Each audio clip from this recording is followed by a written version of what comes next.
Someone's eye in the darkness.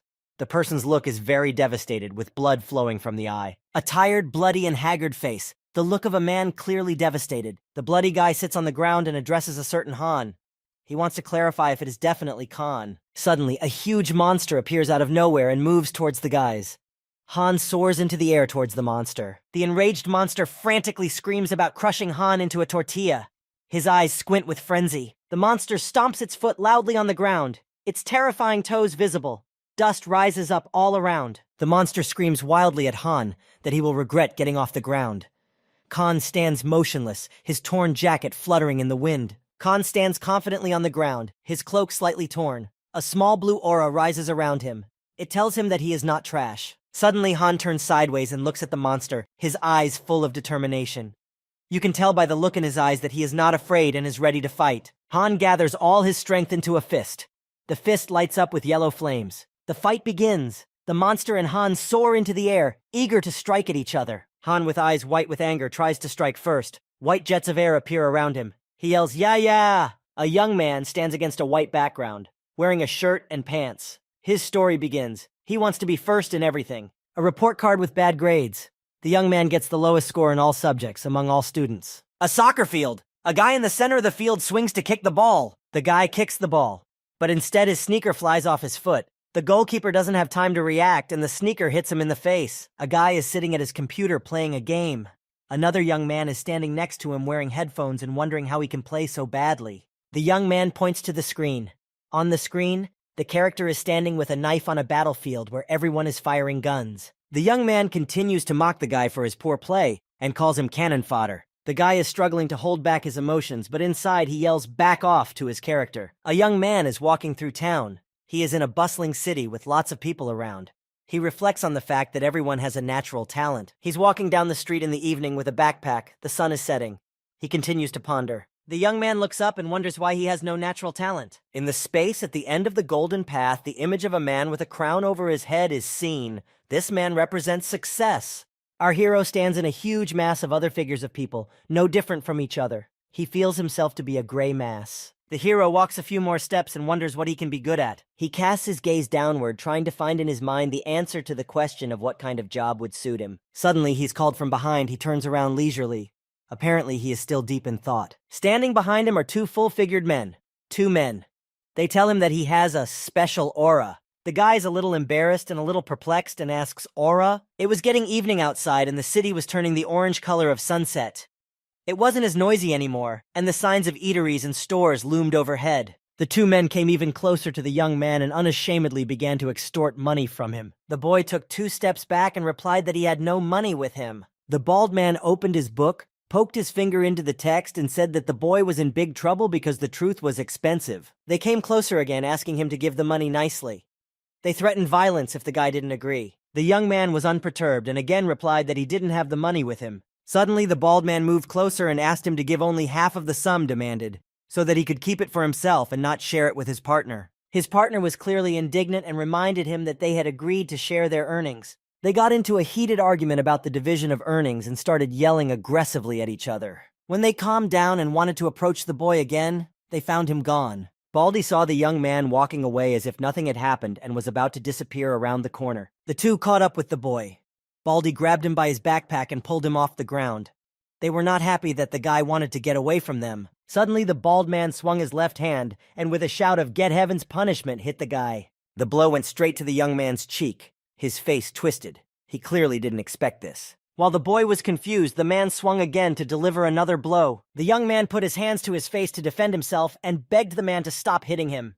The two also yelled at him to give him the money. At one point, the guy got tired of enduring and with his eyes closed, threw his arm upwards. The blow was strong and hit the bald man in the jaw. Blood spurted from his mouth. The man's thick body flew a few meters away.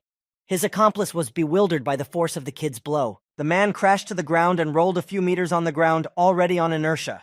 He broke through the brick wall with his head and splinters, and dust flew from there. After such a blow, the kid's fist was smoking, and the second man was angry and perplexed by what had happened. The man made a surprised face, but it was obvious from his face that he was very frightened. Sweat was dripping from his face. The unmoving body of the bald man was lying on the other side of the street, and smoke was coming from his cheek. It was obvious that the guy himself was surprised by the force of the blow.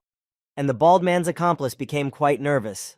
He jumped on the young man with his fists, wanting revenge. But the guy had already realized that there was a mysterious power in his fists and swung back. He struck a blow right in the stomach. The opponent bent in half. Dust rose up all around. Another immobilized body raced across the street, kicking up dust behind it. The carcass flew into a wall and shards of bricks and plaster flew from the wall. The guy stood in the middle of the street, pillars of dust all around him.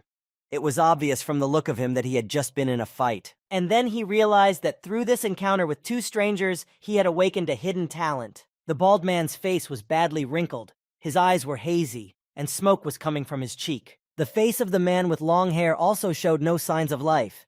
His mouth was open and his eyes were shrouded in smoke. The guy looked at the immobile bodies of the two men in bewilderment and couldn't believe he was that strong. Confidence appeared in his gaze, and he realized that with such strength he could become the best. He lowered his head down and looked at his fist, which was scratched from the blows. He then swung his hand upwards, still clenching his fingers into a fist. The boy with glasses and a textbook in his hands doesn't understand what's special about this story. The boy is clearly annoyed that his interlocutor doesn't understand the significance of this event for himself. They walk down the street, and the boy explains that with the help of the talent he has discovered, he can now become number one. The boy with glasses still doesn't understand what our hero is so proud of. This makes our hero even more annoyed. The boy with glasses rephrases his question and asks in what field he can apply the talent that our hero has discovered. They continued to walk further down the street.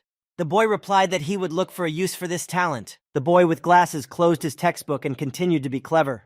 He said that there were only two areas where a student's strength could come in handy in Korea. The first option is to excel in a sport and make the country famous. The second option is to become a firefighter, military officer, or just a civil servant and benefit the country that way. The guys continue to argue. The bespectacled man is pelting the young man with questions about his financial situation and academic success. The bespectacled man, having heard the negative answers to all the questions, suggests the guy to give up and not to look for a use for his talent. Then he turns around and with a smart look says that you need to be competent in some field to be called talented. In addition, the boy with glasses pronounces that it would be better if the guy just studied better. They walk down the street, he opens the book again, and he solemnly says that there's another way to use his talent. The bespectacled man tells him that if you don't have money and you're bad at school, there is an occupation that requires only pure strength. The guy stands staring confidently ahead.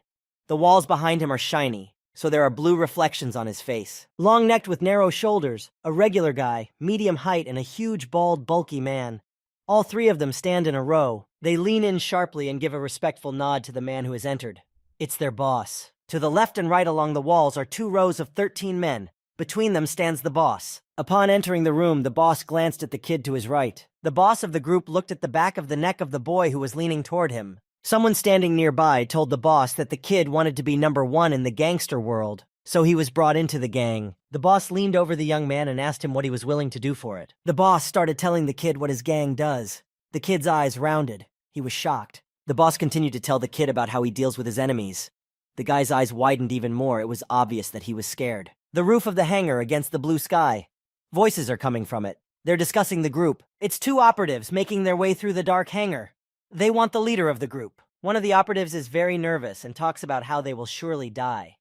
The other offers to trust his leadership. They burst into the bandits' lair shouting, "Everyone stay put!" One of the operatives notices something wrong and freezes in bewilderment. All the bandits, along with the head of the gang, are lying on the floor. They are all mangled and their faces are swollen. The gang leader has one eye swollen shut and his mouth is ajar.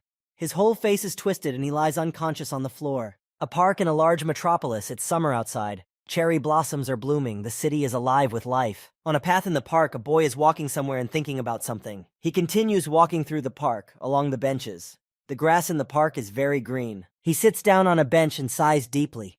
Behind him, a beautiful sakura tree is blooming. He sits down on the bench and says the phrase, "I'm back," in a calm voice. Suddenly, a strange kid pops out of the bushes and calls the guy sitting on the bench, "My baby." The guy points his finger at the hero sitting on the bench and narcissistically says the phrase, "Was it hard for you without my beauty?" The guy with branches in his hair asks questions to the guy sitting on the bench to find out what's wrong with him. The same guy asks to be sent to the academy. The guy in the bushes was so surprised by this request that he choked. Laughing, he said that he couldn't help the hero sitting on the bench, as he himself has neither connections nor money. With his last sentence, he said that he should only ask for what a beggar like him could do. And he saw 2 girls at the end of the street. A guy with branches in his hair started flirting with them and asked them where they were going. When the girls saw him, they got excited. Their eyes lit up and they were in awe of his beauty. They left him some money and moved on down the street. He was very pleased with himself. The guy on the bench was still sitting nonchalantly. The guy from the bushes decided to ask why he wanted to go to the academy. He put his finger to his mouth and said with a smirk that his chances of studying were not good. The guy sitting on the bench said that he needed qualifications and experience, so he wanted to go there. The guy in the green jacket said that he is aware that you need qualifications to be the best at something. The guy on the bench finally got discouraged as he knew he was not doing well with his studies. The young man in the green jacket sat down on the bench, chewing on a twig in his mouth. The young man in the shirt reflected on the fact that talent is the best gift that is only given once in a lifetime. The guy in the green jacket once again boasts his beauty is his talent. Suddenly, two men appear at the end of the street. The guy in the green jacket jumps sharply into the bushes. As they pass by, the two men discuss how they will deal with the guy in the green jacket when they find him. Our hero sits on a bench and just stares at them. His face is disgruntled. You can tell by the crooked corners of his mouth. He slowly gets up from the bench, says goodbye to his father, and says he is leaving. A whisper comes from the bushes. His father tells him to stop and not to leave. There are two thin sticks sticking out of the bushes, and on them is a small piece of paper. Our hero turns around and, without understanding the situation, says that he will not throw the trash after his father. The father says it's a gift. The boy's face immediately changes from indifferent to surprised. His head is sticking out of the bushes, branches and leaves woven into his hair for camouflage. The father begins to tell him what the gift is. The boy takes the leaf for himself. The father says that at the address he gave, the lad will be able to find people who will channel his potential. The boy wonders how his father knows about the power. The father says it's a secret, and a thumbs up is shown from the bushes. The hand hides dramatically in the bushes. The father yells and wishes good luck to the guy. The guy is walking through the park, looking at the note. Thinks his father is speaking in riddles. The guy jabs his nose at the paper, frowns his eyebrows, and examines the contents. He continues to stare at the paper. His face changes to one of surprise. On the paper it says in black and white that no education is needed for this business. It is also written that they take everyone who wants to work and without experience. Our hero's memory flashes back to footage of the bespectacled man telling him not to even try to find a use for his talent. The piece of paper also mentions that they are just looking for a strong man for the position. The piece of paper is painted in bright colors. It's not even a piece of paper. It's an announcement that rookie heroes are needed. The guy is frozen and stares at this ad like it's something beautiful. You can see on his face that he is mesmerized by this news. The man stands in the street with his head up. You can see that he is determined. The guy sharply exhales air from his nostrils and takes hold of the straps of his backpack. He turns from the street and walks into some sort of archway. A man in a hat looks at him. The man is guided by a map on a piece of paper his father gave him. According to the map, he's close. Some guy in a business suit is visible in the crowd. Apparently, he's looking for the place too. The guy looks up and looks around, takes the map sheet down. There are company signs on the building, but it's unclear which one this man is looking for. While in the crowd, he looks up to get a better look at the building. Suddenly, he notices an inscription on one of the signs, so he takes a closer look. And then he realizes that it is indeed the name of the company he needs to go to. The guy in the suit is staring in surprise. He's holding some papers. The man decides to go in and see what's there first. He moved towards the open entranceway. The elevator arrived at the second floor and made a distinctive sound. There are a bunch of people in the elevator, young people, old people, children with their parents, and a guy in a business suit. Someone is discussing coffee. Someone is shopping at the store. Some kid asks his dad where his mom is. Next floor, the guy in the suit stays in the elevator with only some full woman talking on the phone. The elevator goes even higher. The woman gets off and the young man is left alone in the elevator. The young man crinkles his face. He doesn't like all this commotion. He doesn't like it in this cheap neighborhood. Then he spreads a smile and thinks that a company with such low standards can't be normal. His parents shame him that at 30 he still hasn't found a job. He stands in front of the mirror in the elevator, talking to himself and looking at himself in the mirror. He is happy with what is going on and is determined to get a job with this company. A girl came into the elevator. She had purple hair. The guy immediately paid attention to her. There was a bang in the elevator. Apparently the girl hit the guy in the face. He didn't even realize when she entered and certainly didn't understand why she hit him. She got out of the elevator and walked down the hallway like nothing happened.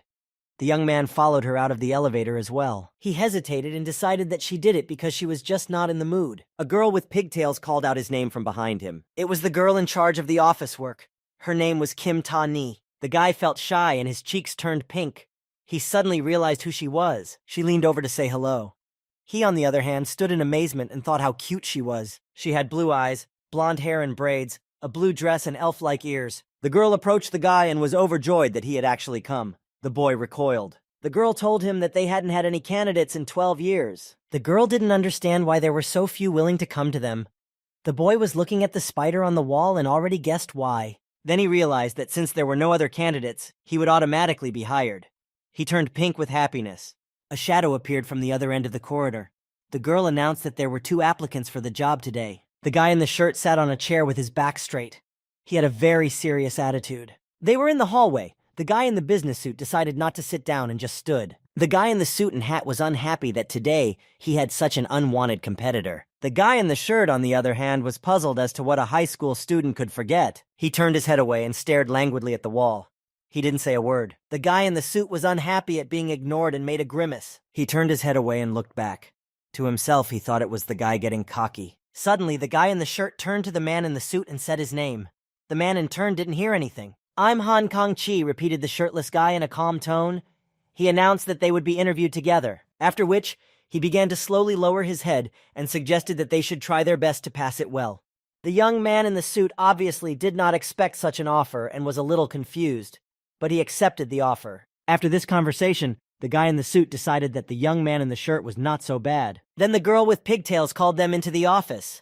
She was very friendly. They went into the office and sat down in the chairs. Across from them sat a guy with red hair and this girl. They sat in the chairs a little worried and waited for the interview to begin. The man in the suit was extremely surprised that this girl would be the one conducting the interview. He looked at her with pensive eyes and was puzzled. He also noticed the guy with red hair. He sat motionless and lowered his gaze down. The guy with red hair had a tattoo under his eye. This scared the guy in the suit a little. The girl offered to start the interview and suddenly turned to the guy in the suit. He was confused. She read his resume. He was about to start making excuses for not having worked anywhere for a long time. He answered some questions about his grades in school and fidgeted badly, fidgeting in his chair. He thought about the fact that the ad didn't say that grades in school would be paid attention to when selecting applicants. The girl began to clarify why the young man needed a license for a car of the 2nd category, and the guy became quite nervous from such detailed questions. He was already quite upset and lowered his hands. He remembered how this girl was glad to see him, and now she was interrogating him. He averted his gaze and pursed his lips. It was obvious by the look on his face that he was thoroughly annoyed. He looked at the shirtless guy sitting next to him and began to think about what he would think of him. That's when the girl decided to move on to the 2nd candidate. "Han Kong-chi," she said, but she was interrupted by a guy with red hair. She turned in his direction in surprise. She didn't realize what was wrong with her question. The red-haired guy said her questions were boring and smirked. He looked up, smiling slightly. It became apparent that he had one eye normal and a white pupil in the other. The guy with the red hair looked intently with that eye at the guys across from him and asked, "Are you strong?" One of the guys noticed the red-haired guy's black eye and wondered if it was a lens. The guy in the suit wasn't happy that this man was getting in and wondered if he was second in command here. The guy blurted out yes without a second thought. The young man in the suit only had time to turn his head in his direction. The guy with red hair smiled. He was clearly impressed with such a quick answer. He told the guy in the white shirt without a second thought that he was the right person for the job. The man in the business suit was surprised. He didn't even have time to realize what exactly had just happened. The guy stood up and announced that the interview was over. The girl didn't expect him to make a decision so quickly either, and turned to him. She got up and ran out to get the foreman. She asked the guys to wait in the office. The door to the study slammed shut and the guys were left alone inside. They did not understand what was going on.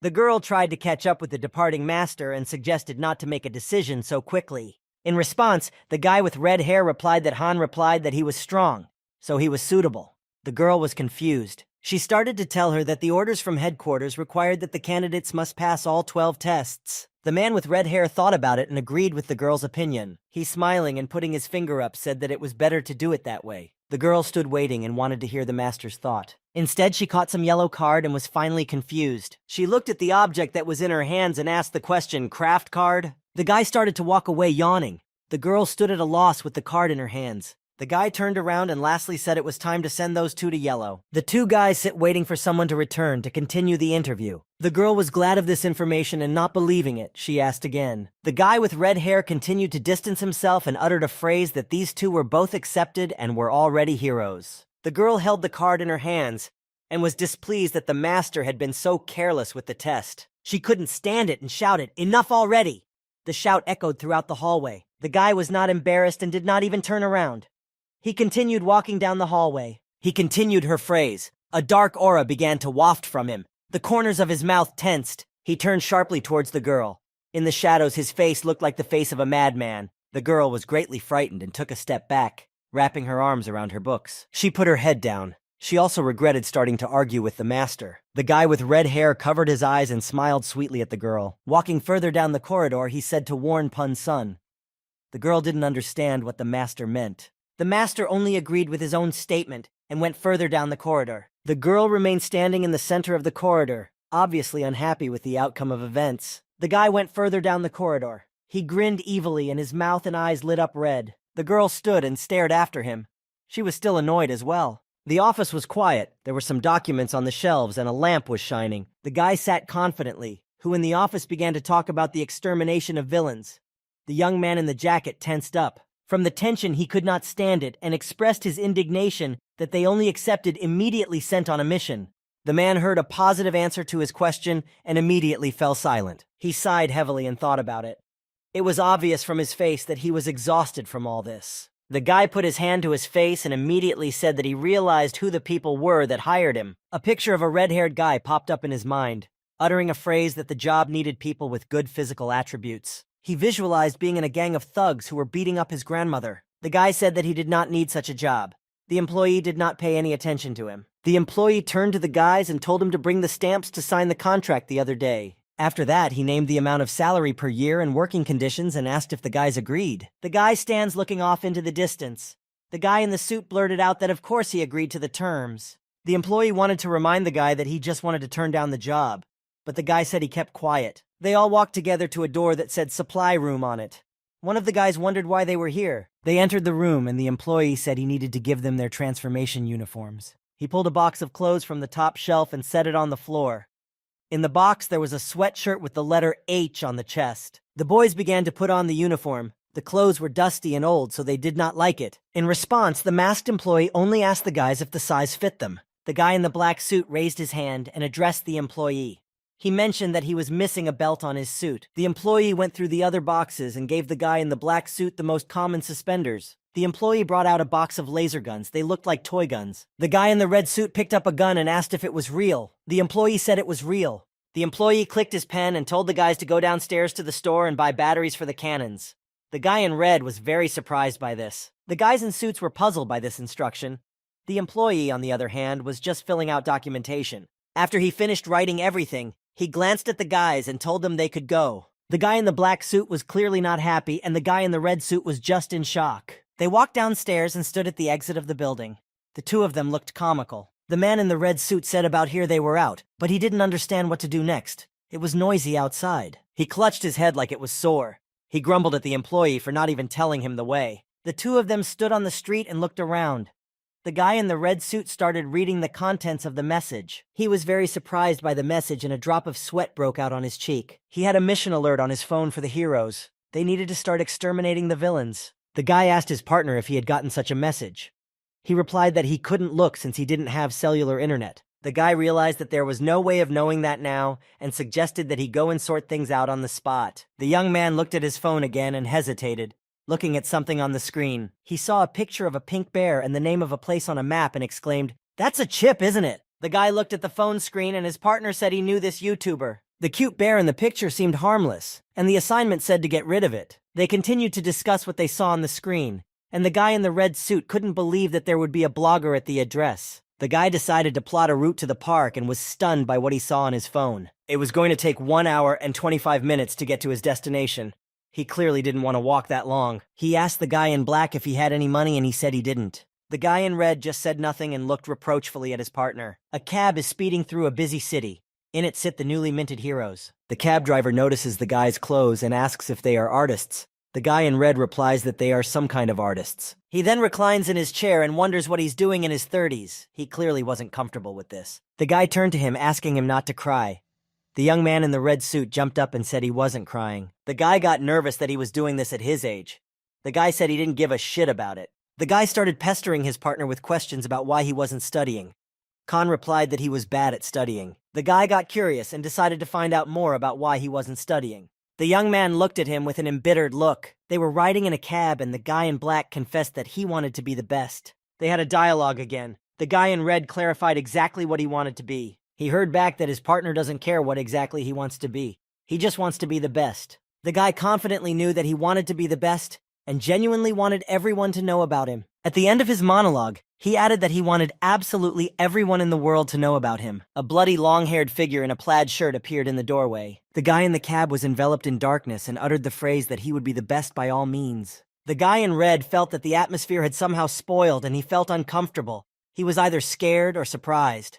They both fell silent, each thinking something about his partner. The guy in red was looking at his partner's face and repeating his words about wanting to be the best. The man turned away and looked out the window. He didn't like his partner anymore. It was sunny. They arrived at the park, which was in the center of the city. The two got out of the cab and the guy in black thanked his partner for paying for the cab. The young man in red was stunned to see how much the cab had been charged. He pretended he didn't care at all and started talking about work. They were walking through the park. One of them noticed that there was some kind of festival going on in the park. They walked a little farther. There were children running around them and ice cream stands. The atmosphere was festive. The man thought about the fact that it would be extremely difficult for them to find Chip in such a large area. Suddenly he turned to the side and noticed something. He was a little surprised that it turned out to be so simple. In front of him stood a huge crowd of teenagers. They were clearly excited for this celebration. The man in the red suit glanced behind the crowd and was a little surprised. In the distance behind the crowd, right on the stage, stood YouTuber Chip and entertained the crowd. A snap of his fingers and YouTuber Chip started the show. The crowd came to life. "Here comes Chip," shouted the famous blogger, standing on the stage. Behind him waved a rainbow poster. The crowd of children and teenagers were ecstatic. Someone cried from happiness. Someone filmed on his phone everything that was happening. The host from the stage once again introduced the blogger and said that he came to the park to have fun. The plush YouTuber Chip thanked everyone for coming to see him. The crowd screamed with delight. There were shouts of declarations of love for the blogger.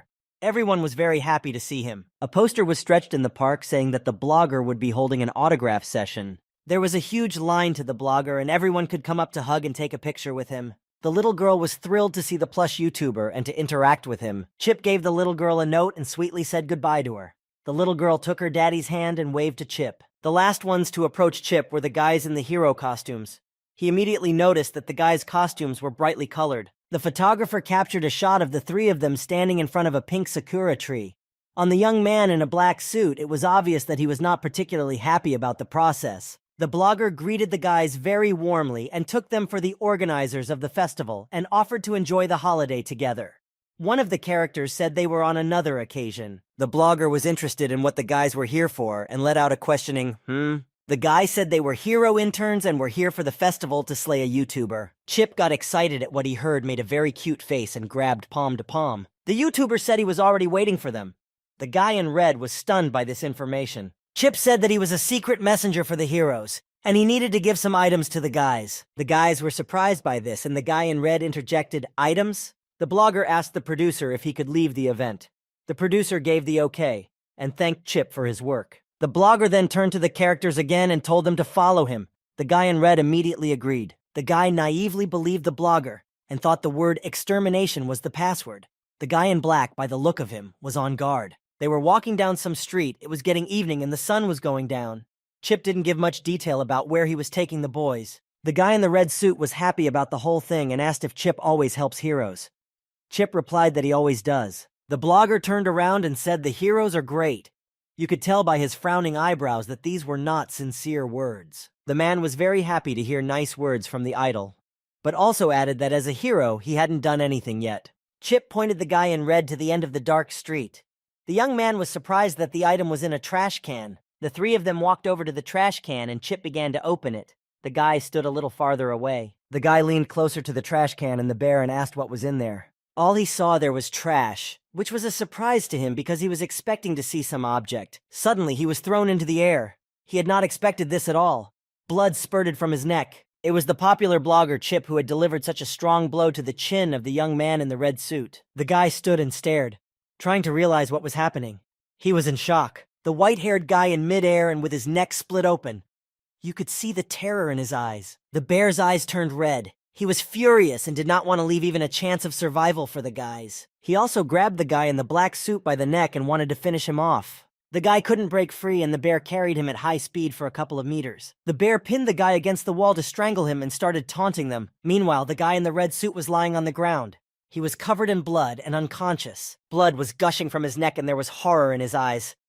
He didn't expect a cute blogger to be a killer. The bear pressed the guy harder and harder against the wall and continued to taunt him. The guy glared angrily at his abuser. "What are you looking at?" shouted the bear and made a sharp movement with his hand. The bear went completely feral. His muzzle looked wild. Huge fangs appeared. He squeezed his paw even harder, and the guy in the black suit couldn't breathe. The bear began to tell how hard it was for him to hold back in front of a crowd of people. The blogger stands on the stage and smiles at everyone. He looks very nice and friendly. The bear's crazy look was not pleasant. He said that the heroes are not the rest of the people, and he doesn't mind eating them. The guy reached into his belt to grab his gun. He abruptly snatched it up to fire at the enraged bear. The blogger grabbed his arm and squeezed his paw hard. The hand in the guy in black was withdrawn. The young man dropped the gun and it fell to the ground. The bear barked at him to hold still. He began to draw the lad's hand to his mouth to taste him at least a tooth. He opened his mouth, and in a rage began to shove the young man's hand in there to take a bite. Blood whipped against the wall. The boy's eyes rounded, and the bear still pressed him against the wall. The bear began to chew the boy's bitten-off arm. He slurped and blood flew from his mouth. He said it was delicious. The guy was shocked by what he saw and wanted to change his position, but the bear's hand held him too tightly. The guy groaned, realizing his powerlessness, and looked down. He felt that he had lost. The bear pointed his finger at the guy and laughed when he saw that the guy was almost out. Bear made a feral face again, his fangs crystal white. He said that this was just the beginning. Suddenly the bear noticed some kind of glow around his waist and turned his attention there. The guy punched the bear in the belly with all his might. The bear's hide shrank from the blow. The bear flew a couple of meters away from the hero. He was trying to figure out what had happened. A yellow stain formed at the place of impact. It was as if a bomb had exploded in his belly button. The eyes of the millionaire blogger faded. He looked around. Sweat beaded on his forehead. He wasn't so sure of himself anymore. The guy stood without his right arm. He was preparing for a fight with a bear. You could see in his gaze that he was determined to kill the bear at all costs. The guy's right eye sparkled. His eyes read the desire to win this battle. "Damn bug!" yelled the enraged teddy bear. His gaze was insane. He swung his paw sharply at the young man's forehead. He didn't have time to react. The bear charged at the boy with all his might. Khan was thrown far away. The bear opened his mouth and yelled that he wanted to play with the boy, but now he would just swallow him. He pounced on the guy in the black suit with his jaws wide open in rage. His white eyes were terrifying. From nowhere, a blade of steel appeared in his mouth and went straight for his palate. Between its huge white fangs and long tongue was a sharply sharpened blade. A man with long green hair appeared in front of the bear. He was the one holding the blade in his hands. He barely moved his lips. One could read from him that he could very easily deal with the bear at any second. The man looked towards the bear with his yellow eyes and said, "Disgusting." He stood covering the guy in the black suit lying on the floor with his body, and held the bear at a distance with his blade. The bear couldn't move.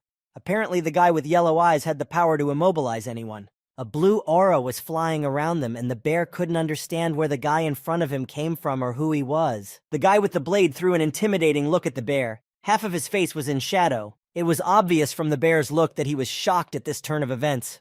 There was no way he had expected this. The guy with the blade threw the bear a few meters away with a light movement of his hand. The bear landed on its feet and made an effort to slow down after landing and not roll backwards. The plush blogger threw an angry look at the guy and asked who he was. The guy in the trench coat started to move to the bear's sides and asked what he thought he was. He squinted a little at the bear, waiting for his answer. Without waiting for the bear's answer, the young man said that he too was a hero of Yangpun. The bear said that he realized that the guy was a hero. He glared menacingly at the guy with the blade. The teddy bear gritted his teeth. You could tell he was a little tired. In his head, he recognized that the guy with the blade was the stronger of the two. The hero continued to approach the bear, swirls of air swirling around him. The guy with the long green hair looked down at the bear. The bear was slightly scared. The bear, out of fear, started pointing his finger at the hero and reminded him about the peace treaty. In response, he heard that it was impertinent to tell him about it. The bear was already tense. The hero pointed to the guy in the red suit and his bloody and mutilated body. He also pointed at the guy without an arm and said that after seeing everything that was going on, he would not let him live. He fixed his long green hair and showed the bear the back of his palm. On the back of his palm was a triangle, and in it was a seal of some sort. The boy repeated quietly that he would kill the bear. The bear tensed more, his eyes read fear, and sweat dripped from his forehead. He didn't realize what was happening. The bear jumped up sharply and got off the ground. He was already near the roofs of the houses. He started pushing off the rooftops and running away. He was startled by the triangle tattoo. He jumped faster and faster and pondered the fact that the guy had a trigram on his arm. The bear decided to speed up. He was in a panic and was racing across the rooftops faster and faster. He was all tense and thinking about what would happen if he didn't manage to escape. The bear was well aware of the fact that he could not take on such an opponent and knew that he would die if he got into a fight. Out of nowhere, a hero appeared in front of him. The sky shone with red flames. There was a tremendous impact on the ground. Pieces of paving stones and dust flew from everywhere. The bear was lying on the ground holding his side, and his eye was swollen shut. He tried to justify himself and said that the guys in costumes had attacked him. The teddy bear sat on the floor and begged for mercy. He wanted to surrender to the heroes. The man with green hair didn't understand why he should surrender because he would be killed anyway. The bear panicked terribly. He did not want to die and offered to re-educate him. The hero laughed at the teddy bear's request. At that moment, the hope in the bear's eyes faded. The hero swung his blade, a blue aura flying around him. He called the bear a bastard and was going to finish it off immediately. The blue aura was very strong. The bear wanted to take cover from this windy stream. The hero gave a crushing blow to the bear. Everything around it was in blue from the windy aura. The teddy bear's body was racked with terrible pain from the blade strike. It screamed. A guy with long green hair watched as the bear agonized in pain. The guy heard the bear's screams. It still felt bad as well and was lying in blood. The lad wondered and wanted to know what kind of man had saved them from being mauled by the bear. At that moment, a man with a blade was striking the bear. Dust flew from everywhere, and everything around was colored blue from the energy of the blade. The blade man's grin was snow white. Judging from his face, he was enjoying the kill. The guy is lying on the cold floor, his eyes rolled back. There is blood all around. The bear is scared. He doesn't want to reincarnate, because he can't get his old appearance back. His wild grin reappears and blood spurts from his mouth. The reincarnation had begun. The bear said he couldn't hold back any longer. He opened his mouth slightly and started to gather energy for the transformation. The guy with the blade didn't realize what started to happen, and a purple aura began to gather around the bear. The teddy bear's neat pink paw was visible against the purple background. Suddenly, scary claws came out of it, and veins swelled up on the hand. The hand became like the hand of a demon. The veins on the bear's head swelled. The purple aura accumulated in it, and it gained strength. Its muzzle elongated, its skin coarsened, and its teeth doubled in size. The violet aura did not disappear. A huge wild something screamed throughout the street. The bear transformed into a huge monster. The hero's long hair was twisting in the air. He covered his face with his hands because of the wind. When the wind died down a bit, the hero lowered his hands and said that he was waiting for the monster to manifest. The demon recognized that the hero he was fighting now was not bad. The demon let out a very loud shriek again. He looked intimidating. There were swollen veins all over his body. He said that the hero was strong. The hero stood calmly in place with his eyes closed, a blue aura flying around him. The demon suggested that the hero surrender. The bear grinned again, his gaze frenzied. He narrated that in this form, no one could defeat him. A huge demon made of a pile of muscles all over his body stood in the city. Violet energy flew from him in huge quantities. The demon-shaped bear turned around and saw his blood flying from somewhere below. He turned around and grinned and began to sort out why his side hurt. The demon was pissed. A guy in a black suit with no arm was standing below. He was the one who threw the punch. The demon bear was shocked that the guy was even standing on his feet. The demon vaguely realized that it was the guy with a cactus instead of a hairstyle that hit him. Demon Bear still didn't want to believe that a little boy could have such power. The demon went into an absolute rage, and the boy with the long hair stood nearby in shock. The demon put the boy away in one motion and turned his attention back to the hero with the blade. Everything was coming to a grand battle. The demon laughed at the boy in the black suit and called him a little trouble. The young man with the blade looked at everything going on without much emotion while the demon grew stronger. To all the threats of the demon bear, the young man with the blade only succeeded and did not pay much attention to his words. The demon told the guy that since he transformed, the heroes cannot get away from him alive. Around the man still hovered blue aura. He reacted calmly to all the threats of the demon. He was ready to sacrifice his life to take the demon's life to hell. They stood opposite each other and prepared for battle. Each of them was confident in their strength. At one moment, the demon bear snapped out of his seat and opened its jaws and leaped at the hero. The demon was mad with anger. A split second passed and a blade flashed. The demon's face was hollowed out. The demon was shocked. Pieces of the demon bear's body flew to the ground. Its body was chopped into small pieces. The fight ended and the hero with the blade landed on the ground as if nothing had happened. The street became unusually quiet and the clear night sky could be seen.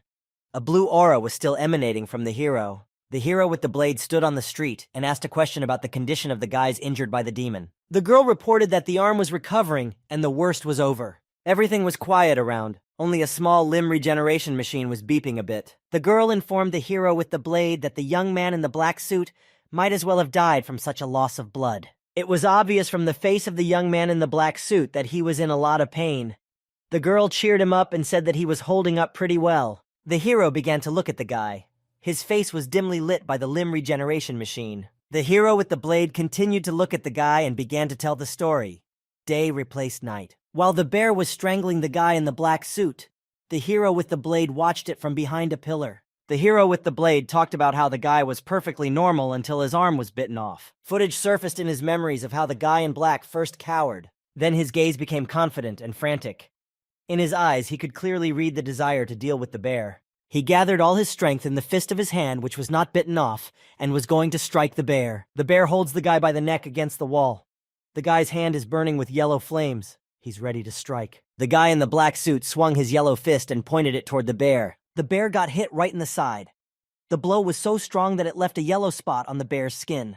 The bear flew away. Remembering all this, the hero with the blade walked down a quiet street and thought. The hero turned to the girl, who in turn was working in the computer to restore the guy in the black suit. The hero asked her a question if there was any more of the demon called Kraft nearby. The girl answered him that other than Chip, the system hadn't registered anyone in the area. The hero once again asked the girl if there was definitely no one else in the neighborhood. The hero looked at her askew after she said that there was one demon. The girl, digging into her device, reported that far from here there is a demon Kraft. A demon with powerful arms and legs was lying in the store eating someone. The clothes he was wearing were tattered. In the darkness, you could see the horrible tongue and huge teeth of the Kraft demon. He got to his feet and screamed like a dinosaur.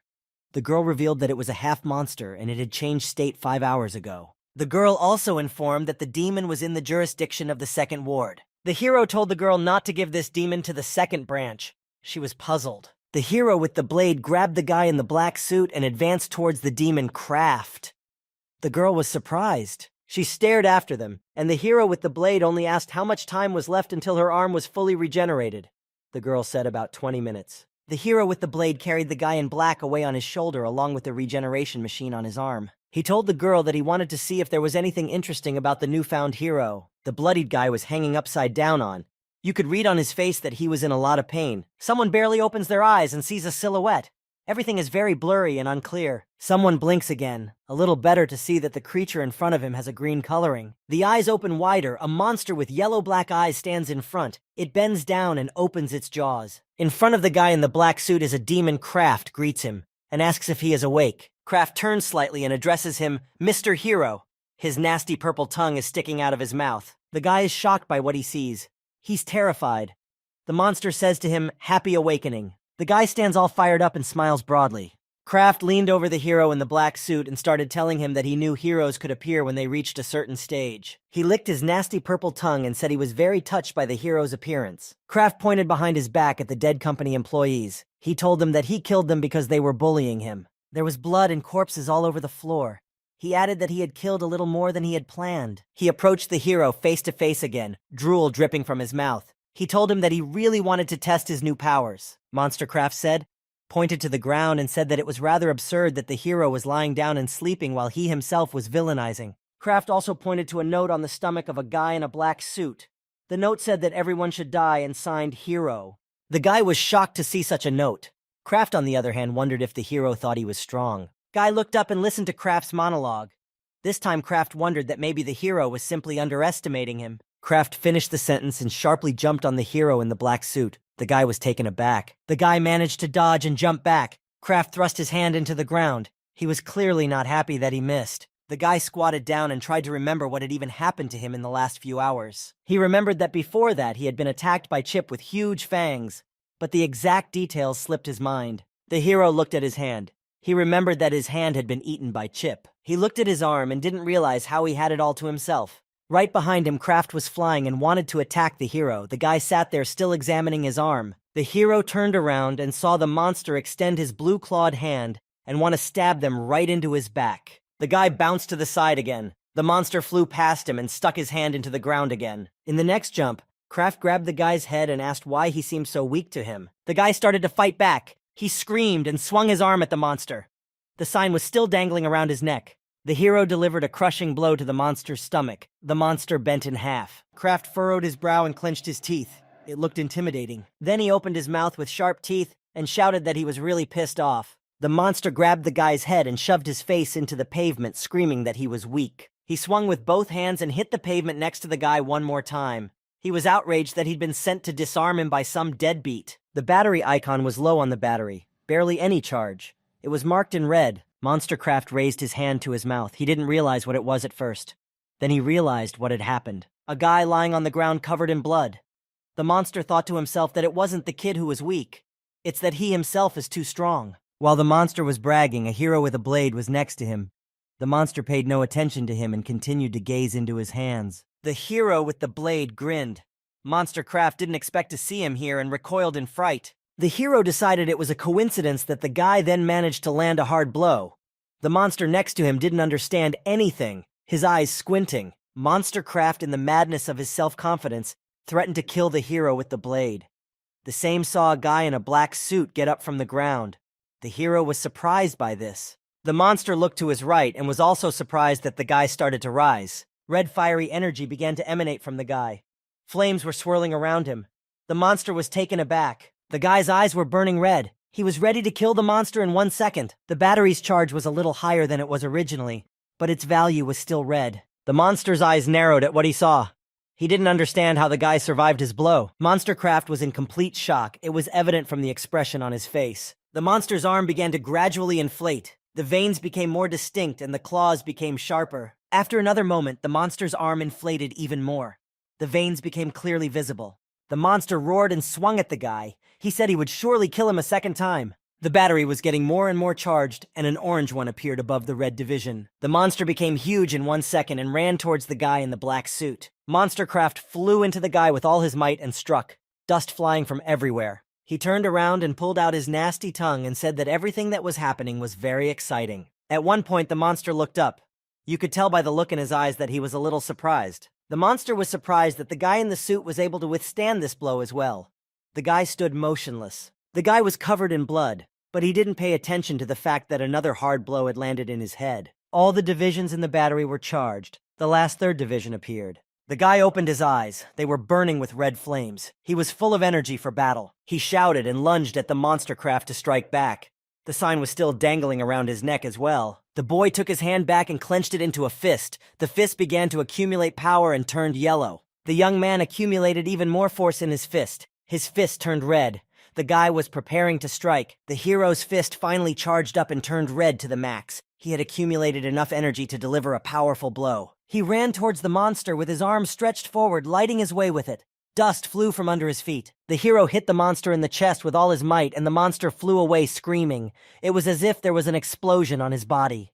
Monstercraft was carried a few meters away from such a strong blow, and the street was painted in yellow light. The guy had put all his strength into that blow. He stood in place covered in blood, and his eyes were white with rage. The eyes of the hero with the blade read extraordinary surprise and impression, and he opened his mouth. A hole could be seen in the monster's body. His shirt was tattered and his green body was skewered. Monstercraft flew off and fell down squirming in pain. The guy stood as he usually stood in a posture after being hit. The hero fell to his knees. You could tell by the way he was maxed out. A wind blew and someone's foot in a shoe appeared on the ground. It happened very quickly. It was the hero with a blade. He stood in front of the newly minted hero in the black suit and looked at him. The hero with the blade stood and gazed calmly into the guy's face. His face was unusually calm. The guy was on his knees. He was covered in blood. He had a tired and slightly angry look on his face. The guy opened his mouth and smiled slightly. This hero uttered a phrase about how he hadn't seen guys like this in a long time, and smiled with a grin. The guy in the black suit looked at him with far from kind eyes, and asked the guy with the blade if he was a famous singer by any chance. Behind his back, a lantern was shining. The hero was confused and did not know what to answer. There was an awkward pause. Suddenly there was a bang, and a column of dust flew up over the city. The city at night was beautiful. Posters and billboards glowed brightly. The streets were not very noisy. In the distance, the moon was shining. There was music playing from the Utopia Club. Their badge looked like a demon with horns. The club was very crowded. Everyone was dancing, drinking, and having fun. The atmosphere was great. Some girl with glasses on her head was also vacationing in this club. A blonde DJ was putting on music and spinning records, rocking the crowd with every track. The music was playing very loud. The room was huge. The guys were dancing and having fun. In some room, a purple lamp was shining through the window. The interior was made of expensive wood, and there was a red carpet on the floor. A man with the head of a goat was carrying some note and talking about how in Utopia everyone shared the same dream. One incident, however, raised some suspicions among the superiors. He was standing, with music playing outside the window. Someone is holding a missing persons ad for YouTube star Chip and contemplating whether his disappearance is part of a plan. The meal brought food on a silver tray with a silver lid. Someone asked if anyone had ever tried cooking cut meat. There was meat and vegetables on a plate. In the red carpeted hall, there was a table for someone important.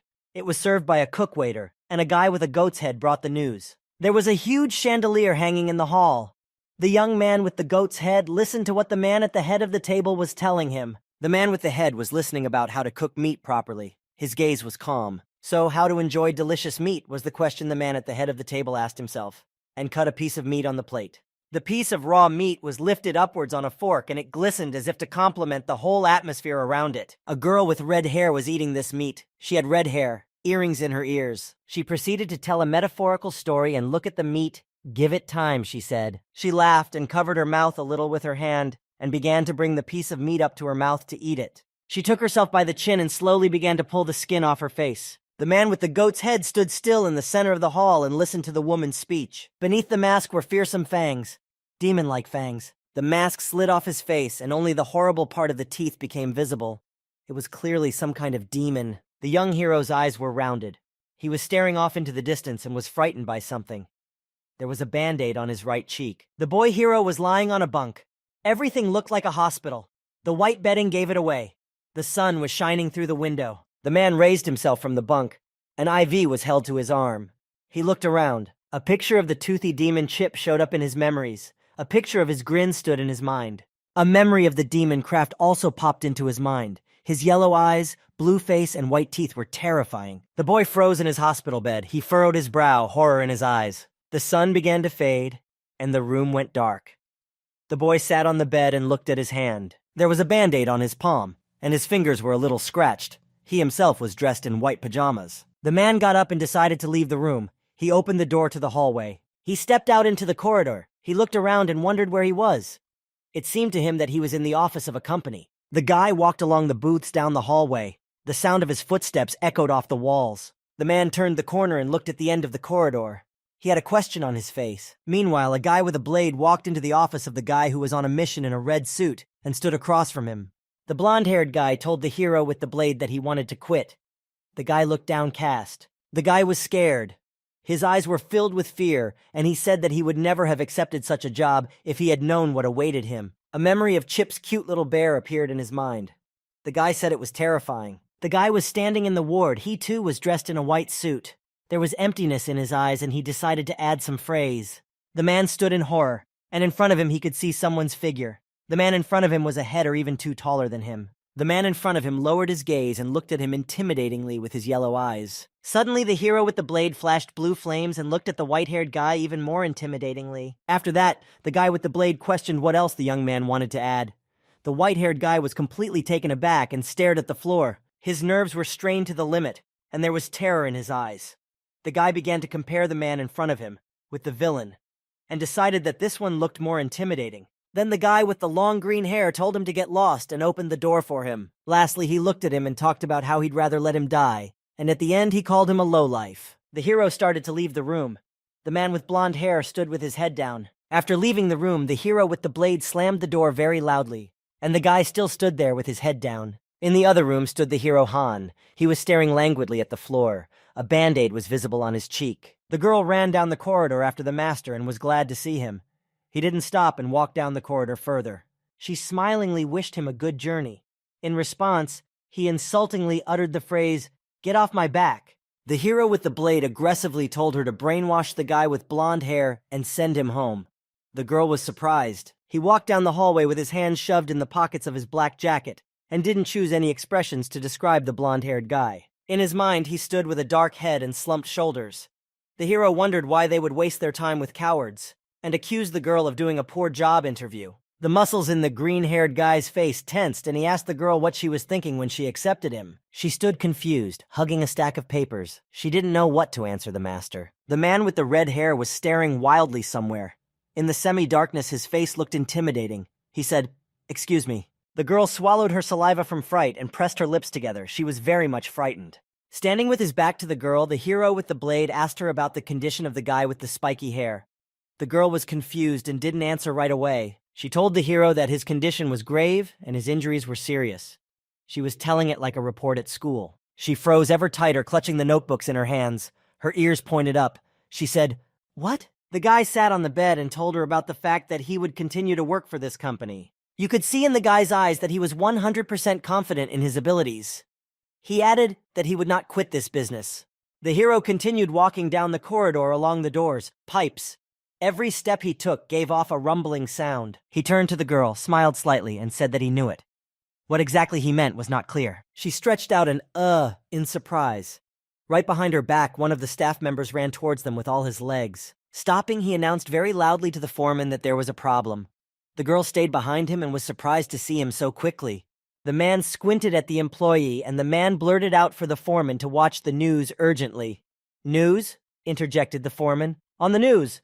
The reporter was in the courtyard where the battle had been fought not too long ago and was pointing at Chip's remains. The news report said that Chip, a favorite of the multi-million audience, had been the victim of a gruesome murder. In the report shown, Chip's remains were lying on the ground, pink cloth and white filler. The news anchor said that the police were going to conduct a thorough investigation in order to solve the murder. The news anchor also reported that next year would be the 13th anniversary of the peace era. The on-screen anchor reported with a serious look that those who cannot adapt are the villains. The anchor also stated that those who want to destroy the world are also villains. The three in the room were shocked at what they heard. The face of the hero with long green hair drooped. He stood there listening to all this and was devastated. His yellow eyes were lost. Some man stood and behind his back was pointing his fingers, too. On the back of his jacket was a Company of Heroes badge. The girl got nervous, clutched the notebooks harder in her hands, and said it was no good. The guy turned around and wanted to hit the girl with all his might. She managed to bounce aside and he hit the wall. He remembered the shot with the demon bear parts and angrily asked why he was seeing their stripping on the news. The hero with the blade was very angry. His pupils narrowed to the extreme, and he himself was breathing heavily and swearing at everyone around him. The girl cried loudly and began to apologize to the master. She was very sorry for the way things had turned out. Suddenly, a young man with red hair and a tattoo under his eye appeared in the corridor. He was wearing a white robe and was walking towards everyone. He insulted the hero with the blade and called him a psycho. The hero turned around and interjected. He was annoyed, and the insolence of the guy with the tattoo made him even angrier. The girl stood back and didn't say a word. The man in the robe continued to reprimand the hero with the blade for being responsible for everything, since he is the leader. The guy laughed and mockingly mangled the hero's name, calling him Pung Sun. Surprisingly, the hero with the blade reacted adequately to this. He averted his gaze and politely said that he had asked him not to call him that. He looked at the red-haired guy with a tired look and said that he would remind him in battle if necessary. The man in the robe continued to mock and asked the hero with the blade why he was so rude, and mangled his name again. After that, he smiled and asked the hero with the blade where he wanted to kill him. His gaze was confident and a little crazy. He let go of another sarcastic phrase. Their gazes collided. A black aura began to gather around them. They were ready to engage in battle at any moment. Suddenly, some bearded man shouted in a commanding voice. His word was clear and confident. "Enough!" he shouted. He caught all three of them in the office and asked what they were doing here all together. He said that they dishonored all heroes when they acted like this. That bearded man was Cheon Yul, the director of the heroes. He quickly put all the guys in their place with his tone. The young man with red hair politely said hello to the director as if nothing had happened. The guy with the blade rightly called him a doormat. The director asked the heroes if they'd seen the story of Chip's murder now actively running on the news. The prime version of the bear was presented in the director's mind, and he reported that the Master Chief was already in the final stages. Also, the director of heroes reported in all seriousness what was found is a rejected piece. The director praised the medicine girl. She became embarrassed and lowered her gaze. He reported that he trusted her expertise. The director went on to say that headquarters would take care of everything from here. There should be no trace of their company. The scales on the white background were unusually shaped, one bowl slightly outweighing the other. The director said he would take full responsibility for his subordinates. "Enough," the hero with the blade told him. The man turned to the director and calmly said that he didn't think that was the main reason he was in the office. The director smiled broadly and reached his hand out to Poon Sun. He admitted that he couldn't fool him. The principal began to speak matter-of-factly and told him that he had seen an interesting news of the Hwarang. The girl, though, listened to him attentively, but she still interjected the last sentence. The principal began to say that he had heard that there was a very interesting trainee. It was naturally about the guy with black hair. The man with red hair confirmed that there was indeed one, and that he and the girl had carefully selected him. The girl looked at the guy with rounded eyes. The guy laughed sweetly. His smile was kind this time. He turned to the girl to hear confirmation of his lie. The girl frowned, clenched the papers in her hands, and through her teeth said, "Yes." She clearly didn't like everything that was going on. The principal crossed his arms on his chest and closed his eyes and said that he was interested in this guy. Then he turned to the guy with the blade and said that's what he came for and gave him a thumbs up. The principal turned to the girl and told her that they had accepted this guy without giving him a test. The girl confirmed this, and the principal said that was not the way to do it. The girl got embarrassed and apologized to the principal for being unresponsive. The guy with the red hair just laughed. The headmaster asked the guy with green hair if he had anything against bringing a gifted boy here. He replied that he didn't mind. The man walked slowly towards the exit to escort the principal out. The headmaster stopped the boy abruptly and wanted to give him a task. He stood there with a disgruntled face as he wanted to rest. The hero made a grimace with a click. His mouth quivered. With his body language, he showed how much he didn't want to do anything and offered to assign the task to someone else. The principal stood in front of the boy, put his hands behind his back, and quietly, calmly, and with a commanding tone of voice told the boy that he was being forgotten. The principal began to talk about the tradition that involves one hero mentoring a newcomer, and told him that this tradition was honored by several branches of heroes. The boy stood with a dumbfounded face and tried with all his might to refuse this assignment. The headmaster gave the guy an even more menacing look, and from behind his back, a nasty, compliant guy with red hair appeared and once again subbed for the headmaster. The man was at a loss to ask himself if he was right to refuse mentoring. His facial muscles were tense, his pupils constricted, and he was trying his best to figure out how to get out of the mentorship. The boy drove the car with a frown. The sun was shining outside. There was a new hero in the passenger seat, and the long-haired guy was grumbling and threatening to kill all the heroes for being the one assigned this task. In between grumbling, the guy asked Han why he didn't have a license, and without waiting for an answer, he told him to shut up. The new hero himself was not happy that he had a mentor, and even such a mentor, but there was no way to get out of the car. So he turned to his mentor and asked if this was a test training. The experienced hero indifferently answered that it was an easy test, so that they could see if the guy was capable of becoming a hero in a couple days. They drove up to some building, and the hero with the blade added that it was a verbal test and anyone could handle it. The guy in the passenger seat looked disapprovingly at the experienced hero. The same said that if the guy passed this easy test, it would be more interesting. The long-haired guy's face looked far from kind. He wanted to hurt the guy. The man in the passenger seat was calm and confident. He was parade-dressed and not afraid of anything. The guy turned to the tutor again and asked how long the test would take. The long-haired guy took his eyes off the road and looked at the mentee and asked what, as if he didn't understand the question initially. The father of the newly minted hero was covered in abrasions and band-aids. He praised his son for getting such a job. The beggar began to praise himself again without reason. The hero glanced at his father, but he didn't pay much attention to it, only said that his father's nose was bleeding. The father turned his attention to the boy and asked if he liked his new job. The boy looked at his hand that had been bitten off by a demon bear not too long ago. It was fine, and then he said the job was fine. The father asked his son where his mentor was, and with his mouth wide open, he reprimanded him for not having his son home for 4 days at a time. The long-haired hero stands by the car as if nothing happened and sipped a soft drink from a tube. Suddenly, the guy by the car's face twisted. He was looking to his left and was startled by something. The guy's father hid in the bushes in the park again. He thought he was borrowing from him, and he was afraid of catching up. The young man informed his father that he was about to leave. His father grinned in response. In parting, the father made another jerkish grimace at his son and said, "Goodbye, baby." In response, the father received a dry yes from the newly minted hero. The kid gave a thumbs up. The heroes got into the car. The hero with the blade asked the guy if he was done with all the chores. The guy said he only had one more place to stop by. "What?" asked the long-haired hero. He was puzzled either by the guy's insolence or something else, but he looked shocked. The man with the blonde hair opened the wicket. He was dressed casually and was obviously not expecting anyone. He saw a dark-haired guy in a shirt in front of him and was surprised to see him. Apparently, the brain clearing had worked, and the young man didn't understand anything. He asked the hero question, "What's going on?" At 4 hours and 18 minutes, a call came in on the phone. The call lasted 1 minute. After the call ended, the young man smiled and took his hand with the phone to the side. He put his foot on his leg and apologized in a calm tone to the guy standing across from him for being distracted. Suddenly, from beneath his red hair, his dilated pupil and the inflated vein under his eye became clearly visible. He didn't realize what was going on. The guy standing in front of him was asking him for a favor. The guy looked determined and was clearly serious. He urged the young man in the chair to go save someone with a sharp and confident tone. This information made the man in the chair's face twist, and saliva flew out of his mouth. He laughed loudly and without the slightest embarrassment to the entire office.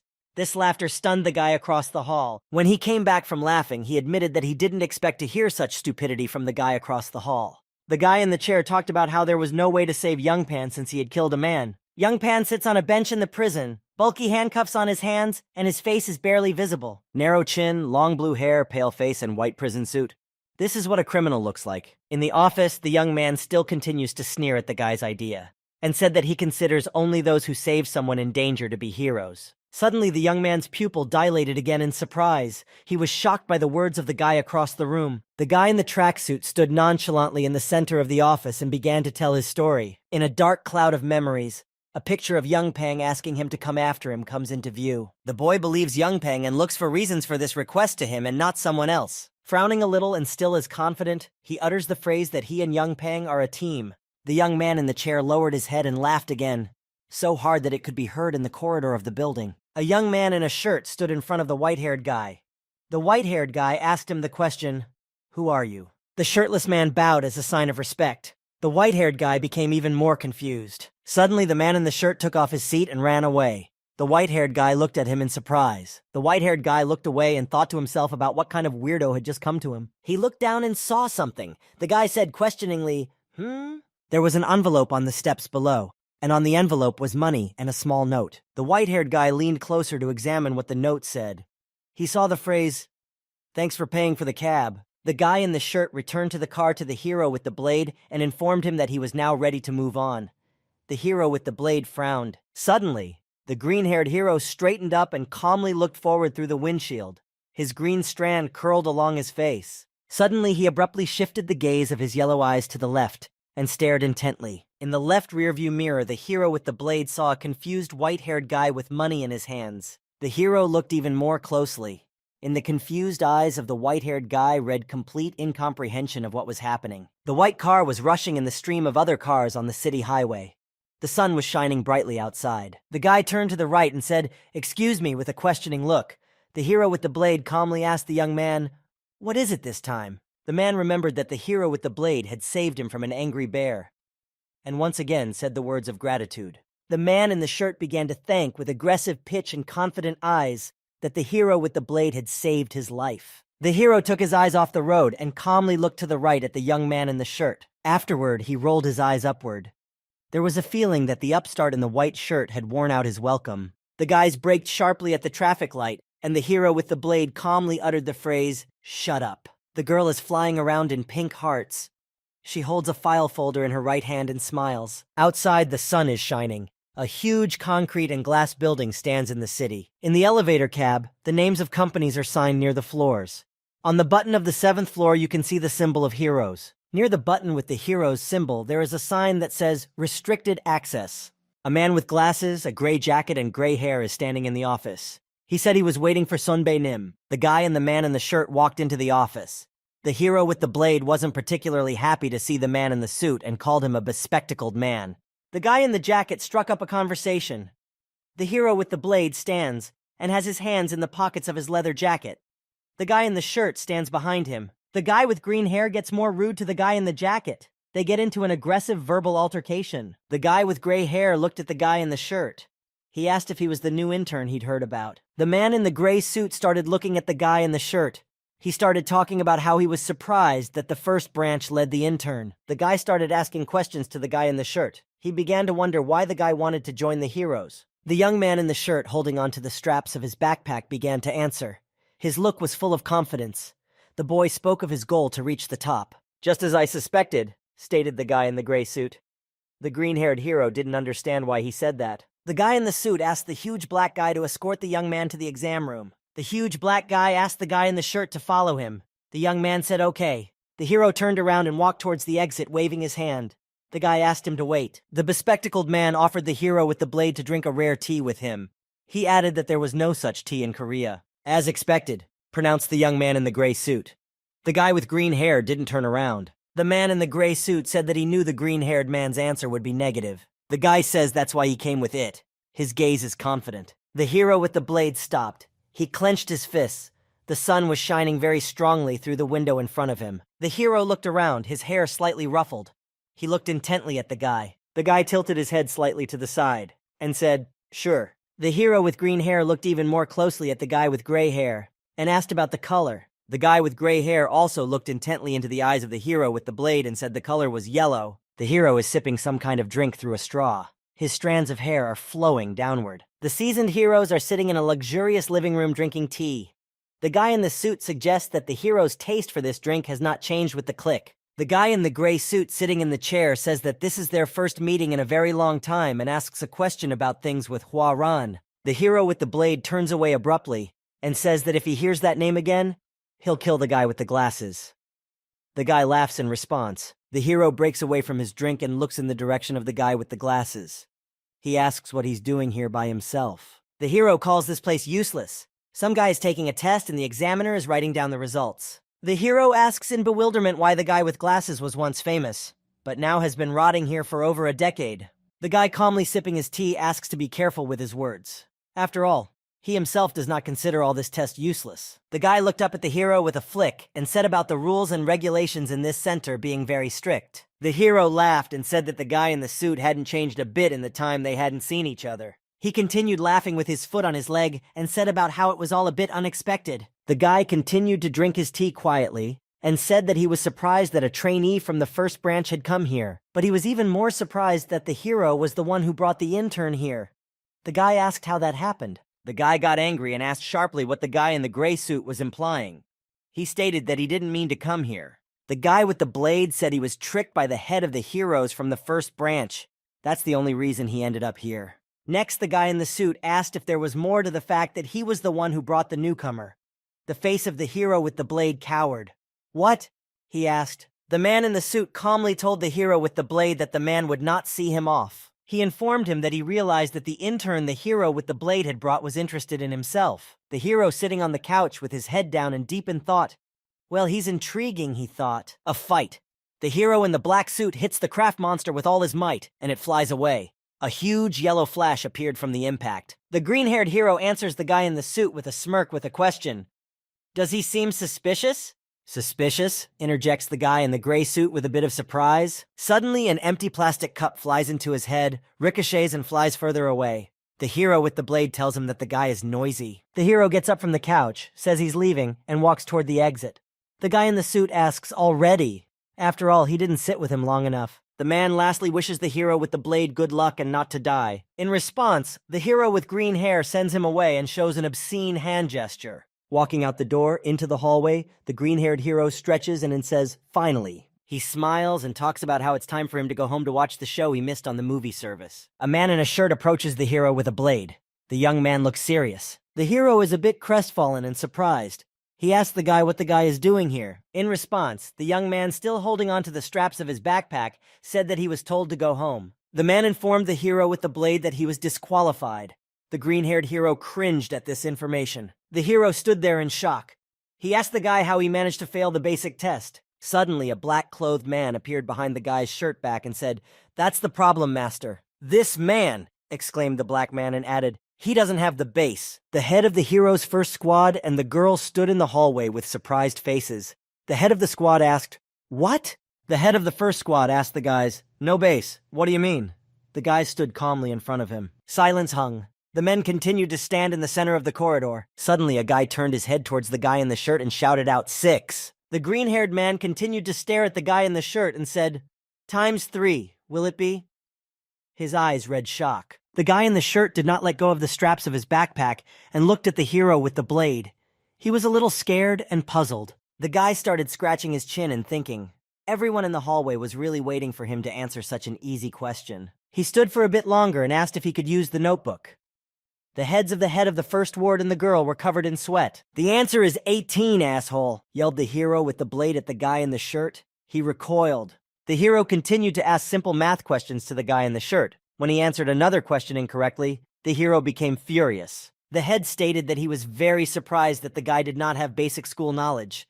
The girl also confirmed that she was very puzzled by this. The hero with the blade was standing in the center of the corridor. He was drooping, his eyes were not visible. At one moment he uttered a ha. He swung his hand, a vortex appeared, and he uttered, "Blade Storm, Second Evolution." There were various signs about companies hanging on the front of the building. The hero shouted, "Tunnel Blast Storm." A hole formed in the building, shards of concrete, dust, and dirt flew. Everything clattered. "Die!" shouted Pung Sun. On the table is a cup with a drink on it. It says coffee on the cup. There's steam coming from it. The girl gives the cup of coffee to the director of the first branch of the heroes. He thanks her in return. The director asks the girl what's up with the hero with the blade now. The girl smilingly replies that he has cooled down and gone home. The hole in the hole made by the hero with the blade is filled with cardboard. Some woman pities the girl that she was unlucky to have such irascible neighbors on the floor. Heroes with blue and red aura stand. Their eyes and mouths glow red and blue. The girl stands and smiles sweetly back. She giggles a little. And to herself, she thinks to herself that they are more than just reckless. The principal tells the girl that the new intern is quite intriguing. The girl says she's surprised too. Recently, the director of the hero's first department started to say something. He stood in the hallway and looked thoughtfully into the distance. The director remembered the guy sitting on the bed in the hospital and said the guy was saying some pretty intriguing things. They stood on the rooftop and looked off into the distance at the sunset. The ward director said he knew why Huaran had chosen the guy. He laughed. The girl asked, "Really?" The girl remembered the crazy look of the young man with red hair and lowered her gaze down. The principal turned his head towards the girl and said something he was still curious about. The girl turned to him and looked at him questioningly. The principal reported that Chip's Mostra class was yellow. He informed that heroes who are not masters are not approved for such assignments. The girl confessed to the principal in confusion that she was the one who approved the intern because the guy seemed nice to her. The girl decided to apologize to the director of the hero's first department for letting him down. She lowered her eyes down, remorse red in her eyes. The director turned his head towards the girl and looked at her with a thoughtful look without saying anything. Then the principal turned his head forward, looked at the sunset and took a sip of coffee from his glass and calmly said, "I see." The girl turned to the principal again, asking if he thought it was strange. The principal mumbled questioningly. The girl put her hand to her mouth and tensed and said that so far their approach had been either quiet or an attack on them. The girl remembered the report on TV and said that this time was different. The girl reported that she was sure that their approach had changed. The sun was already starting to hide behind the houses, but it was still shining very brightly. The director of the hero's first department asked, "Why?" The director began his speech about something to change or vary. The girl looked up and waited in surprise for the director's next words. The principal stood with a glass in his hand and calmly explained to the girl that there must be a reason for the changes. Suddenly, the director was distracted from his reasoning and took his eyes to the side. He said that he felt like an icy breeze was blowing. The sun was almost hidden behind the houses. In the center of town stands a 3-story building made of concrete. This building looks like a government building. "Hey, did you see that?" some guy asked. He had just read the news on his phone about finding the remains of blogger Chip. The guy looks at his phone and turns to his friend who is playing on the computer. The guy on the ottoman is speculating about what fate may await this country with such scumbags. The young man at the computer advised, "It's better not to speculate about stuff, but to do homework." The guy in the black shorts snapped back. The guy at the computer turned away from the game and turned to his friend. He told him to shut up and informed him that he would be playing all night long. The friends finally argued, and the boy in the black shorts said he was going to go eat, and suggested that the boy at the computer eat too. The boy in the black shorts opened the door to the hallway and yelled at the top of his lungs, "Hey, muscle pig, go order some chicken!" The boy heard no response, and began to speculate where this muscle pig had been wandering around alone for so long. He's been gone for hours, he thought. A guy in a black t-shirt and green shorts sits among the chip bags. A TV screen glows in front. He asks the question, "Is this true?" On the laptop screen in front of him, the news is playing. In them, the newscaster tells him that blogger Chip has been found destroyed. Next to his foot is an empty chip packet and some kind of photo card. On this photo card stands a happy Chip and 2 guys. These guys are newly minted costumed heroes. Thug wonders if this means he will have something to do now. There is a house standing on some street. The street goes downhill. On the roof of the house is a dish and a solar panel. There is some kind of entertainment show on TV. In it, one man is holding 2 short men by the scruff of their necks. Laughter erupts in the room. A white-haired man is lying on the couch laughing. He utters, "Oh, no way." He props his head up with his hand and speculates about what he's seen. "Does he have all his brains in place? That's hilarious," he says. A call comes in on his cell phone, which is lying on the floor. He looked away from the TV and looked up with surprised eyes. The man picked up his phone from the floor. The screen said his mom was calling him. The man doesn't answer the call, puts his phone back on the floor with the screen down.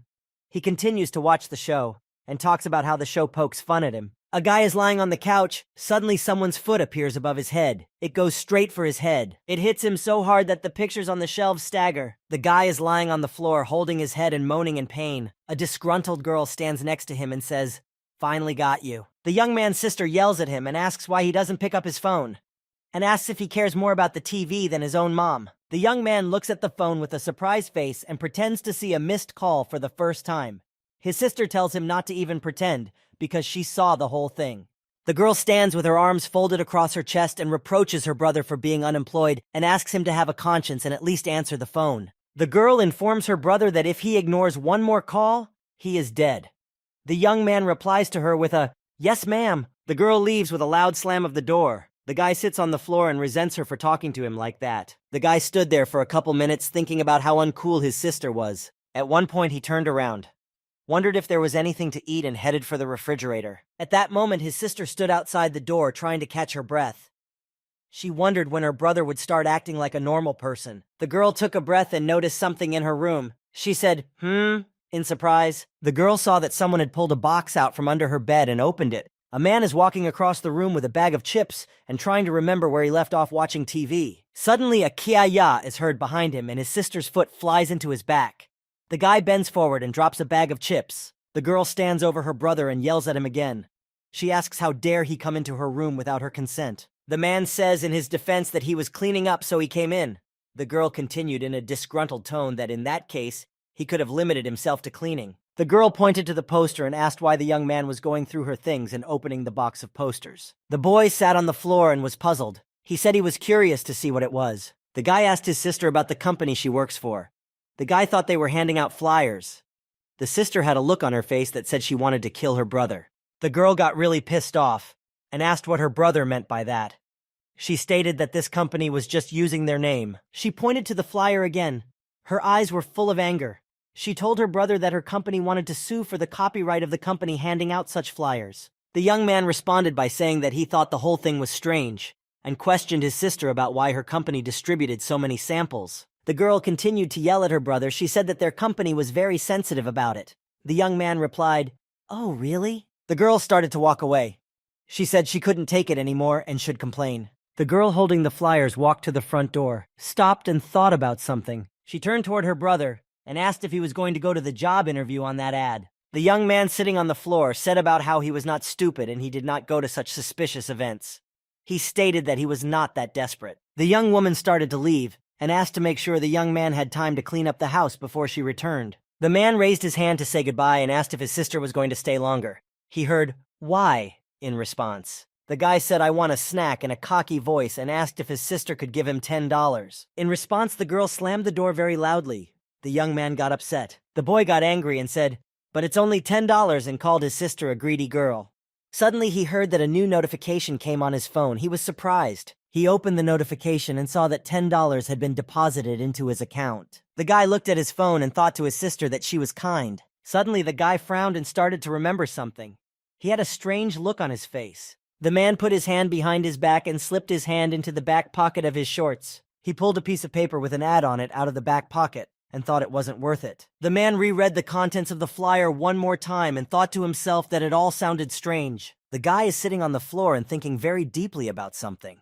He puts down the phone and the flyer and doesn't look at them anymore. The man with blonde hair lifted his head up and stared at the ceiling and continued to think. A girl was walking down the street and was indignant. She was not happy about the flyers being sent to their house.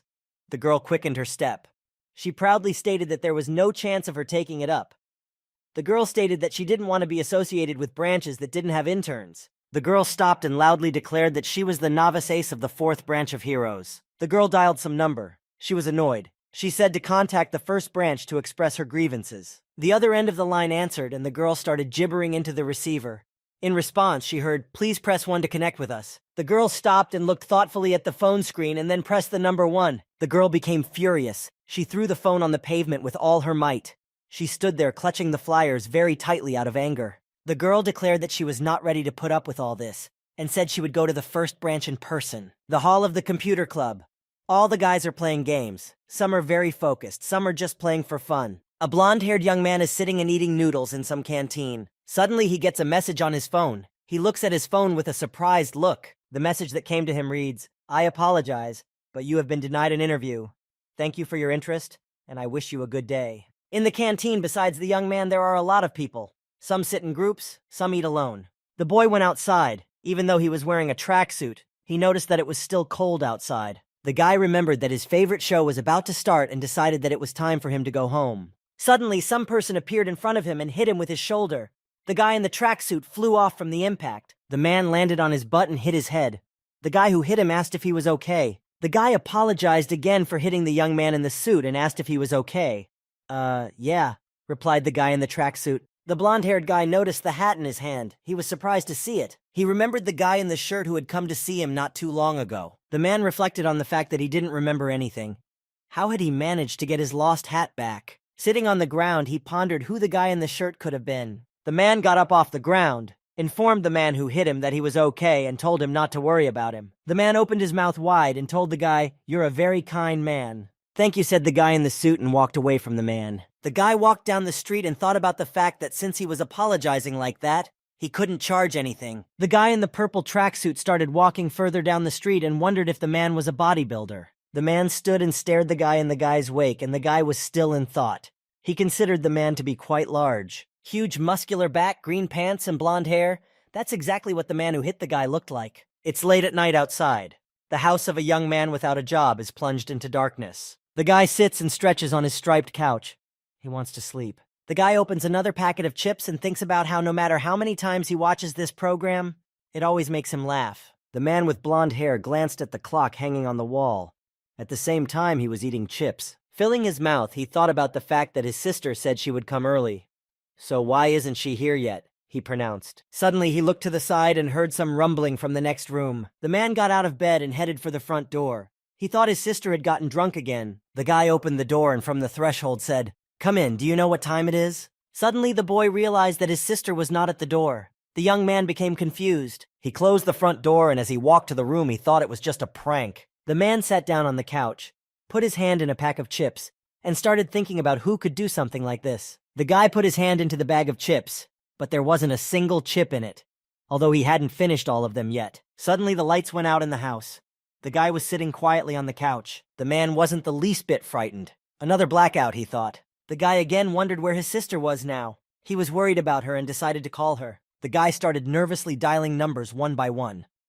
The young man decided to call the number 112 at once. Suddenly, a voice came from behind the guy. "You saw him, didn't you?" asked a huge man behind him. The young man turned his head sharply, and his eyes showed genuine fright. The boy quickly realized that next to him was the bulky man who had knocked him down in the street not so long ago. The bully stares at the photo card with the heroes and chip, and compares whether the guy on the street looks like the hero from the photo card. The huge thug smiles sinisterly with all his teeth. His teeth are very white and his neck is tense. At one point, the thug opens his mouth. His sinister smile in the dark is very terrifying. In addition to his main teeth, he has fangs. The thug extends his huge palm towards the blonde-haired guy and smiles wildly. The guy in turn backs away. The thug is already pulling his two hands into the guy's face. The young man looks on in horror at everything that is happening. The man screams very loudly, so loudly that his screams could be heard on the street. The girl is trying to reach someone. Her face is serious. Her eyebrows are furrowed. She peers out from around the corner of the house. There is a stack of flyers next to her. She says she is a little scared. The girl looks at the building of the heroes of the first branch. She hopes that she won't be harmed. After all, she is an intern. The girl freezes and thinks about the fact that Wind and Flame, the masters of the first branch, are considered the cruelest. The girl tells her brother into the tube that she respects him. No one answers the receiver, so she repeats again, "Hello? Sunbae?" The girl stands in a confident pose, holding flyers in her hand. She gives a speech about how the reality of life is loneliness, and that she has already made up her mind. The face of a girl with a short haircut and burgundy hair is full of determination as she talks about how she is going to go home. The girl is walking down the street and musing about the purpose of heroes. Not far from her walks a guy wearing a shirt. The girl sees a young man walking next to her and turns around to look at him. She was surprised to see someone. The young man walked past the girl and moved further down the street. She was surprised and asked herself, "What? The girl hid behind the corner of the house and panicked. She began to question who this guy was, and why the lights were on everywhere in the building except for the feather branch. The girl took another look after the young man walking down the street and wondered who he could be. Some street in a big city. The street is dark, it's night. There are lights on in some of the windows. The street is quiet. Someone is holding a children's textbook. A sticker is glued to the textbook and it says, "This is a gift, Master Multiplication." The boy walks down the dark street and looks at the textbook with the note. He gazes into the textbook with empty eyes and utters the phrase, "To become a hero, of course." The young man sighs deeply and says, "Not easy." The man lifts his head and looks up. His look is a little upset, but he is confident that he can handle all the difficulties. The boy feels that he has already started to stand out from the crowd of people, and he is just a little bit away from becoming a hero. "Yeah, I remember everything. That's why I've been waiting for you," said the white-haired guy in the hat. "Yeah, sure," said the young man in the shirt. He was holding onto the straps of his backpack as usual. The man held a sharp knife behind his back and said, "Why would I wait for you? There's a fishing line tied to the blonde guy's leg. You can barely see it, so the guy in the shirt didn't see anything suspicious." Who from behind the bushes was watching the young men and holding the fishing line in his hand. He's laughing evilly. It's a huge, bulky man holding the fishing line in his hand and struggling to hold back an evil laugh. Gromila laughs and looks in the direction of the guys and says, "That's right, that's definitely it." Gromila is thrilled and says he's really wanted to do this for a long time. Gromila pins the blonde guy down on the couch. The young man is shocked and tries to resist. Gromila shows two photo cards, one shows the guy's family, the other shows the hero in a black suit. Gromila looks intimidating. His eyes are burning red. The thug squeezes the young man's head even harder. The boy can barely breathe. Veins swell on the bogeyman's arm. The man gathers all his strength and stretches out his trembling hand to point his finger. The man pointed with a trembling hand to a picture of a guy in a black suit. The men are standing across from each other. The guy in the shirt is still unaware that the blonde guy has a knife behind his back. The guy tensed up. He says to himself that he doesn't want to do this, but he has no choice. The man with the knife behind his back must have lost his mind. His eyes became crazy with hopelessness and anger. He needed to protect his family. The guy with the blonde hair swung the knife at the hero. In his mind, it wasn't his fault. Suddenly, out of nowhere, a girl from the interns of the 4th branch flew into the bulky guy with her foot. Everyone was shocked. The young men looked at everything that was happening with surprised eyes. The thug flew back from the girl's blow. His face twisted, his cheek crumpled. There is whiteness in his eyes. The girl stands with her foot up. Her eyes read confidence. She froze in posture after the blow. The huge carcass of the bulky man thundered to the ground. He rolled on his back a few meters. The thug recovered a bit from the blow and sat on the ground. He didn't realize what had happened to him. "Who are you?" the thug asked. The girl grabbed the Gromila by his shirt and lifted him up. The thug was even more confused. "Why ask the obvious?" shouted the girl in a menacing voice, right in the thug's face. "I'm a hero, you pig carcass," she addressed the bully. The girl let out all her power and yellow streaks swirled around her. The girl swung with all her might with her right hand, clenched her teeth, and with a grin she wanted to hit the bully. The blow hit the bully right in the face and he was thrown a few meters away. Blood spurted from his neck. The bully got to his feet. His hand was bleeding too. He said she was braver than her brother. The girl curled up and jumped on top of the bully. She wanted to punish her brother's abuser. The bully didn't expect another attack. He took a step back and shouted for her to listen to him. "You're talking nonsense," shouted the girl in rage. She was not willing to listen to the bulky man. The people stood aside and watched everything happening without hiding their shock. "Listening to you babble," the girl continued. The uncut thug stood in front of her with a frightened face. At this time, the girl was gathering strength in her hand. The girl shouted that listening to the thug's chatter was pointless and struck another blow. The thug once again fell to the ground with a rumble and rolled a few meters on his back. The bully was very angry. 3 stripes from the girl's blow were visible on his face. He mentally called out the girl. The girl is sitting on the ground. Waves of air are flying around her, and behind her is the silhouette of a yellow dog. The girl snapped out of her seat and with a vicious grin rushed towards the thug. The thug looked at his hand and said that he felt like he was fighting a dog, not a hero. The thug viciously licked his huge tongue and stated that this moment was exactly what he wanted. The girl sat furious on the ground in a dog pose and asked the thug to shut up. She was ready to strike again. The girl rushed with all her legs towards the thug to scratch him to death. The girl runs towards the thug while he is still looking at his hand. "I'll rip your filthy mouth open," shouted the girl. Suddenly there was tension in the girl's once confident eyes. She ran at the thug and got a bad feeling. Huge hands reached out to catch her. The girl gritted her teeth, making a hissing sound, and decided to change her tactics. The girl abruptly changed the trajectory of her movement. There was no one at the place where she was. The girl with a very sharp and maneuverable jump moved behind the back of the bully and shouted, "How about it?" The girl with frantic eyes flew at her opponent in the form of the bulky man and wanted to bite him. The girl was almost at her target. She got very close to the bully from the back. The latter didn't have time to react. Suddenly, the bully tensed his back and a whole jaw with fangs appeared from there. The girl could not have expected such a thing. Her eyes were filled with fear and she didn't have time to react. The girl's painful scream resounded throughout the street. It was heard throughout the entire neighborhood of the city. The girl landed heavily on the ground. Her boots kicked up dust. The girl's entire arm was covered in blood and the edge of her jacket was tattered. The blood was dripping right onto the asphalt. The girl stood right in the middle of the street and held onto her bloody hand. Gritting her teeth, the girl growled unhappily at the bully. She was annoyed that she didn't bite him. Huge mouths with fangs opened all over the bulky man's body. It was a gruesome sight. The Gromila asked where that girl's confidence went. The Gromila monster looked creepy. He told the girl not to overwork herself, for the real battle had not yet begun. The monster stood with his whole body hovering over the girl. He was twice as big as her. The guy with the blonde hair looked at them both from a distance. The man backed away, his eyes rounded with fright.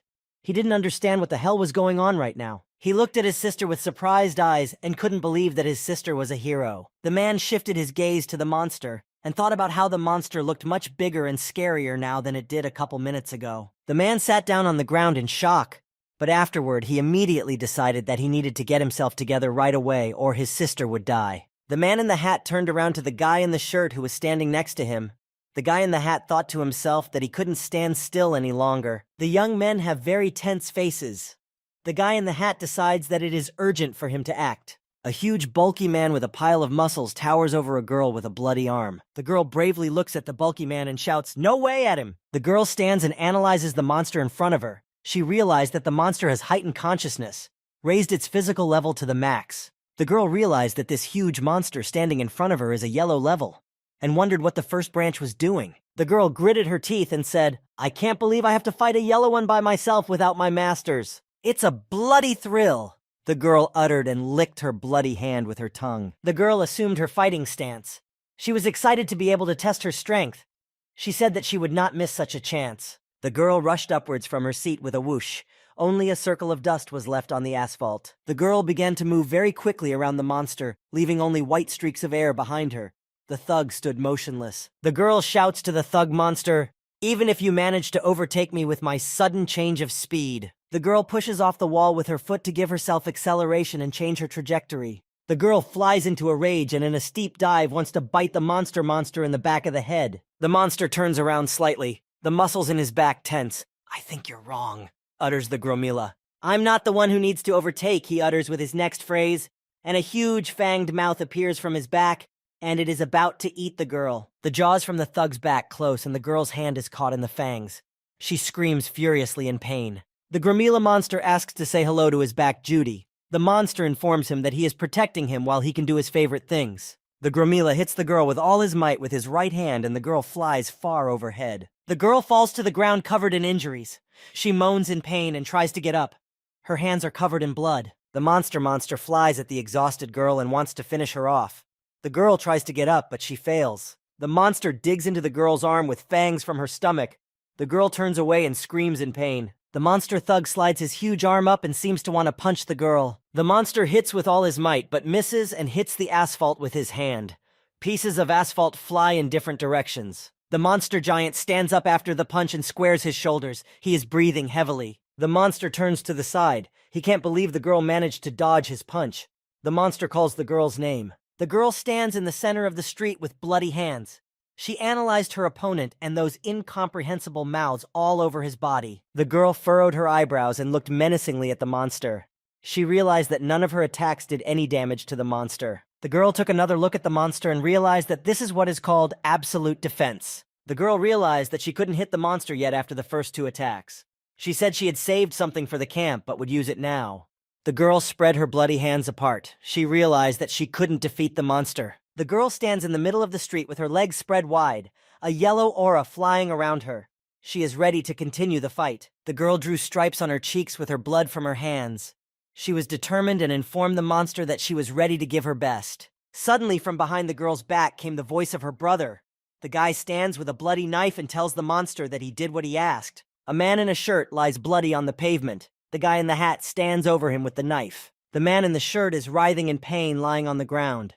The guy in the hat asks the monster to let him and his sister go. The girl turns around and yells at her white-haired brother, "Andayong!" The guy grabs his sister's bloody hand with his bloody hand. The brother and sister move away from the monster who is standing over the body of the guy in the shirt. The guy in the hat drags his sister behind him and she asks what he did and asks him to let her go. The guy says he made a deal. The guy tells his sister that the monster told him that if he gave him the guy in the shirt, he would let them go. The man proceeded to drag the girl by the arm and told her that he sacrificed the guy. The man ran as fast as he could and dragged his sister behind him. He told his sister that the monster wouldn't touch them. Suddenly the guy, his sister, kicked him and the young man fell to the ground. The girl yells at her brother and asks if he is naive enough to believe that the monster will keep his promise. The girl stands over her brother and reprimands him for the things he has done. It doesn't bother her that she is covered in blood. The girl couldn't hold back the rush of emotions. She wept and screamed and told her brother that it didn't matter if he was looking for a job or unemployed. The boy sat on the ground in shock. The girl told her brother to remain human no matter what. Suddenly, behind the girl's back, a giant monster appeared. He was holding an immobilized guy in a shirt in his hand by his head. The girl turned around sharply and shouted, "Damn!" There was consternation in her eyes. A second later, the monster's huge fist flew into the girl's face. Her face twisted. The monster thug's punch was so strong that the girl was thrown very far away. The girl landed with her head in the asphalt. Shards of asphalt flew from where she landed. Dust rose in the street. The thug is holding the guy's head, his mustra muscles tense.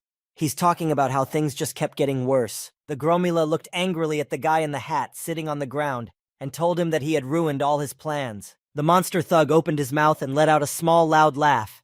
His eyes are white and his fangs are sharp. The guy is scared and sits on the ground with a dumbfounded expression and stares at the Gromila. Dust flies around him. The guy screamed in fear of a pact with the monster. The guy reminded the monster that he promised not to hurt him and his sister. The monster thug stands and laughs. He is holding the body of the guy in the shirt in his left hand by the neck. The guy in the hat is kneeling in front of him. The young man is in shock. He looks with very scared eyes at the monster. The monster is laughing very loudly. The boy looks up at the monster with frightened and pitiful eyes. His hair is sticking out from under his hat. The monster smiles menacingly. His face is in darkness, which makes it look more intimidating. The guy in the hat turns around and crawls away from the monster. The young man yells, "Save me!" The hulking monster said that the guy had ruined his fun. He looked sideways and saw an iron cabinet. The monster giant said the boy should be punished and threw the iron cabinet at him. The cabinet hit the boy right in the back. The monster loomed ominously over the guy and verbally mocked him. He accused the guy of being unemployed and too gullible. The man in fear tries to crawl away from the monster, but it is unlikely that he will succeed. The thug leaned over to the guy and made a slingshot of his fingers and teased the young man. He said that it was easy for people like him to trust everyone. The young man screamed and jumped up from the ground with terror in his eyes. He wanted to run away. The thug threw the boy into the boxes. The young man lies in the box covered in blood. The monster says it was the boy's choice to kill Han. The young man is bleeding. His shirt is shredded. His eye is swollen shut. The monster looms over the nearly dead young man. He tells him, "You killed them all." The monster's face is half in darkness. His ugly, toothy mouth is slightly open. The monster has uncut hair. He says goodbye to the guy and is about to kill him. Suddenly, the guy in the shirt tries to break free from the thug's grip. He swings around in a sudden movement. From the look on the guy's face, he's in shock. A vein on his forehead is bulging. He doesn't understand how this is happening. The shirtless young man jumped out of the thug's clutches and landed on his feet. The thug felt a burning sensation in his side, he thought. No way. The guy's eye was bleeding. The young man's gaze was devastated. The guy sits on the ground covered in blood and asks the guy in front of him, "Hanganchi?" The guy in the shirt jumps on the enraged, thundering monster. The battle is on. The monster is furiously yelling that scum like this shirt guy should know their place. The thug monster is frantically screaming at the guy in the shirt. The wind from the yelling flutters the young man's shirt, but he stands calmly in place. The young man stands calmly in place with his hands in fists and says, "I'm not scum." The young man is in the hospital with a band-aid on his cheek. The young man is wearing white hospital clothes. The young man has his hand in a fist and is looking at it. He is deep in thought about something. The boy is looking from under his eyebrows somewhere forward with a confident look. He's 100% sure of his abilities. The man in the shirt wants to strike hard. He gathers all his strength into a fist. His face is showered with yellow light from the glow of his fist. The guy jumps on the demon thug and with a scream he wants to strike at him. The man runs and holds the yellow fist in front of him. He declares that he is a hero. The Gromila monster effortlessly swipes his fist upwards. It hits the guy directly and he flies off. The director of the first branch of heroes asks if number 1 is in front of him. The director stands in the room with a guy with black hair and asks if he wants to be a hero. The guy replies that he doesn't want to. Suddenly, the young man sitting in the hospital bed declares that he doesn't just want to be one. He is definitely sure that he will become a hero. The principal says that there are plenty of people who can handle yellow. The principal asks the kid a question about how he's going to get stronger. The guy replies, "Not like this." The principal's face changes to surprised, and the guy's answer makes him think. The kid tells the principal that strength alone will not make him number 1. A young man covered in blood flies back from the thug's punch. His jaw is knocked out and there is a sense that he is dead. Suddenly, the guy palm grabs the thug's fist, which is headed for him. The thug didn't expect this turn of events. He didn't expect the guy to offer any resistance. The young man pushed the thug's fist aside and jumped on the thug monster, wanting to kill him. The guy stands back and watches as the guy in the shirt tries to overpower the monster. The thug thought to himself that he expected something like this, because in the face of the end, true strength and character are put to the test. The monster is in a state of suspense. He doesn't understand where the guy got his strength from. A yellow fist comes flying at the monster at high speed. The monster admits to himself that he feels a sense of fear. The young man in the shirt delivers the strongest blow with his fist. The monster thug manages to get his shoulder under the blow. The young man lands on the ground with slippers on his feet. The boy bounces off the ground again and flies into the thug to land another blow. The young man throws his arm forward and hits the target.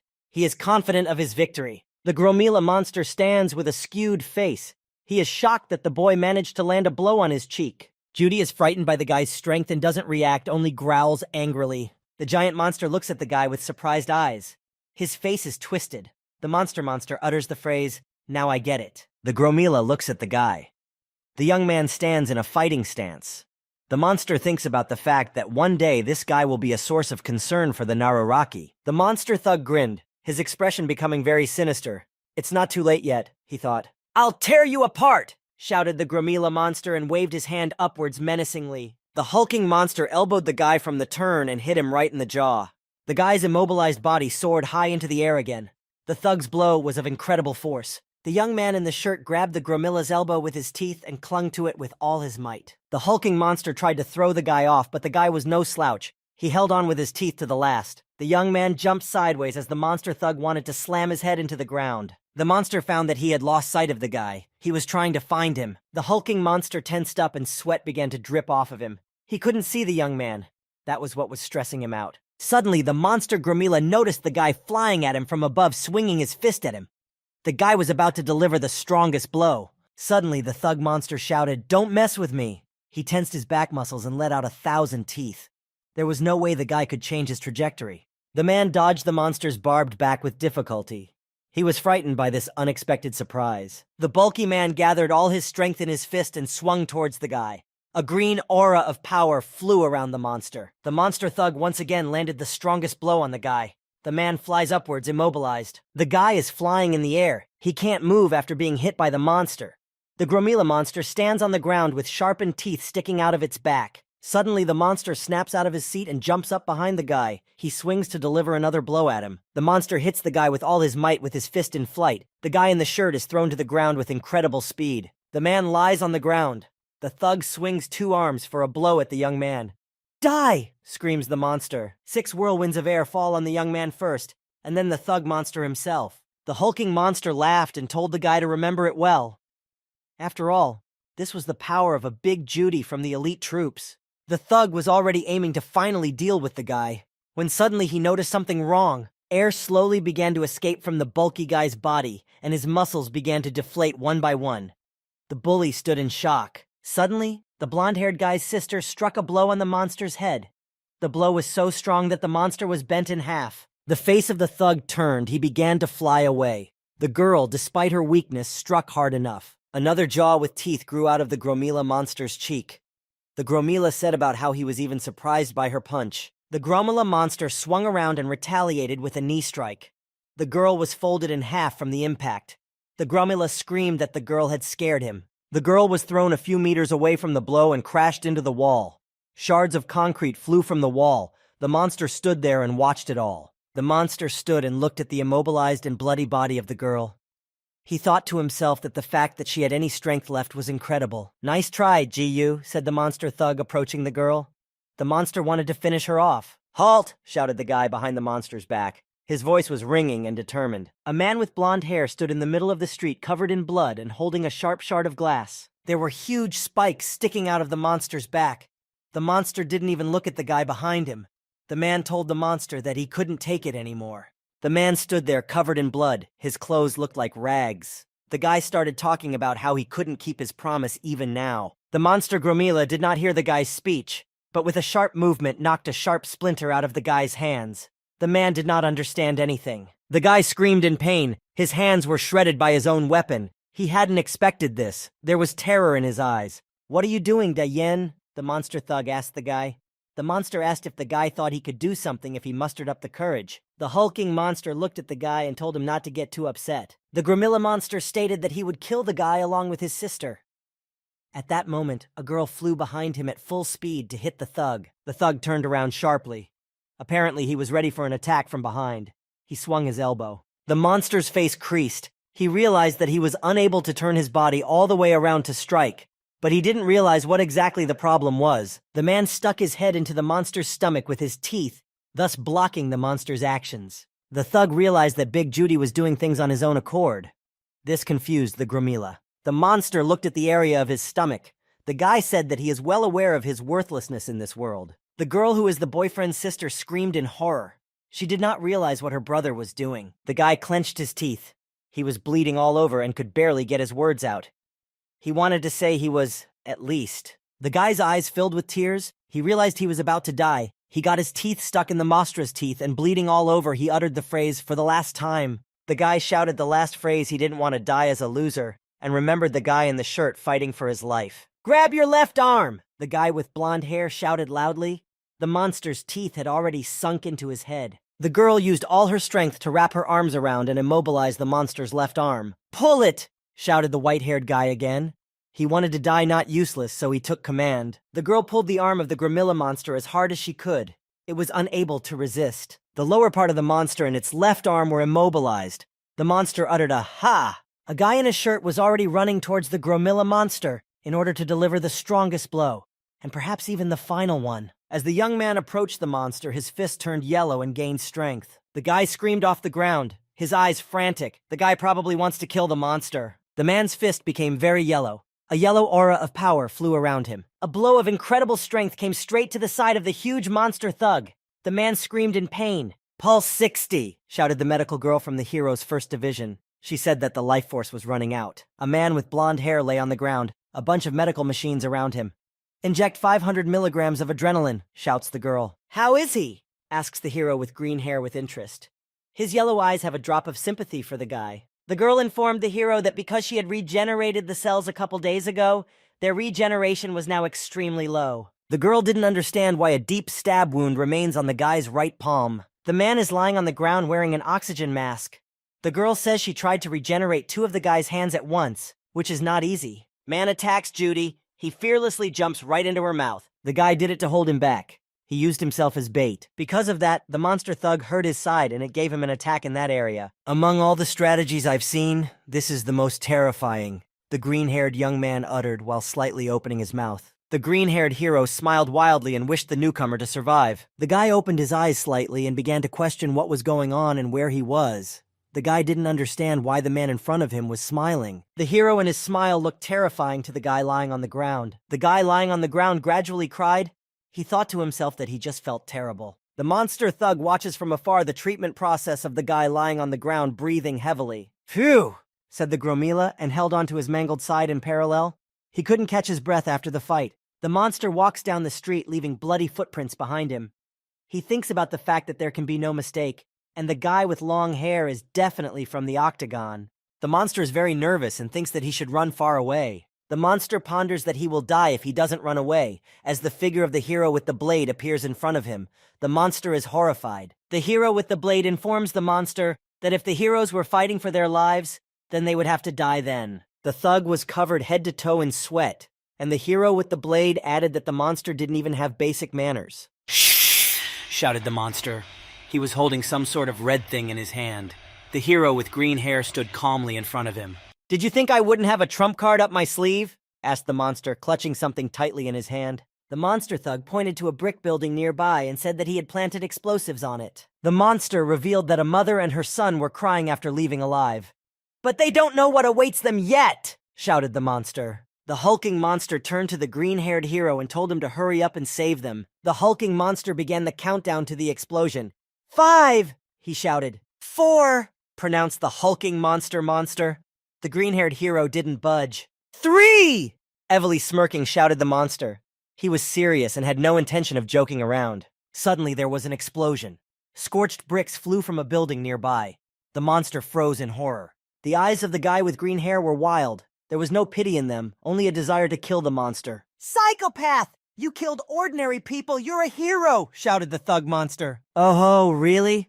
uttered the hero, holding his blade with a blue aura in his hand. The hero swung his blade and cut off the monster's arms. The hulking monster is in shock. The monster is screaming in terror. Its white eyes reflect all the horror going on inside it.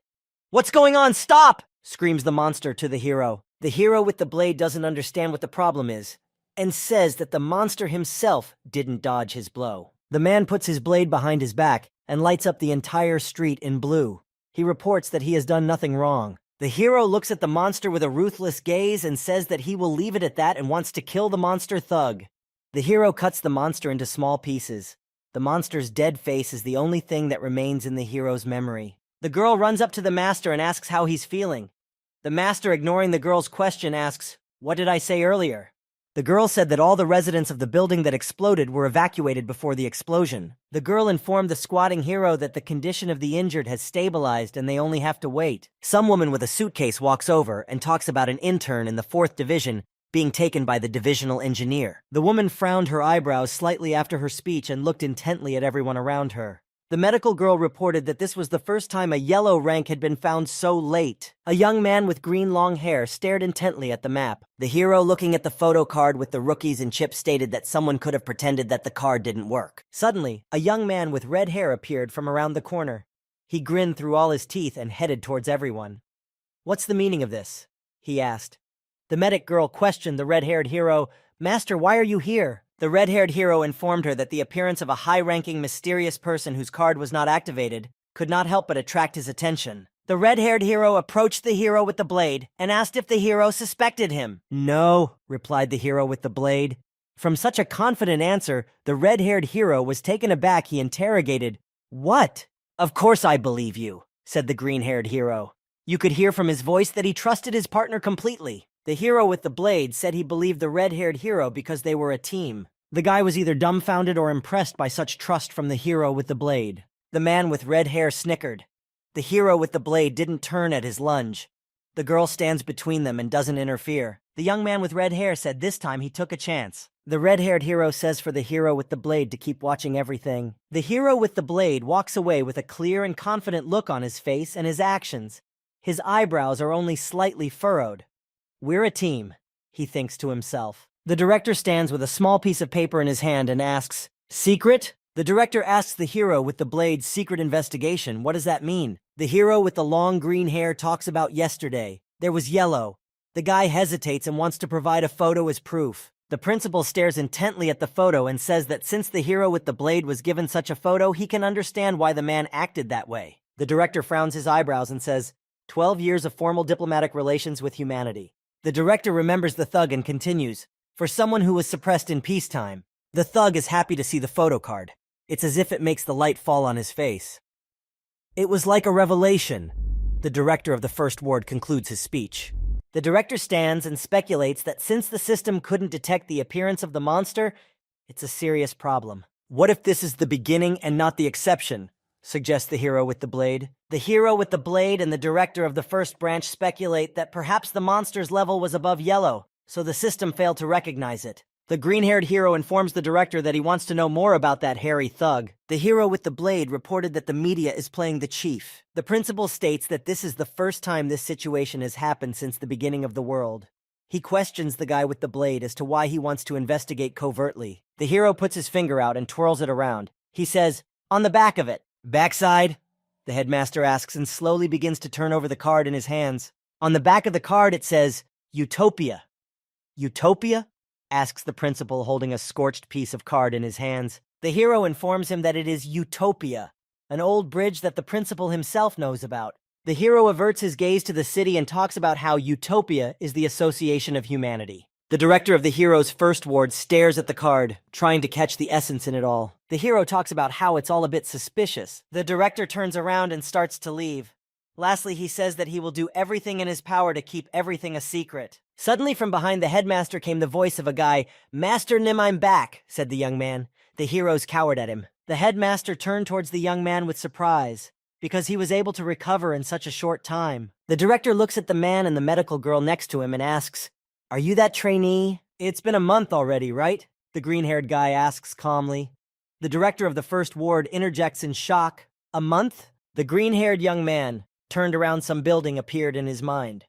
"Camp," the guy with green hair pronounced. The director of the first division of heroes sweated, and with a surprised face began to ask about Hero Camp. The director was surprised that the first division was also participating. The director is horrified and asks the green-haired guy if he wants to poison the intern for the camp. The director says that's too reckless. The hero with the blade stands in front of the shirtless guy and declares that he will train him for the rest of the month. The hero looks at the guy in the shirt with an angry look. One of the strands comes down along his face.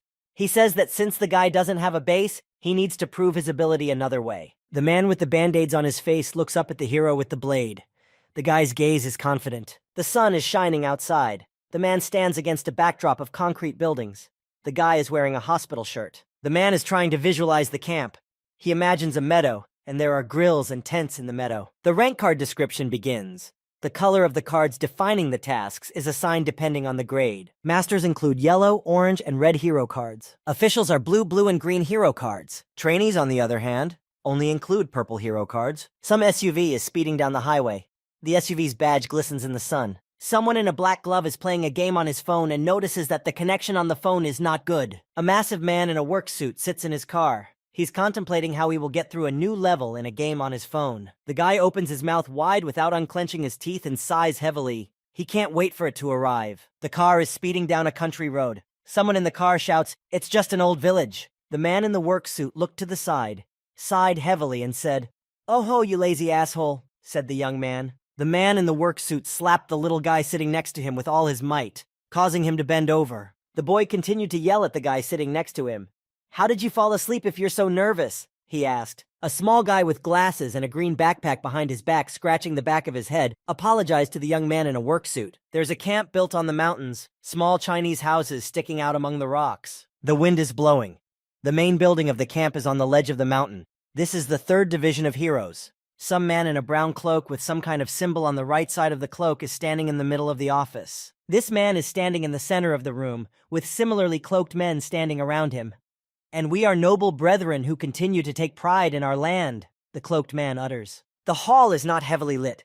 There are 19 people in the hall, all kneeling. It looks like a cult. One of the cloaked men shouts as loud as he can, "Never lose your pride, my brothers." Two masked men, blue and red, are on one knee, their arms and legs bandaged. The blue mask is Mu-young Ho-sang, a trainee from the 3rd Hero Division. In the red mask is Mu-young So-san, who is also a trainee from the 3rd Hero Division. The helicopter takes off and leaves behind swirls of air. Some guy waves to the helicopter from a cliff. The hair of a girl and a guy from the 4th Division of Heroes is blown around by the wind from the helicopter blades. A man is holding a dog leash in his hand.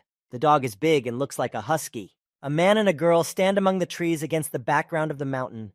Their hair is fluttering in the wind. Someone sits in the front passenger seat and is silent. A hero sits behind the wheel of a car and tells the guy in the passenger seat to be quieter. A white car with guys inside is standing in a large traffic jam of other cars. The hero with the blade yells, "Shut up! Shut up!" It has become apparent that the traffic jam of cars is huge and the flow is barely moving. The hero with the blade yells, "Shut up!" to the guy again. The hero with the blade yells at the guy in the shirt who is sitting in the passenger seat. He blames him for all the problems that are coming at him. An old building stands in the middle of the jungle. There's a huge field in front of the building. An old rusty gate. A small column indicating that this is the heroes' camp can be seen in the background of the main building. A guy in a jacket reads out information from a piece of paper. Like last year, 2 interns from each department are in Camp 5. The man reads this out while some woman stands with her back to him and quietly listens to him. The woman has bright blue hair.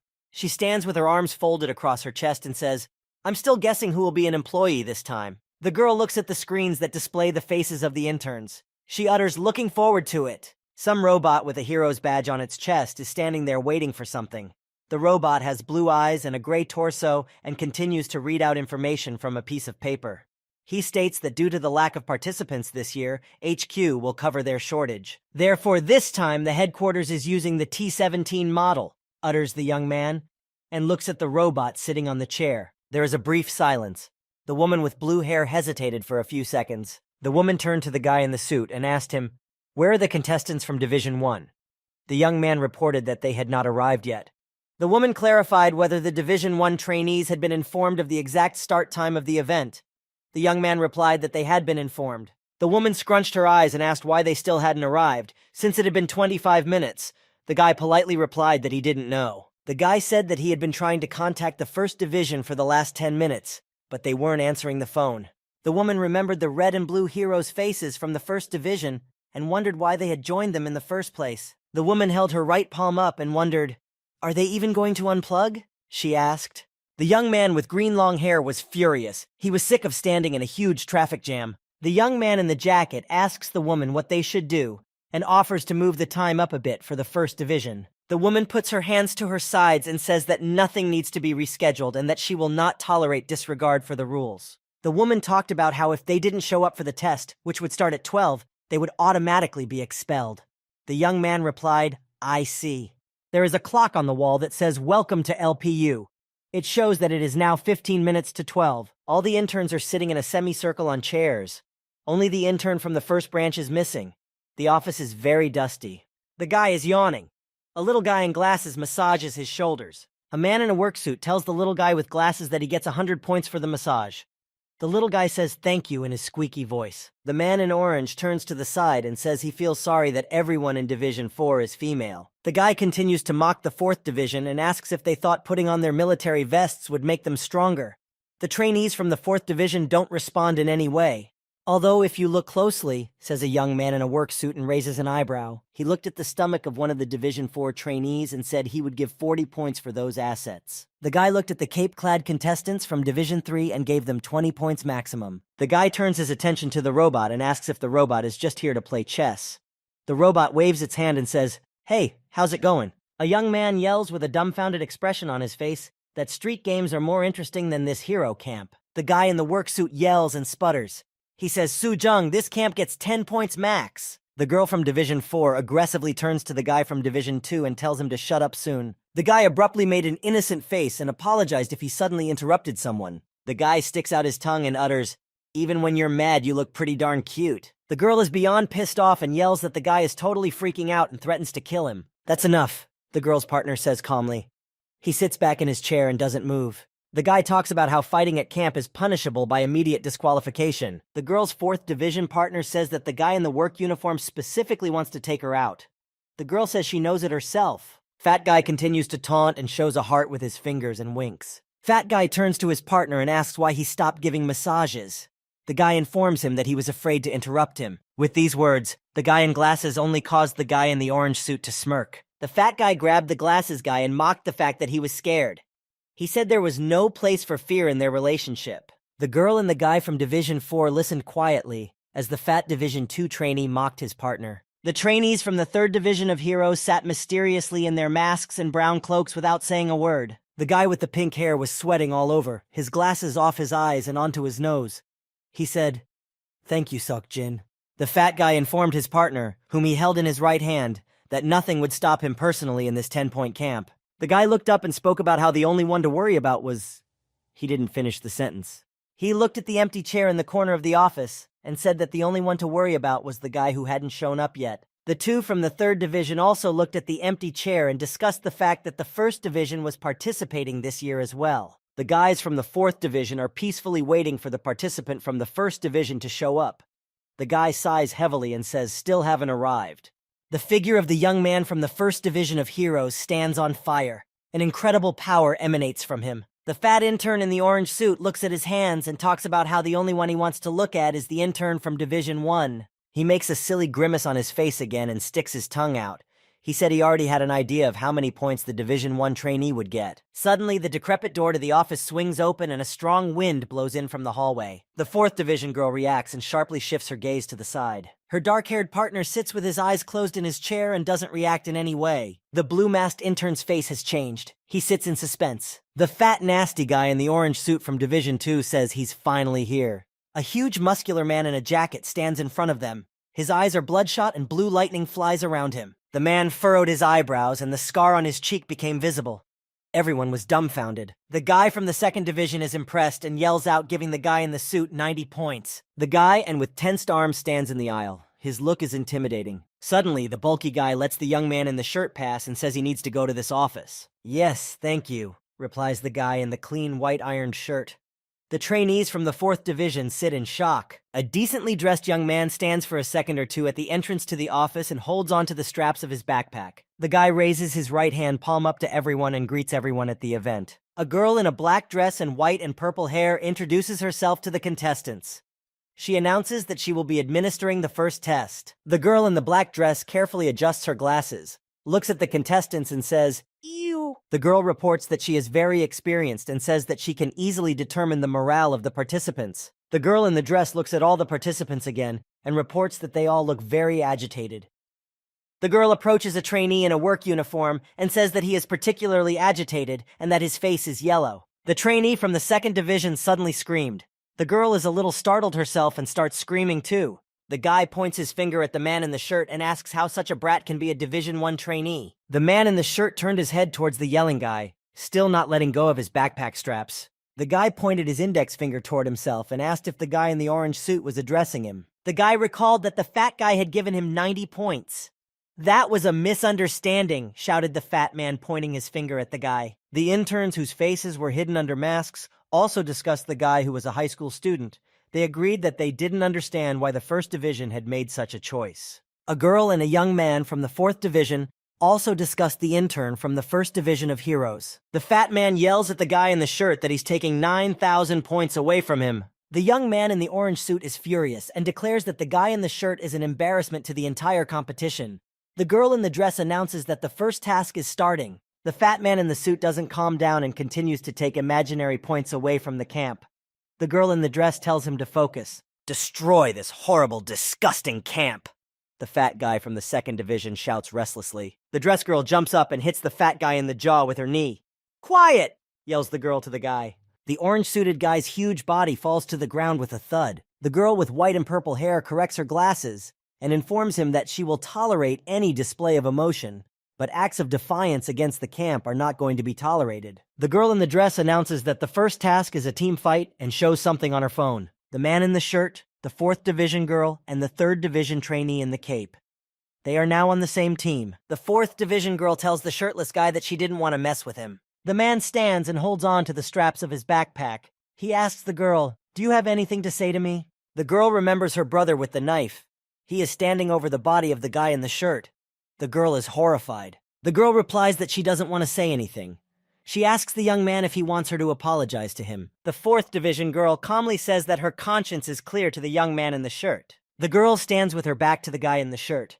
The man in the shirt has already approached the guy in the blue mask and is asking him something. The girl stands and listens to the conversation between the young man in the raincoat and the guy in the shirt. The girl aggressively points her finger at the guy in the shirt and asks if he is joking. The guy asks the girl who she is. A 4th Division man with a dog and a 3rd Squad guy with a red mask. That's the Wolf team. The Lion team includes a robot from Hero Camp, a kid with glasses, and an angry guy in a work suit. The man in the work suit yelled menacingly at his teammates. He told them that if they got in his way, he would kill them. The robot raised his right hand and said, "Roger that." The man with glasses also agreed to stay out of his teammates' way. The girl tells the young man in the shirt that her conscience is clear before him. The young man, without hearing the whole sentence, replies, "Good." The girl stands. She is pleased with herself. Meanwhile, the guy in the shirt whispers something to the guy in the brown robe from the 3rd Division. The intern in the red mask wonders what the next assignment will be. The girl punches the guy in the shirt in the chin. The trainee in the blue mask is shocked. The girl in with white and purple hair withdraws her left arm to the left. The girl shouts out, "Speed Raid," and 3 huge number boards grow out from behind her back. The hero attacks the demon. Everything around him is on fire. The demon screams. The horned monster and the one-eyed monster stand with their mouths wide open. The girl in the dress announces that whose team can defeat the final yellow boss, that team will be the winner. The winners will have an advantage in the future, she finished. The girl looked at all the contestants with an ominous look and said that the last place was automatically eliminated. The young man in the work suit clenched his teeth and tensed his neck. He said, "Follow me slowly." The trainee in the orange suit, his division partner with pink hair, and the robot, they all fly forward. The guy is sure he's the one who will take first place. Several terrifying monsters with the scariest faces and purple eyes. The guy jumps, something glowing blue in his hands. He yells 1,000 volts. A young man flies with an electrical discharge in his hand. He aims at a huge monster in the shape of a dog. A girl and an intern in a cape and a blue mask fly. She turns to the guy in the shirt and mockingly says that if he gets tired, they can slow down. The guy in the shirt runs with all his legs down the stone pavement, torches burning on all sides. The guy stops and says he's tired. He can't catch his breath. The girl gets furious and reminds him that he said he was fast. The guy says his backpack is heavy. The girl is furious and yells at him. The guy with the blue mask asks the girl to calm down. A girl with white and purple hair stands in front of a shield with the number 2 on it and wonders, "Who will be first?" she asks. The girl with white-purple hair is approached by someone through an earpiece. She is surprised and asks, "What's wrong? Is it lunchtime already?" The girl looks with surprised and frightened eyes in the direction of the earpiece. She hears that it is the wolf team addressing her. A young man from Division 4 is radioing that their team has completed the mission. Next to him is a trainee wearing a red mask, and behind them is a defeated headless monster. The girl is extremely surprised that the 2 guys defeated the final boss in just 10 minutes. She thought about the fact that even she would not have been able to handle this task so quickly. The girl in the black dress and white-purple hair tensed up, a drop of sweat dripping off her cheek. The young man from Division 4 suggests to the guy in the raincoat and red mask to have lunch together. The guy from Division 2 is shocked that the wolf team has already completed the mission. His partners are also surprised. The guy is pissed that he lost to a team that didn't even have 10 points. The guy turns to his partners and says that he told them to stay out of his way, and threatens to kill them again. The young man in the orange suit, his partner with pink hair and glasses, and the robot bounce off the branch. A white jet of air remains under their feet. A young man in a work suit, his partner with pink hair and glasses, and a robot land on a green lawn. A moss-covered monster looks at the interns and considers them a disgusting team. A guy in an orange suit says, "No way they're faster than me." A stone monster with purple eyes and green grass clumps on his head looks at the interns angrily. The guy with orange hair is serious, lightning bolts hovering around his face. He says to the monster, "Hey, deerhead, how many points are you worth?" A young man in a shirt, an intern in a brown cape and blue mask, and a girl from Division 4 are standing in a stone hallway. The girl and the guy in the trench coat and blue mask are very surprised to see that their division partners have already finished their assignment. The guy in the blue mask turns to the girl and suggests they leave the guy in the shirt and go on without him. The 3 of them stand in a circle, and the guy in the blue mask adds that if they stay here, they won't defeat the boss. The girl pondered over what their team should do. She looks sternly down at her team members from top to bottom. The guy stands and looks at his 4th Division teammate. The girl is running very fast. She is ahead. The guy in the blue mask is behind and carrying the guy with the shirt on his back. He wonders why they dragged the guy with the shirt on his back. The girl replies without turning around that the boss is a 3rd-rank boss, and the 2 of them will have a hard time dealing with him. The 4th Division girl turns around as she walks, stares intently at the young men and says, "And this guy?" The young men also look surprised at the girl and wait to see what she says next. The girl says that the guy in the shirt is pretty strong. The guy asks the girl how she knows he is strong. The girl replies in an annoyed voice for the guy to shut up and run after her. The 3 of them continue to run, and the girl says that this is a time raid, and they need to defeat the boss as fast as possible. She continues and talks about how they could use the extra hands. On the run, the intern in the blue mask talks about how the Division 4 intern is weird. The girl replies that she noticed it too. The guys on the run wonder why they haven't met the usual enemies yet. An interview room with a long rectangular table with chairs behind it. No one sits in those chairs in the office. A woman with blue hair is sitting at a large office desk. She stares into the computer screens and says, "Unbelievable." The woman looks at the pictures of the heroes who have already finished the task.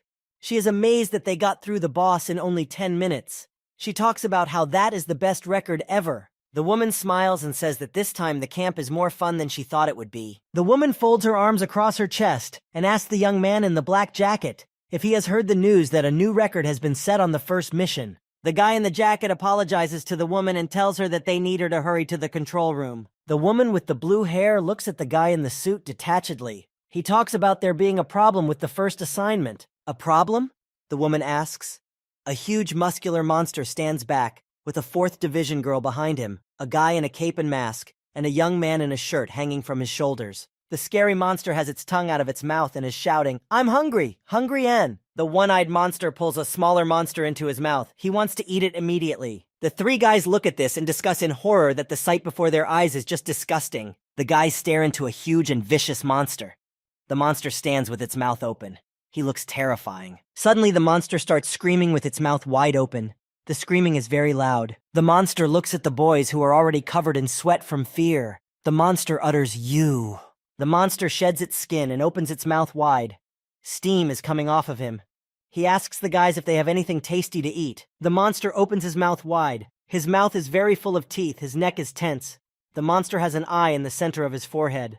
The monster asks the guys, "Are you tasty?" A girl and a guy in a mask and cape from the 3rd Division jump on the huge monster, and the guy in the mask strikes with his fist first. The girl punches the one-eyed monster in the face with all her might. The one-eyed monster's 2 cheeks are burned from the budding hero's blows. The monster screamed in pain. While the one-eyed monster is distraught, the young man in the cape delivers another punch directly to the one-eyed monster's face. The one-eyed monster struggles to keep his balance. He spreads his legs wide. The trainee in the blue mask delivers blow after blow. The girl from the 4th Division soars up, swings, and delivers a kick to the back of the one-eyed monster. The huge fist of the one-eyed monster flies straight into the girl's face. She prepares to take the blow and crosses her arms at her face. Suddenly, the monster disappears from her sight and appears behind the girl's back and plans to strike from behind. The girl is stunned at this turn of events. The one-eyed monster doesn't have time to hit the girl before he gets a fist right in her jaw. It's Guy who manages to intercept the monster and strike it. The girl looks frightened sideways at the one-eyed monster flying away from them. The man is shocked that there is consternation in his gaze. He utters, "Oh shit." The man in the shirt notices the one-eyed monster flying at high speed at him from the right and wants to hit him. The one-eyed monster hits the young man in the white shirt with all his might right in the stomach. He screams in pain. The guy in the brown cloak and blue mask stands there holding his hand. Incredible strength is accumulating in his hand. At the camp's central office, they are reviewing the pictures. They discuss that body number 1 has escaped. They say that the physical limitations of the Esper suit have been violated. The guy asks the woman with blue hair what he should do and offers to stop the test. The girl with white and purple hair objects to stopping the test. The young man in the suit objects and says the monsters are too dangerous. The girl in the dress suggests calling it compatibility. The stone monster opens its mouth wide with crooked teeth and screams wildly. He swings his right paw. A fight between a huge stone monster and a guy in an orange suit. The monster jumps on the guy and swings his fist. The guy talks to the system to use 1,000 volts to deliver a crushing blow. The guy shoots the 1,000 volts at the monster with an electric shock. The monster can't fight back and screams in pain. The guy looks into the clipboard at the faces of the heroes from the 2nd Division. He talks about how their water and electricity match up pretty well. He talks about how boss number 2 is grass. A huge rock and grass monster stands in front of a young man in an orange suit. The guy in the business suit says that the monster is not bad against the elements of water and electricity. The stone monster smiles widely, its eyes and mouth burning purple. The guy is highly irritated, the muscles in his face tense. He says about the monster, "That damn weed." The girl with white and purple hair asks the woman with blue hair, and the guy in the suit a question. She says, "Do you know which high school students take the entrance exams?" The woman is surprised, as is the young man. She says, "It makes sense. The purpose of the camp is to select the best among the participants." The guy and the red mask are in the dining hall. The guy at the table tells his dog to eat better. A woman with blue hair says, "Attack type number 1 is ordinary, though high level." The woman looks at the screen showing the Tiger team and says, "Everyone on the Tiger team uses hand-to-hand combat. Isn't it just right for the situation?" The monster swings his fist and is ready to strike. Someone puts their hand palm forward and says, "Stop." All 3 of the Tiger team stand with their arm outstretched forward and show their palm.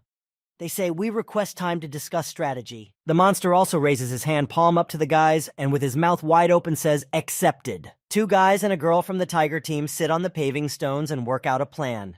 Each of them is writing something in their notebook. In the camp office, looking at the guys discussing the fact that they will be able to compete even with the Lion team. A girl in a dress and with white and purple hair holds a mug of coffee in her hands, looks slightly sideways and says, "Join forces?" A team of tigers made up of a 4th Division girl, a young man in a shirt, and a guy in a blue mask jump on the monster, wanting to defeat it. The Division 3 trainee in the brown cloak and blue mask hits the monster hard. The monster flies away screaming. The girl from the 4th division also punches the monster in the other side of its jaw.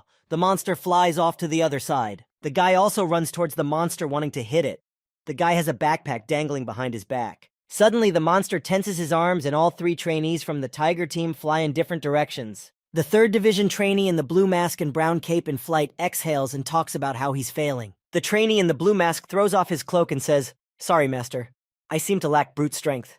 The trainee tenses his muscles and red sparks fly off of him. The trainee in the blue mask with no cloak throws the first punch at the monster and hits it right in the face. The guy jumps on the one-eyed monster and starts throwing punch after punch. The monster stands and endures the pain. The one-eyed monster covers his face with his fists and screams, "It hurts, it hurts, it hurts." Suddenly, the one-eyed monster opens its mouth so wide that its mouth becomes bigger than the head of the guy in the blue mask.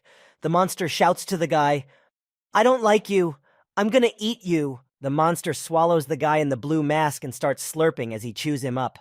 The girl and the young man in the shirt stand in shock. The monster has gotten bigger. The girl looks at it in horror. The one-eyed monster says, "Delicious. It tastes like strawberries." The fat one-eyed monster turns to the girl and the young man, the monster's fat chin sagging abominably. He says, "And you two, are you tasty too?" The guy yells to his partner, "Lee Soo-jung, grab him." "Yes!" yells the little guy with glasses and pink hair and jumps on the monster. He barely clings to it with his fingers. The kid with glasses uses his water prison ability, and the grass monster suddenly finds himself in a huge water bubble. The grass monster screams and water pours into his mouth in a huge stream. The pink-haired kid jumps away from the monster, and the herb monster has almost sucked the entire water bubble into himself. The grass monster smiles widely. He feels great. He has regained 10% of his health from drinking the water. Guy slaps his partner with pinkish hair. The guy covers himself with his hands and hurries to apologize. Fatty takes his division partner under his arm and says, "Soo-jung, I got a great idea." The guy in the shirt wants to ask something to the huge dog who is dragging him by the scruff of his neck somewhere. "Shut up! I'm not answering that!" growls the girl in the dog's body. The young man quickly agrees not to fight. The monster bridges the distance with large leaps. He chuckles evilly on the way. The monster opens up once again from the ground and swings. He yells, "Hey!" The monster swings 2 hands at the dog and the guy in the shirt and yells, "Gotcha!" The one-eyed muscular monster hits with all his might. Huge shards of rock and concrete fly from the ground. A huge column of dust rises. The robot's eyes glow as he utters, "T-17 battle mode activated." The robot flies, cutting through the air. He punches with his right hand and yells, "Medium kick!" The grass monster hits the robot with his right hand and he flies off. He didn't even have time to get close to the monster. The kid with the glasses also flies off the monster. The kid with glasses flops down on the monster's moss-covered stone press. The kid activates the water prison again, and the huge grass monster is imprisoned again. The grass monster was ready for it already and was sucked up by the water again. The guy yells to his teammate, "Don't stop!"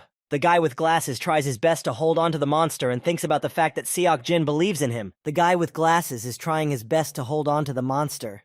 The kid is thinking about how he doesn't want to let his partner down anymore. The huge grass monster got even bigger from the water. It began to gush from all sides. The kid with glasses was happy with the result and shouted, "I did it!" Fatty charged the charges on his hands and was about to unleash 100,000 volts into the monster that was in the water prison. A kid with pinkish hair and glasses turns towards his partner. His face blue from the color of lightning, he asks fearfully, "Seok-jin?" The guy in the orange suit shoots a 1,000-volt discharge directly at the grass monster. The monster screams. There's a huge explosion. The monster smokes. Flames come out of it and water comes out at the same time. The fat hero in the orange suit stands next to the robot and shouts in self-satisfaction, "Ha! You got it, you trashy bastard!" The kid who erected the water prison around the monster lies just as the monster is burned on the ground. At this time, the guy in the orange suit boasts about his power to himself. The system says round 1 is over and starts listing those who made it to round 2. The guy in the orange suit laughs idly. The system announces that the Tiger team has advanced to the next round. The fat guy in the orange suit is perplexed. He asks in surprise, "What?" The man in the shirt and the girl from Division 4 land on the ground. The trainee from Division 3 is standing covered in blood. He is without his cloak and mask, so you can see his face. He addresses the dead monster in a menacing voice and calls it a bad word. The hero division guy is in the monster's stomach. He thinks about the quiet loneliness he feels. He is cold and mentally tired. He wraps his hands around his palms and suddenly smells something. He realizes that he knows that smell. The trainee abruptly opens his eyes. They are full of determination and anger. The guy realizes it's the smell of blood and reacts very keenly to it. The monster hits the ground with both hands. A girl in the form of a dog and a young man in a white shirt jump away from the place of impact. Suddenly, two fists appear from the mouth of the one-eyed monster and tries to open it by grabbing its teeth. A huge male body emerges from the mouth of the one-eyed monster. White ribbons can be seen on the body. It's a trainee from the 3rd Division. The guy is grinning wildly with all his teeth. His gaze is like that of a madman. The girl from the 4th Division and the young man in the white shirt are scared. The girl adopts a fighting stance and shouts, "Kiaya!" The muscular young man also adopts a fighting stance and says, "Goblin Strike, 2nd secret form." The guy swings at the monster, his fist turning blue from the power accumulated in it. The man swings a goblin punch at the one-eyed monster with all his might. The man holds up his mask and says that the goblin punch has been used by goblins since ancient times. He reveals that he is a 28th generation descendant of them. The guy has already put on his mask and is pulling his brown cloak over himself. He reported that he could not restrain himself when he smelled the blood of the boys spilled through his fault. He reported that he had been disrespectful in this way. The girl asks in surprise if goblins like the smell of blood. The guy in the blue mask replies that they do. The girl is surprised and asks if it's the other way around. The girl looks at the guy in the blue mask and almost cries. She realizes the power of this intern because she has heard stories from the masters. The guy asks when the masked trainee managed to pull the sword out of his back. The masked guy replies that it never happened at all. Someone from the camp staff yells out that the first test is over. Each participant will be given time for treatment and maintenance. After that, everyone must gather in the training room within the hour. A guy is crying in the restroom. He is annoyed that he messed up and attacked his partner. He thinks it wouldn't have happened if he was alone on the team. The guy is hysterical. He is screaming about how if they believe in him, he will definitely take the gold next year. The guy is sitting on the toilet with a very scared and confused look. The man was already desperate, but suddenly he heard that he was going to be given one last chance. The restroom door opened and light streamed in from there. The face of the guy in the orange suit changed to a frightened face. He heard himself being told that his time at camp wasn't over yet. Some cute pink kitten with purple ears put his arms out in front of him. This kitten with a purple beanie fixed the leg of a girl intern from the 4th Division of Heroes. She's sitting on the couch and is happy about it. The kitten that healed the girl's leg is from the Atmas family. These spirits have been helping people since the Pokon ages. The girl looks at the kitten. She is inspired by the story and talks about how she has heard a lot about them. But this is the first time she sees them in person. Suddenly, the kitten compares the girl to another girl and says she is beautiful too. The girl asks why the kitten suddenly started rambling. A bunch of Amis are lined up behind the girl admiring her beauty. She shyly walks away from them and tells them to get off her back. A kitten Amis brings in some local Amis beauty, but she doesn't look pretty. The girl yells that she look nothing alike at all. The little local pretty girl folds her hands in a lock on her chest and hisses unhappily. The girl yells, "Enough!" The girl puts on her jacket and walks away. The Othmas admire her and say she has a cool personality. The girl thanks them and talks about how she hopes they don't meet again. The girl walks down the hallway and reflects on the fact that it's a good thing she only had a few scratches. She thinks about the fact that if it wasn't for the goblin, things would have been much worse. The girl remembers a monster with one eye with an open maw. The girl's face changes and she thinks, "Holy crap." A little girl with innocent eyes crawls across the battlefield. There are corpses lying around. The little girl sees a large male figure wearing lats and a cloak.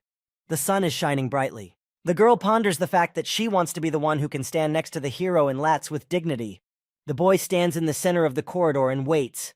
On his back hangs a backpack. There are band-aids on his cheek and nose. A girl in a military vest approaches a young man in a white shirt and grins. The girl looks at the young man in the white shirt in surprise and asks him, "What are you doing here?" The guy is also surprised by this question. He stands and looks at the girl with wide-open eyes. The guy says with a confident and calm look that he was worried about the girl's condition and that's why he came. The girl stands stunned by such frankness of the young man in the white shirt. The 4th Division girl's face changes abruptly to serious and she asks, "Worried?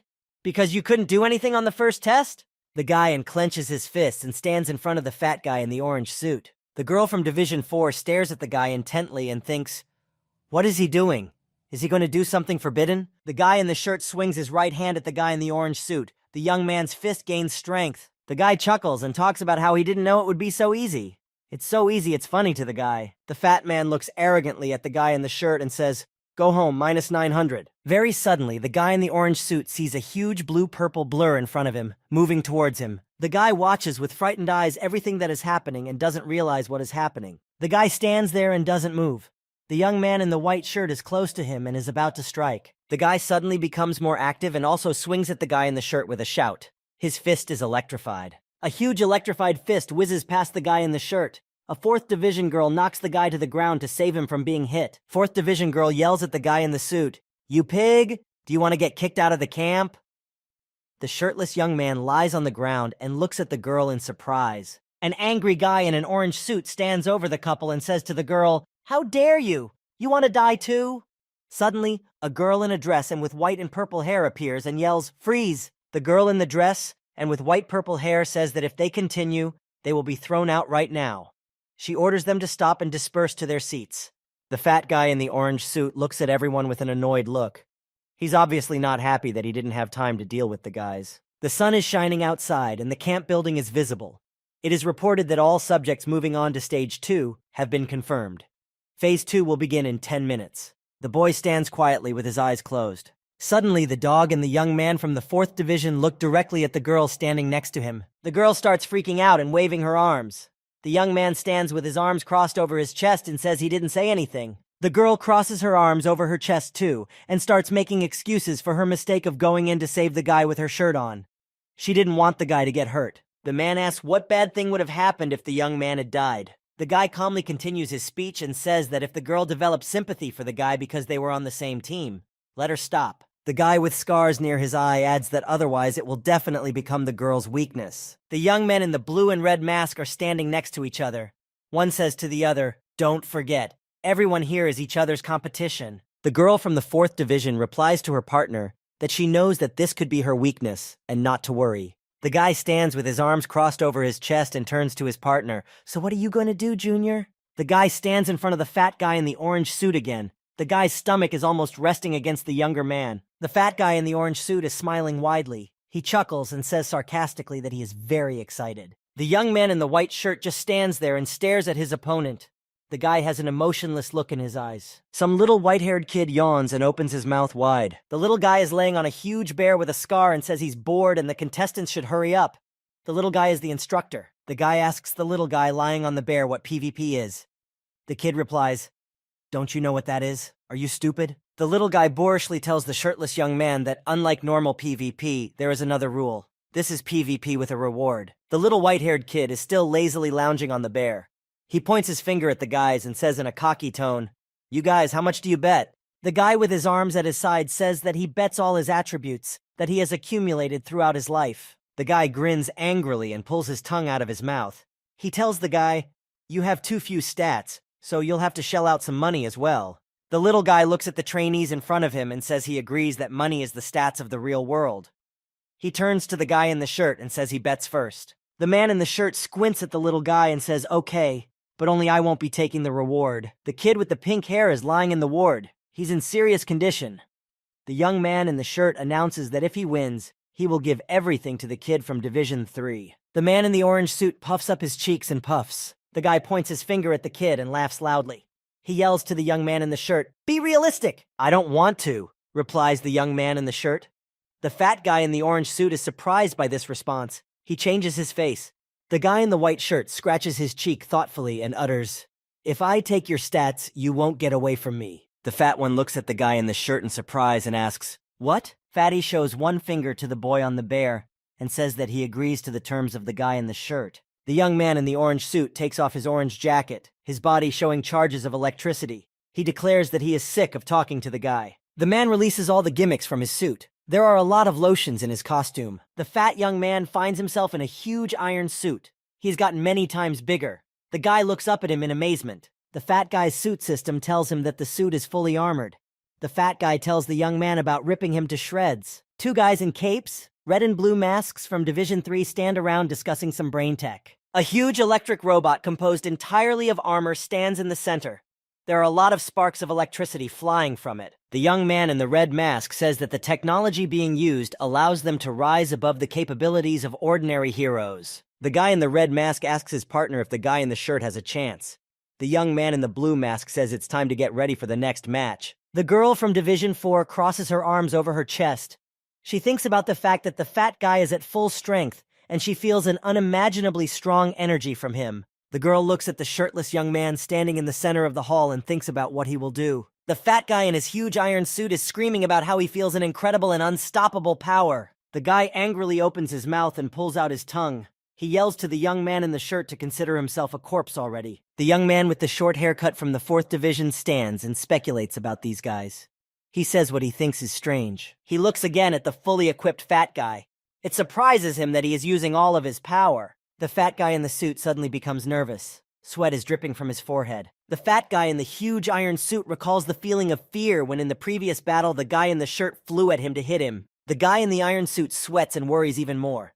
His gaze is intense.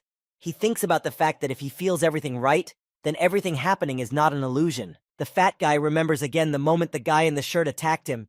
He realizes that at that moment, and now he feels death. The trainee in the suit thinks to himself that he is just imagining all of this. There is no one to beat his suit. The young man in the shirt stands in a fighting stance with his fists clenched. His eyes are glowing red, and behind him stands his silhouette of flames. The guy is still sweating and nervous as he looks at the guy in the shirt.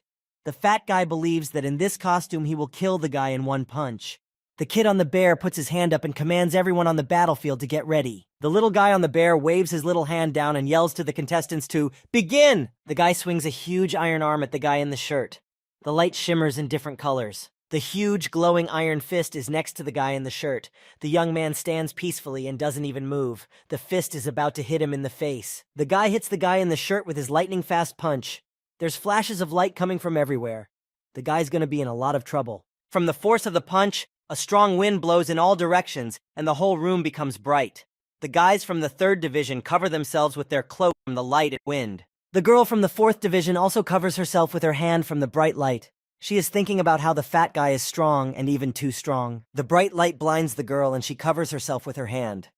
She is worried about the guy in the white shirt. Some guy is smiling through his teeth. Suddenly he utters, what a pity. The girl is dumbfounded. She is no longer as concerned about the Ganshi Khan as she is about the voice she heard. Her eyes read consternation. The 4th Division girl turns around sharply and looks up. She sees someone's feet on the floor above. The hero stands on the floor above and says that if the guy in the shirt falls in, he will not be happy. The hero smiles evilly and says, "Looks like you've come to your senses." The fat intern sits in his huge iron suit, lightning bolts flying everywhere. The fat one lets out a huge amount of wires from his hand. He is serious about winning. Fatty is frightened by something. Fear has settled in his eyes. A tall pillar of fire appeared in front of the fat guy in the iron suit. The guy stands there and doesn't move. The hero with long green hair smiles widely, his hair fluttering in the wind. He says, "Go," and the guy strikes the fat guy in the iron suit with all his might. The guy flies off screaming, his entire arsenal falling off. The fat young man in the huge iron suit screams in horror. "Kid!" The kid smiles evilly. He's very pleased with himself. His face is covered in the fat guy's blood. He replies, "Yes, sir." A girl with ears is hosting a TV show. She introduces herself. "Hi there. I'm the host of the biggest event. It's called Heroes vs. Robots." The girl takes some guy in a hero costume under her arm, her eyes shining. The girl says, "Hello, Mr. Lightning Man." The guy in the suit also greets the girl. Mr. Lightning Man answers one of the girl's questions. "With the advancement of science, one day robots will be able to protect society. But not today." The guy laughs loudly. Some fat guy is sitting at his computer eating his 3rd bag of chips in a row. The guy admires the Lightning Man. Lightning Man is his idol. On the broadcast, the announcer says, "Let the show begin." A young man stares intently at his computer screen. Suddenly, the young man's face changes. He is either frightened or surprised. There's a chip crumb on his lip. A huge robot in the shape of a cat stands in the center of the room. His hand is a huge ball of spikes. The ball is covered in blood. The hero Lightning Man is lying on the ground, covered in blood. The cat-shaped robot defeated Lightning Man literally in the first few seconds of the fight. The guy's sitting there staring at the screen. He's very surprised. Guy ponders the fact that advanced technology is starting to get scary. He wonders where this world is going. The young man smiles through all his teeth, his face thick. His hair is parted in 2 sections and there are chip crumbs on his tongue. The young man in the white shirt strikes the fat guy in the huge iron suit. He flies off screaming. The fat guy is really pissed off. He screams at the top of his lungs about how technology dominates this era. He himself is a concentration of advanced technology. The guy doesn't pay attention to his speeches and only presses his fist harder into the guy's body. The fat guy talks about how he can't lose to this guy. The body of the fat guy in the suit flies off and everything sparks. The guy yells, "System!" The system activates and asks about how many volts to use for the shot.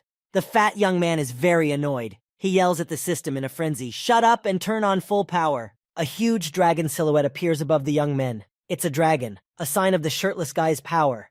The suit system responds to the fat guy that he's already used up all of his charge. The man in the white shirt screams. His punch was so strong that a blue-purple aura and yellow sparks fly around him and his arm. The fat guy yells to the young man in the shirt, "Go to hell!" The hero stands with a drink in his hands. He reasons out loud about the fat guy. He says, "The second division suit is pretty good. Only, what of it, pig?" The punch from the young man in the shirt makes the fat guy in the suit's stomach twist. His face reflects all the pain he's feeling. The huge carcass of the fat guy in the power suit falls to the ground and rolls several meters on the ground. The guy is standing there with his shirt unbuttoned. The same electric suit as the fat guy can be seen on his body. The young man says, "You're not the only one with a suit." Lightning Man appears out of nowhere. He stands in a strange pose and says, "I am Lightning Man. I am the highest hero that protects peace and love in this world." Lightning Man addresses the hero with long green hair. Lightning Man says that he is very excited and asks the hero how he is doing. He also remarks that it has been a very long time since they last met. Lightning Man offers to greet the green-haired hero with a heroic pose. The green-haired guy is clearly unhappy that Lightning Man has shown up and reminds him that he lost to a robot. Lightning Man laughs and talks about how there is no such rule that a robot can't become a master. The guy for some reason talks proudly about how he still loses. Lightning Man falls to his knees and talks about how no one listens to him in the second division, not even the little dog. A young man with long hair pays no attention to Lightning Man and continues to drink his drink. Lightning Man gets up from all fours and talks about how he is amazed at the strength of the guy in Division 1. The guy is standing there in a tattered shirt. He's pretty pissed off. The guy yells, "What have you done to this guy in the past month?" The guy with long green hair laughs evilly. You can see his sharp white teeth. Lightning Man recoils, frightened. The guy walks away, a small flame of blue aura emanating from him. He says, "Okay, to put it into words." The guy smiles with a full mouth. Looking into his eyes, you get the feeling he's mad. The guy says, "Anger control?" The guy with the distraught look waves his hand very quickly. The man with the long green hair hits the young man in the shirt directly in the stomach with his hand. The young man in the shirt screams in pain. The young man in the shirt has his arms crossed over his chest. He falls to the ground and is in a lot of pain from being hit by the hero with the blade. "Boo!" yells the hero with the blade in a distraught look to the young man in the electric suit. The young man has his arms crossed near his face and is ready to defend himself against the madman's attack. The guy continues to press the guy, his face intimidating. He says, "It hurts, but you're doing well, Seems like you're not just someone's son." The man in the electric suit screams in horror. He doesn't understand why the guy with green hair attacked him. The hero with the blade has his hair developing in all directions, his face horrified. He says, "Your mother, is that why she ran away?" The man is displeased that the guy with the blade is affecting his mother. The young man opens his mouth and asks, The man in the electric suit becomes furious, his eyes full of hatred and anger. He grinds his teeth. The fist of the young man in the electric suit, orange from the power accumulated in him, flies straight into the chin of the hero with the blade. A bright light illuminates the entire platform. The long hair of the hero with the blade flutters from the huge flow of air. The man with green hair easily intercepts the fist of the guy in the electric suit with the palm of his hand. "Anger, that's what made me throw that punch," says the guy with the blade. The guy smiles evilly and tells the guy in the electric suit to get used to feeling angry. "That way you'll get stronger," says the guy with green hair. The young man in the white shirt strikes the fat guy in the orange suit. The fat guy in the orange suit screams furiously, "How is this possible? The power of science is great!" The guy in the shirt is covered in blood. He says, "You're right, you are powerful." The guy's eyes bulge with anger and he tells the fat guy that he's stronger today. The huge body of the fat guy in the power suit flies straight to the floor. A young man in a shirt is standing right over the fat guy's body. The boy on the bear raises his hand and yells that the fight is over, as the guy from the second division can no longer continue the fight. The young man in the shirt stands covered in blood. He has raised his hand and is clenching his fist. He dramatically exhales the air out of himself. He is declared the winner. The third division trainees in capes and masks stand and discuss the guy's strength. The two of them thought the young man was weak. The guy has his arms crossed over his chest, with his dog sitting next to him. The guy says, "It's hard to believe he's that strong." The girl from Division 4 stands with her mouth hanging open. She is shocked at what just happened in front of her eyes. The girl remembers telling the young man in the white shirt that he is weak and unworthy of being a hero. Suddenly, the girl jumps off the audience floor and flies straight into the battlefield. A guy from the 4th Division yells at her, "Junior!" Lightning Man is hysterical. Guy stands there drinking his drink. He doesn't understand what is happening to Lightning Man. Division 4. Girl yells at the young man in the shirt that he is a traitor and points her index finger at him. The boy's bear stops her with a paw. The boy in the tattered shirt walks away with a guard of 2 men in black suits. The boy clenches his fists. The girl from Division 4 thinks for a second that it's not the guy in the shirt, but a young man in armor from her childhood. The 4th Division girl stops and stares mesmerized. Her eyes widen. She can't believe it. The guy in the tattered shirt suddenly turns around and sees the girl standing behind him.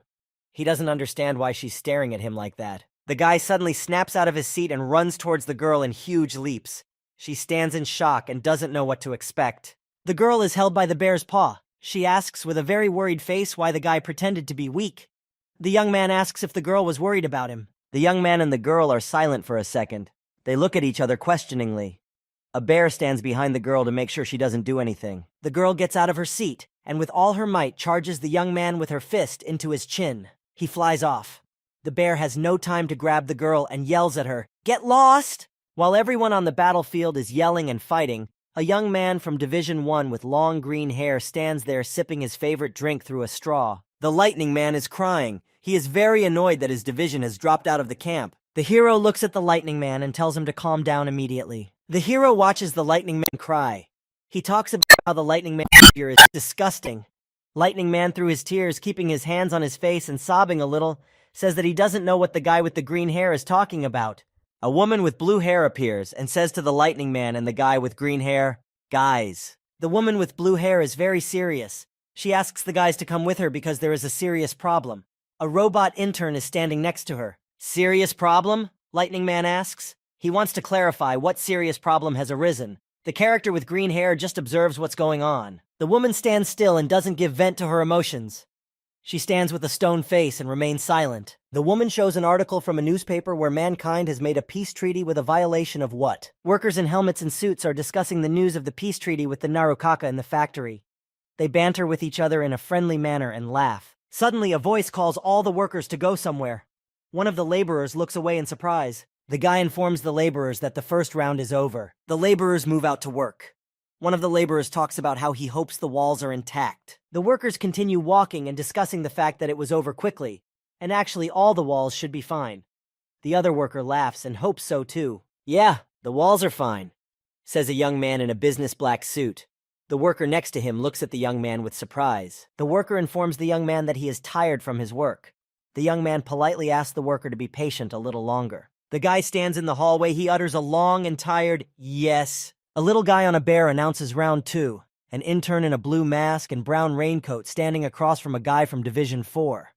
The kid asks who and what he's going to bet. The guy says in a confident voice that he's going to bet half his stats. The guy with his dog also tells the guy that he is also betting half his stats to stay ahead. The guy in the red mask tells his partner that the 4th Division guy is strong. The man in the red mask tells his partner that the guy is using overwhelming chi to make the opponent his prey. The little white-haired guy on the bear waves his pen and commands, "Begin!" The guy in the blue mask stands without his cape. All bandaged up in his head, he is actively recalling the instructions of his partner in the red mask. The guy stands calmly with his hands tucked behind his back. He realizes that the guy in the blue mask has heard about his power. The guy sighs heavily and is about to say something to his opponent. The guy in the blue mask is already flying with his fists at the young man from the 4th Division before he can finish his sentence. "I don't like the first test," he finishes.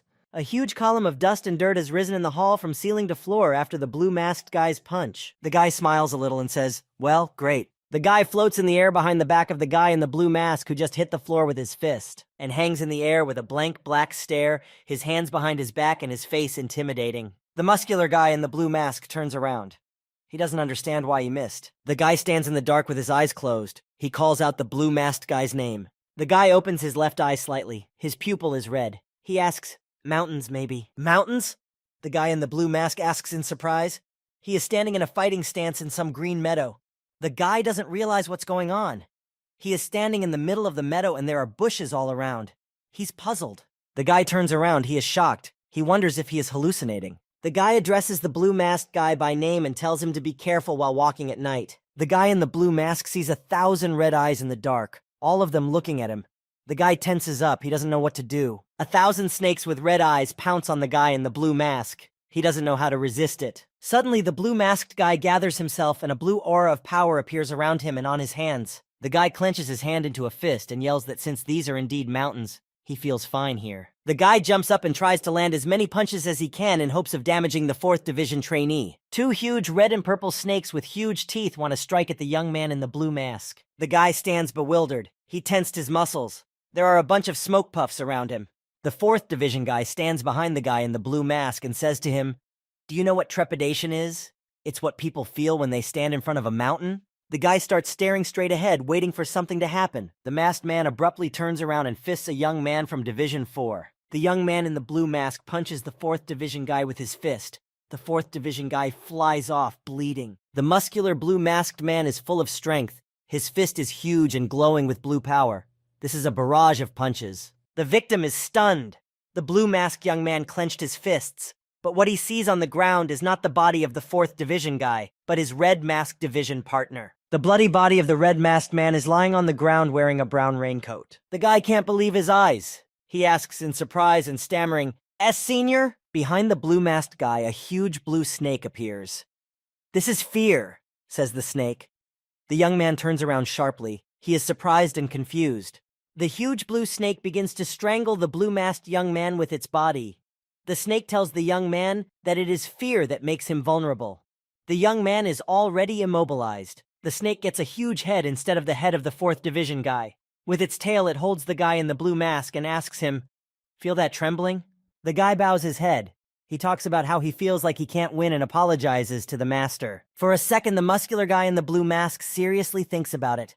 He realizes he won't win if he's human. The guy tears the bandages on his body and exposes his body. He also frees himself from the tail of the snake. Guy sits on a rock and asks the master how he can adopt the power of the goblins right now. The old bearded master says that the young man is wrong. The muscular guy sitting on the rock doesn't understand what the old master wants to tell him. The old master tells the lad, "There is no way we can exist with the power of the goblins. We must hold on tight, like in a tug of war." Muscular guy with seals all over his body listens intently to the old master. The master talks about how if the guy does release the beast, he will only be angry at the beast. The old man sits right under the waterfall and water falls on his shoulders. He talks about how if the guy holds on too weakly, the goblin's ki will take over his body in less than a minute. The bearded old man master sits quietly with his eyes closed. On his face are huge scars in the shape of a cross. "Do you know what I'm talking about?" he says. A huge palm with all 5 fingers rests on the ground. There are flames coming from the palm. The young man is saying that he has not forgotten the master's instruction. The huge and muscular guy has gained some of the power of a goblin. 2 tongues of flame can be seen from his eyes. He is serious. He's going to win in faster than a minute so the goblin won't master him. The guy opened his mouth wide. He is very dangerous. He shouts, "Forbidden goblin arts!" The guy uses the goblin's blinding flame technique and rushes with all his legs to strike his opponent. Flames erupt from his eyes. The muscular man stands up and looks somewhere in the distance. He asks wryly, "Are you hiding there, huh?" The young man with fiery eyes rushes off somewhere in the darkness and shouts, "Sorry to keep you waiting now." The guy with the fiery eyes breaks through the illusion and dashes straight to the 4th Division guy. The young man shouts, "Now I can get to you too!" The guy punches the 4th Division guy in the face, and the guy flies very far away with a spin. Muscular guy with fiery eyes stands and looks at the guy flying away. He is clearly pleased with himself. He realizes that the battle is not over yet. The guy stretches his 2 arms forward, and 2 huge snakes with sharp teeth fly out from them. The muscular young man with fiery eyes squats down and squeezes the muscles in his arms. 2 huge snakes loom over him. The guy with the fiery eyes realizes that there are only 40 seconds left until the goblin takes over his entire body. The guy makes the decision to hurry up. Guy punches the 4th Division guy with all his might, and the guy flies high up by inertia. The guy flies upward as well. He screams from the force that overwhelms his body. The guy is lying on the floor. His facial muscles are tense with pain. A muscular man with fiery eyes flies up to finish off the 4th Division guy. The young man shouts, "It's a goblin martial art! The strength of the 28th and the Ho-Sun generation," shouts the young man with fiery eyes. The face of the gray-haired guy from the 3rd Division is mute. He stands in his cape. His eyes read emptiness. The little guy waves his hand in front of the gray-haired guy's eyes. He doesn't react. The little guy declares the fight over and the 4th Division guy wins, since the gray-haired guy can't continue the fight. The girl from the 4th Division is standing on the balcony with her arms crossed on her chest. She is thinking that the guy from the 3rd Division is having a very hard time morally right now. The boy bows and says, "Good job." The boy points his hand at the guy from the 3rd Division and asks to wake him up. The little blonde-haired boy sits on the bear's neck idly. He thinks about the fact that the size of the 4th Division guy's strength feels like a huge mountain. The little guy looks after the departing 4th Division guy and finds him really intimidating. The guy suddenly became nervous and had a change in his face. The guy abruptly opened his mouth and shouted with all his might to the entire hall. The young man in the cloak rushed out of his seat and swung his fist, wanting to hit someone. Suddenly, a guy in a red mask appeared. He stopped his partner's blow with his sword. The guy in the brown cloak stands looking somewhere in the distance. A guy in a military vest stands in the distance and smiles. The guy in the 3rd Division without a mask doesn't understand what happened to him. The young man in the red mask explains to him that it happened the way it happened. "She choked you with her chi," says the guy in the red mask. The guy tells his partner about how he couldn't get her at all, not even a little bit. The gray-haired 3rd Division guy is very annoyed by this information. He looks down and sighs heavily. The guy stands in the middle of the hall, slumping his shoulders in annoyance. The guy in the red mask walks away. The little guy on the bear announces the winner of the 2nd round from the 4th Division. After the service, the 3rd round begins. One of the workers talks about how glad he is that both rounds are over so quickly. The little white-haired kid also yells that he is very happy. The bear says, "Lose it." One of the workers laughs loudly and looks at his clipboard.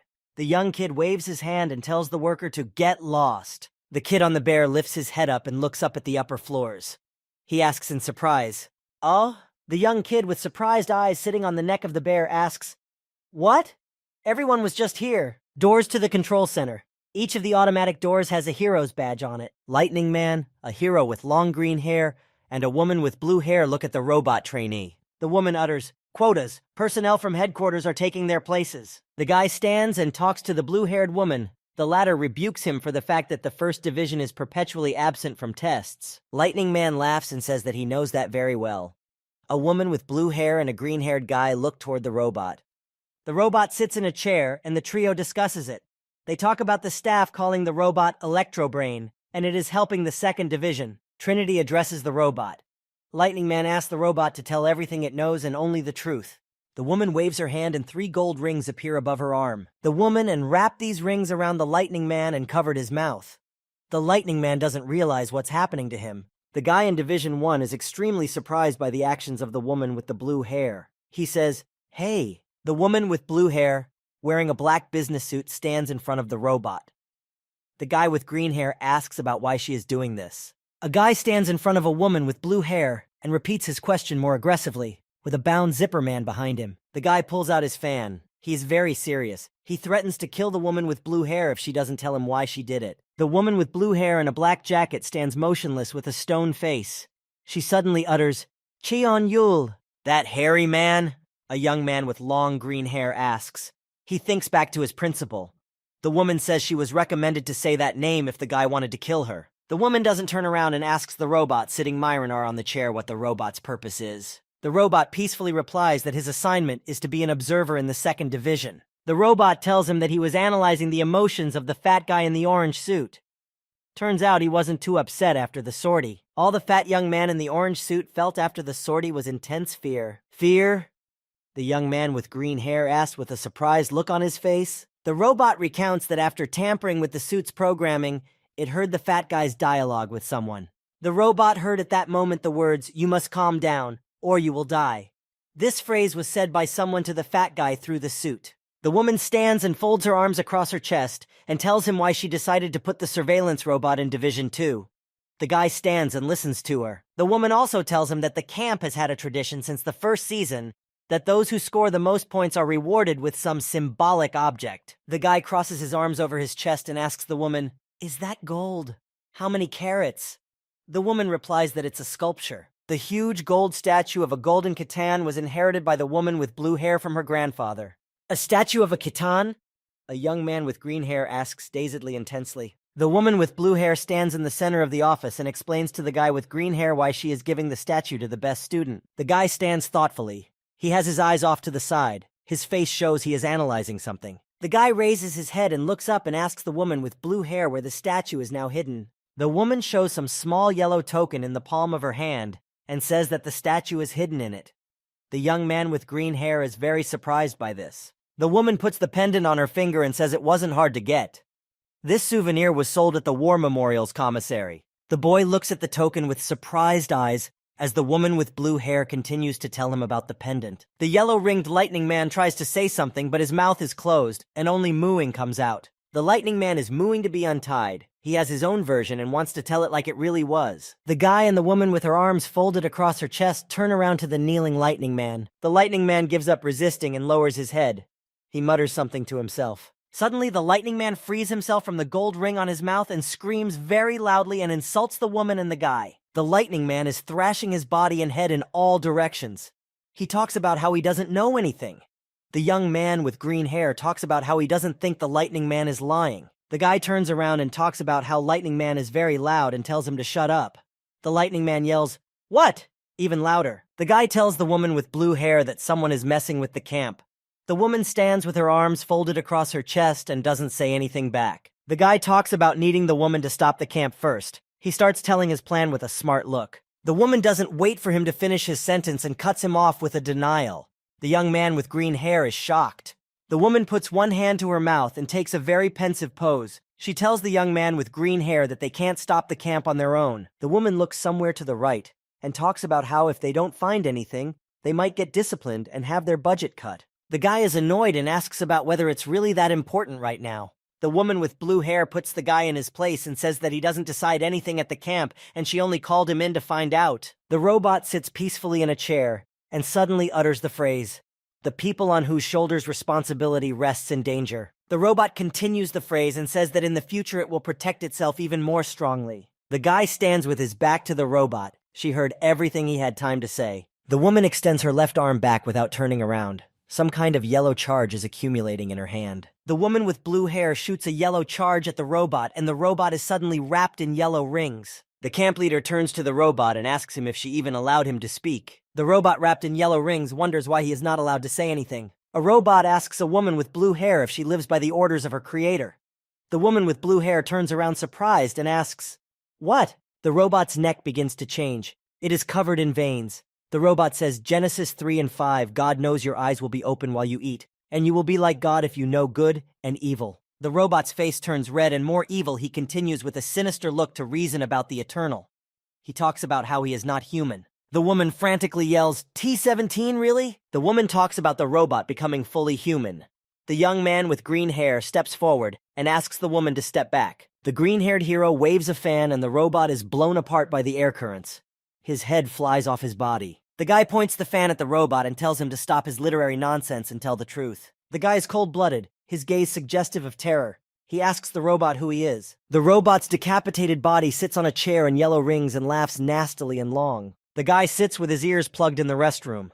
A robot possessed by a human. Excerpt from the Holy Bible. The intern looks up and sees the robot's red eyes changing in climax. T-17 stands in front of the guy. The fat intern in the orange suit is shocked at what he sees. A decapitated robot in shackles sits on a chair and asks, "And when did you notice this Pung Soon Si?" A guy stands in front of a surprised woman with blue hair. The young man with green hair talks about how the robot is lying and has a boneless tongue. The guy walks closer to the T-17 robot and asks him again who he is, and tells him that he is not a utopia. Some guts start coming out of the body of the job. The robot tells the young man with green hair that he is asking the wrong questions. Some kind of incomprehensible hairy mass of red-colored guts is coming out of the place where the T-17 robot's head is cut. In place of the robot's guts, someone's female head forms. She says, "Why have I gathered you here? How soon will this be cleared up?" The guy stands in shock, a look of fear on his face. He asks, "What?" The guy turns towards the woman with blue hair and asks her, "Really?" The robot with the woman's head continues talking. She says, "And the second question, where is the real gold?" The slave laborers from the camp are standing in a bunch in the hall. One of them announces that he is finished and sighs heavily. He asks another how the mending is going. The other replies that they're done too. One of the hat-wearing workers turns his head and addresses someone, "Sir, we're all done. Can we go now?" The guy stands in the center of the hall with his head down. He is clenching his fists very hard. "Sir?" says the worker warily once more. The guy stands with a wrinkled face. He gradually raises his voice and mumbles, "You're in, all of you," mumbles the young man slowly but loudly. The man in the business suit opens his mouth very wide as well, that he becomes bigger than his head originally was. "Run!" shouts the young man in the business suit very loudly to everyone around him. All the workers in the neighborhood are watching with surprised eyes to see what the young man in the business suit will do next. Suddenly, all the workers are chopped into tiny pieces and starts to get sucked in somewhere. A huge mouth in the whole hall from floor to ceiling stands in the center of the hall like a black hole. An incomprehensible red-haired monster wearing a mask and with huge muscles that are wrapped in a chain stands. A huge floor-to-ceiling mouth stands in the center of the hall like a black hole. The silhouette of a goat's head appears in it. A guy comes out of the huge mouth and says, "You made it here. Good job, Glutton Nim." The girl with the mask and red hair answers and asks why he opened the door so late. She waited a long time and was tired. The guy with the goat's head points his finger at Glutton Nim and says she's overdoing it and about how she's too naughty. Still, she got there in time. The guy with the goat head points his finger at the interns from the 3rd and 4th divisions. The interns don't understand what's going on. They discuss how the last thing they saw was all the floors plunged into darkness. The guy and girl from Division 4 remember that the people who brought them here appeared very suddenly. The guy and the girl from Division 4 watch as the workers are chopped into small pieces.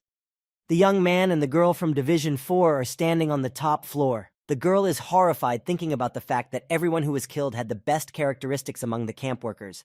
But everyone was killed so easily. The girl is horrified at the realization. A monster in the body of a masked woman with red hair. His danger level is rated red. The goat-headed guy points his finger forward and says, "Gluttony Nim, remember, and don't mess anything up with your dogmatic behavior. This gold is needed for our plan." A huge blue hand with black fingernails takes the young man with the goat head by his head. The young man utters, "Pardon?" A masked monster with red hair tells the young man that he is very noisy and squeezes his head. The guy stands in shock. He hears the monster say something about how he hates everyone, but hates Chatter most of all. The monster turns to the heroes and says it's their turn now. The monster asks the guys which one of them wants to go first. The guy with gray hair talks about what he is seeing now. Unbelievable. The guy sees the monster and feels his strong, overwhelming aura. He thinks about how it's hard for him to even move. The 3rd division guy with gray hair is really tense. Suddenly, he hears someone's voice. "Come to your senses," he hears. The man from the 3rd division with gray hair sees the silhouette of a horse next to him. The guy tells his partner that if he doesn't want to die, he should hide behind him. The guy tells his partner he'll protect him again. He's getting ready to fight. A huge muscular monster in the body of a masked woman is surprised to see the mask on the hero's face and tells him approvingly that he understands something. The sword guy looks at his sword and says, "I don't know how many times my blade will get you." Sword guy gets into a fighting stance, and a yellow aura and silhouettes appear above him. "So I want to dispel the intrigue," he says. The sword guy waves his blade and a huge chopping wave of orange-colored air comes in front of him. The chopping wave hits a huge muscular monster in the body of a masked woman with red hair and leaves a huge abrasion on his arm. The girl from the 4th division talks about how the monster is incredibly strong. The young man with gray hair talks about how it's too early to be surprised. The guy says that under the mask hides not a guy, but a girl, and it is his sister awarded with great power, which is given once in 100 years. Guy raises his blade up and this time charges it with a blue aura. Her brother says that only she can defeat the monster. The girl in the red mask strikes another blow at the huge muscular monster in the woman's body. Blood flies from the monster. The monster in the body of the woman wearing the red hair mask stands surprised and asks, "Did my body get cut?" The girl asks about the first time the monster's body has been cut. She stands lowering her sword to the ground after being hit. The girl tells the monster that since this is the first time he has been cut, then it will be new to him. The girl uses the shredding secret form ability, and a bunch of punches are thrown at the body of a huge muscular monster in the body of a masked woman with red hair. The guy looks approvingly at his partner and says, "You did it." The girl from Division 4 stands next to him and watches. The girl is sweating from the realization that the red-masked girl has single-handedly defeated a red-ranked monster. Around the red-masked girl standing with a blade in her hands, the remains of the huge monster's body fall down. The monster in the body of the red-masked woman with red hair utters, "No way, I've been beaten," and groans in pain. The monster in the body of a masked woman with red hair goes steamy. She utters, "I almost said that." The girl in the red mask with a sword behind her back without turning to the monster asks, "What?" The monster in the body of the masked woman with red hair strikes the red-masked girl. She flies away. The monster with red hair hits the girl in the red mask with a cross-body punch. The 4th division girl is scared and very surprised. She doesn't understand how the monster came to her senses. The young man with gray hair is also worried about his partner. The girl in the red mask is sitting on the floor and holding her neck. She feels that her ribs and neck are broken. She hopes it's all a hallucination. A huge, muscular monster in the body of a masked woman with red hair soars into the air. The monster looms over the red masked body and screams, "Slap!" The masked girl is still reeling from the fracas and doesn't realize what is happening. She turns her head back and utters, "Ugh." A huge, muscular monster in the body of the masked woman with red hair takes the blow and blood spurts from its body. The girl stands in a fighting stance after the blow, a glowing line from her blade left in the air beside her. The girl is confident of her victory. She talks about how it's over. There is monster blood on her mask. The PG in the body of the masked woman with red hair cries loudly in pain. She is annoyed that she has been beaten. Suddenly, the monster in the body of the red-level woman rises up and shouts, "Cheated!" It wants to strike back at the red-masked girl. A huge, muscular monster in the body of a red-haired masked woman punches the 3rd Division girl right in the stomach. The red-masked girl is folded in half. The girl sits on the floor and spits up blood after suffering the hardest punch she's ever taken. The girl sits on the floor and utters the phrase, "Yo mask," a monster in the body of a masked woman with red hair worth bragging about. He talks about how the most important thing in wrestling is the twist. A monster in the body of a masked woman with red hair shouts, "The performance mesmerizes the audience with twists and flips. The art of winners and losers in the ring." A monster in the body of a masked woman with red hair raises a hand with a drill instead of a hand up and shouts, "Let's do this together, partner." The girl continues to sit on the floor covered in blood and asks the monster if she heard her. The girl is very serious. She tells the monster, "You're the one who's done with you." The monster in the body of a masked woman with red hair suddenly finds herself in a dark forest. She doesn't realize what is happening. Huge red eyes stare at the huge muscular monster in the body of a masked woman with red hair. The huge muscular monster is trapped. A huge rattlesnake is wrapped around her body. The huge monster's mask is cracked. She asks if it's an illusion. The huge head of a 4th Division guy with a snake body looks intimidating and strangles the huge monster. The monster seems small against the snake. The guy from the 4th Division hangs in the air and puts his 2 hands forward towards the huge monster. A purple flame emanates from the young man from the 4th Division. The guy runs to his red-masked sister who is sitting on the floor covered in blood, and on the run he yells to her and asks if she's okay. Suddenly, the masked girl stands up and puts her bandaged palm forward in order to keep the gray-haired guy from getting closer. He stands there, not realizing what this is all about. The girl in the red mask with her hand out in front tells the gray-haired guy not to come any closer. The guy from the 3rd Division stands there in complete shock. He says quietly, "Senior?" The girl watches the 4th Division guy hold the monster in the illusion. She says, "If you don't want to get killed, stand still." A monster in the body of a woman wearing a mask with red hair stands with a chain around her neck. This chain was created by a guy from Division 4. The guy squeezes the chain with his strength and the monster's neck is cut, only the body remains. The girl shouts cheerfully that the guys have dealt with the monster. Suddenly, the girl from the 4th Division sees something, her gaze becoming intense. A huge monster has pierced the 4th Division guy with its hand drill and cheerfully says, "Ta-da!" The girl, the boyfriend, and the girl in the red mask stand in utter shock and tension at what they are seeing. A huge monster in the body of a masked woman with red hair scrolls over the body of the 4th Division guy on his drill and yells that the show is over. The huge masked monster continues to spin the arm drill, and the guy's body is blown to pieces. The girl from Division 4 is tense. She stands with her hands down in confusion.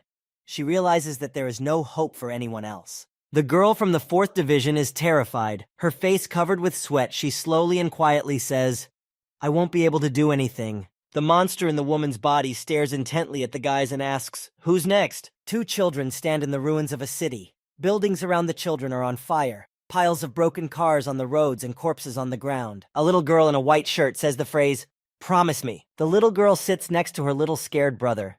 The girl takes a promise from her brother that they will be stronger. The girl takes her brother's hand and talks about how they will protect each other all their lives. The boy cries, huge tears pouring from his eyes, his hair in the dirt. In one moment, the little boy's blue eyes become confident and he answers his sister, "I promise." Lots of diverse Chinese houses on the ledge of a cliff. Outside, the sun is shining. Christmas trees are growing nearby. In one of the houses, 2 wooden swords hit each other. They make a distinctive sound. A boy and a girl stand cross-legged in kimono. The boy says to the girl, "What do you think? I've changed since last time." The boy tells his sister that he will become incredibly strong if she believes in him. He says he will protect his sister. The little girl holds a wooden sword in her hands and asks with a surprised face, "You?" The master asks the little girl why she is beating her brother in sparring. A boy is lying on the floor with bumps and snot running from his nose. Many children are standing in a large hall. They are all wearing kimonos. The master announces, "In this sparring, a successor has been determined, who will be named Meng." The eyes of the guy with gray hair are all in anticipation. Two cloaked masters and a little girl stand on the stage. The masters announce that the girl gets the name Meng. A boy in the audience hears that his sister is a genius who is born once every 100 years. He is both offended and envious of this. The boy stands in a crowd of other children wearing kimonos. The boy stands with a very serious and disgruntled face. The girl in the mask goes somewhere along with two masters in cloaks. The boy runs out and shouts, "Nuna, wait!" The boy points his finger at his sister and says that he too will soon be as strong as her and will protect her. In response, the boy hears that when he reaches his sister, she will already be much farther away. The boy tenses up. He feels uncomfortable again. The masked girl tells the gray-haired boy that he will never be on equal footing with her. The two masters mock the boy. They tell him that he will never be a Meng, and he should be more respectful to current Mengs. The boy remembers himself as a boy yelling to his sister back then. He realizes that he didn't understand her words at the time. The boy goes on and remembers himself as a teenager.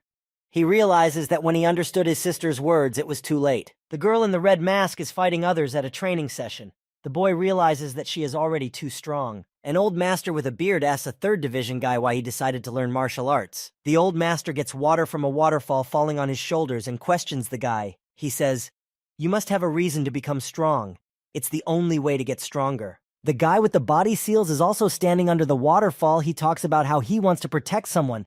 That's his reason. That's why he exists. The young man with the body seals strains his eyes. He doubts something. He says, "But the guy and the body seals tells that he wants to protect someone who doesn't need it, so it exhausts his will to martial arts." An old master with a long beard says to the guy, "So your reason for being strong is to protect someone who is better than you." The old master with the long beard says to the guy, "So you want to pass this way, faster than anyone else." The guy in the seals on his body don't understand what the old master with the beard is trying to tell him. The old master with the long beard states, "Even if it is an infinitely high mountain, there is always a bigger mountain." The guy in the flame in his eyes grinds his teeth. A guy with flames in his eyes screams very loudly, with a bunch of tongues of flame all around him. A huge monster in the form of a woman with red hair leans its drill hand against the belly of a young man with flames in his eyes. The muscular young man with flame eyes tensed up and flew out of the clutches of the huge red-haired monster. As the muscular young man with flame in his eyes flies to the ground, he sees the red-masked sister lying on the floor. She is covered in blood. The guy with flaming eyes hits the ground and bounces off her with a thunderous thud. The guy with the fiery eyes falls to the ground with a clatter and rolls on the ground. His body lies motionless on the ground. The 4th division girl is very scared and doesn't know what to do. Her eyes read fear in her eyes. The girl's legs are shaking. Suddenly, a huge muscular monster in the body of a woman wearing a mask with red hair appears in front of the girl from the 4th division. The girl falls to her knees in confusion. They hit the floor painfully. The girl kneels in front of the huge muscular monster in the body of a masked woman with red hair and says, "I surrender." The girl screams in terror on her knees. "There is someone I must face. I will not die like this. I surrender, so spare me." The Hyujin doesn't realize what's going on and asks, "So what if she surrenders?" The girl kneels on the floor in confusion. A huge muscular monster in the body of a masked woman with red hair says the devourer is here, not to kill. The huge monster scratches the back of his head and says that he killed the guy now in a fit of rage, and in general, her job is to bring gold. The huge monster says that one person did die. "He was strong, so I used force," said the monster. A monster in the body of a woman wearing a mask with red hair says he doesn't know what to do. He says this while looking at the girl in the red mask. Some boy is suspended on several chains. In front of him is a master and a little girl. Behind the boy hangs some kind of painting. There are a lot of lighted candles in the room. Hanging from the chains is a young man with gray hair. His eyes are closed.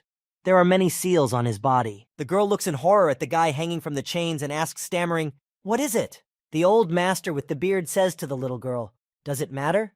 It's the truth about you vessels. Don't you recognize it?" The old master with a beard and 2 cross scars on his face says to the little girl, "That's why the goblin sect accepted you." The little girl clenched her teeth. She is clearly displeased with the old master's words. The girl growls a little with anger. The boy, all in seals, is pulled forward on chains. The old master reads a spell so that the goblins can use the boy's body as a vessel. A huge, scary goblin face with huge fangs. The old master stands and tells of all the hardships of the man who will place the power of the goblin inside him. An old man with a beard and 2 transverse scars on his face, slightly covering his eyes, says that all these hardships don't bother him. An old master with a beard and 2 cross scars on his face looks at the guy hanging from the chains and says, A goblin is a great power that our family can never lose. A master with a beard and 2 cross scars on his face tells the girl that she would be better suited as a vessel, but she is past the age of 10. The master is annoyed by this. The last thing the little girl standing in the center of the hall hears is that her brother's fate is sealed. The girl tells an old master with a beard and 2 cross scars on his face that she knows something. The master looks questioningly at the little girl. The girl tells the master that the condition for releasing the goblin's power is a strong will of the vessel. The girl speaks tensely about how it all depends on her brother's willingness to do it. She firmly believes that her brother will never let go of the goblin. The little girl turns towards the bearded wizard and speaks about how in order for her brother's will to not reach that level, she will become much stronger than him. On the floor lies the immobilized body of a girl wearing a red mask from the 3rd Division. She is not moving. There is a pile of blood around her. The girl is on her knees. She hears from the huge monster in a woman's body that he will kill her soon. She is confused. The girl's face is very tense. She hears about the monster saying that gold is what heroes call themselves. But the huge, muscular monster thinks the girl is not acting like a hero. The huge, muscular monster swings a hand drill at the girl from Division 4 and talks about the girl acting like an obedient dog. Suddenly, there is a flash of light behind the back of the huge, muscular monster in the body of a masked woman with red hair. A blast of wind knocks everyone down a bit. The monster in the body of the masked woman turns around to see what caused the flash. The red-masked girl from the 3rd Division of Heroes says, "Don't do that!" Someone's huge hand grabs the masked, huge, muscular monster in the body of the woman with red hair. A goblin drags a huge, muscular monster in the body of a woman with red hair along the ground by the mask. The monster in the body of a woman with red hair shouts, "Huh?" in surprise. A goblin in a kimono stands over the body of a huge, scared monster in the body of a masked woman. The guy says, "Hello?" The goblin's eyes are glowing blue and all of its teeth are like sharpened fangs. Some kind of iron suction cup clings to some kind of metal shield with a distinctive sound. The workers in the hall are busy doing something. One of the workers shouts a loud phrase, "Put it on maximum!" A large group of workers are working in the hall. They are clinging iron suction cups to the black hole. Standing in the center of the hall is some man in a business suit. The man in the black business suit nervously commands his subordinates. He shouts, "What are you doing? Hurry up and get rid of that damn black orb!" The 2 little strange creatures in suits are outraged. They say they are draining the nasty stuff out of the pipe and it's not easy to do. They ask for the patience of the deputy manager. A man in a business suit says of the spirits that they are useless. Behind him, a guy in a blue suit yells that because of this connection, they don't know if the people inside the building will survive. The guy in the blue suit asks the man why he doesn't report the danger. In response, the man in the black suit replies to him sharply, "Wait!" The man in the suit's face is tense. He can't believe that the safety of the camp has been compromised at a time when costs are being cut. The man in the black suit tensely yells at his subordinates. He asks, "Where's team leader Joanna?" Some guy snaps out of his seat and says he's about to go to the place where she was last seen. 2 subordinates of a man in a black business suit show the place where the girl was last seen, but it has disappeared without a trace. The man in the black jacket and glasses asks in surprise and tension, "What? That place is gone?" Some kind of iron door stands in the middle of the ice blocks. A strong wind is blowing. Suddenly, the iron door, which is standing in the middle of the ice blocks, is torn off its hinges. The door whistles and flies off into the wind in an unknown direction. It is snowing heavily. Someone's hand picks up the severed head of the robot, wires sticking out of the head. A guy is standing near the body of the door holding the severed head of the monster. A woman asks where the place they are going to is. A young man with green hair says they are going to a campground. The young man with long green hair walks to the camp with a tense look. He's out for blood. He wants to finish someone off. A woman in a businesslike black suit stands in the middle of the ice blocks. The whirlwind almost blows her away. A guy is running somewhere with all his legs, his hair fluttering in the wind. The woman covers herself with one hand from the strong wind and snow and holds her cell phone with the other hand. She's talking about how there's no signal here. The blue-haired woman gets out of her seat and starts to run. She tells herself that this is no time to panic and she needs to hurry. On the other side of the portal-shaped door still sits the bound Lightning Man. He doesn't realize if he's forgotten or not. Lightning Man starts to panic. He twists his head left and right and screams to be released right now. He calls the heroes' names. Lightning Man screams loudly, and through the portal he is heard by a polar bear walking not far from that door. The bear turns his head toward the open door. A huge goblin with a calm face hovers in the air. He utters, "Shh." The goblin folds his arms across his chest. He asks himself, "How long has it been since I last inhaled the flavor of this world?" The goblin talks about, he can still smell the rotten odor and laughs loudly. The girl looks at what is happening and realizes that this is not Munghosen. The girl looks at the huge muscular monster in the body of a masked woman with red hair and realizes that this devourer has been knocked out with one punch. The girl is in extreme shock. She realizes that the creature that can stop the Red Eater with one punch is a goblin. The guy stands with his arms at his sides and says, "Why is the sky so dark?" "I knew it. The humans broke it." The goblin in the kimono looks sideways and thinks about something. The goblin turns his attention to the body of a girl in a red mask lying on the floor. The guy says, "Wow, look who it is. If it's Meng Sosen, I missed you." The girl managed to be happy for a second. She thought that if it's Meng Sosen from the goblin clan, it means that the goblins will help them. Suddenly, the girl's gaze became very tense. A drop of sweat flowed down the girl's cheek. A goblin in a kimono grabs the 3rd Division masked girl by the neck and holds her high above the ground on his outstretched arm. The guy says in an angry voice, 12 years ago, I remember it like it was yesterday. I've been waiting for this moment." The goblin holds the girl in the red mask by the neck and talks about how he has been really looking forward to the moment when he would kill her with his hands. The 4th Division girl runs towards the long-haired goblin in the kimono and yells at him, "Stoi!" The goblin sticks out his palm sharply and covers the 4th Division girl's face with it. The goblin makes a movement with his hand, and the girl from the 4th Division flies several meters on the ground. The goblin tells the girl in the red mask that she looks like shit and promises to be kind and make things quick. He says goodbye to the girl in the red mask. The long-haired man in the kimono chokes the red-masked girl with one hand. She starts to choke, but manages to say the beginning of the syllable, "Geh," says the girl. The goblin grins maliciously with all his fangs. He glares at his victim before she dies. Suddenly, the long-haired goblin tenses up. His gaze is not as confident as before. A drop of sweat runs down his cheek. The goblin throws the red-masked girl to the floor, jumping and screaming, "Ah, I can't take it. Too much blood on my hands." Oblin sits on his knees on the floor and shakes his hands off the blood.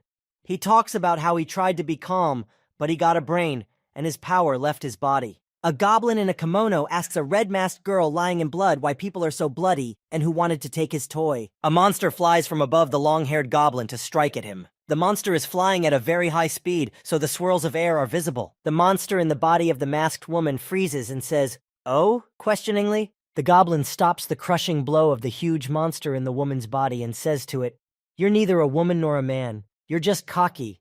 The goblin angrily asks the huge muscular monster in a masked woman's body, how dare she brag about her strength to the goblin. The goblin in the kimono grabs a piece of cloth and yells that he's about to show the red-haired monster what he's got. "Take that!" shouts the long-haired goblin.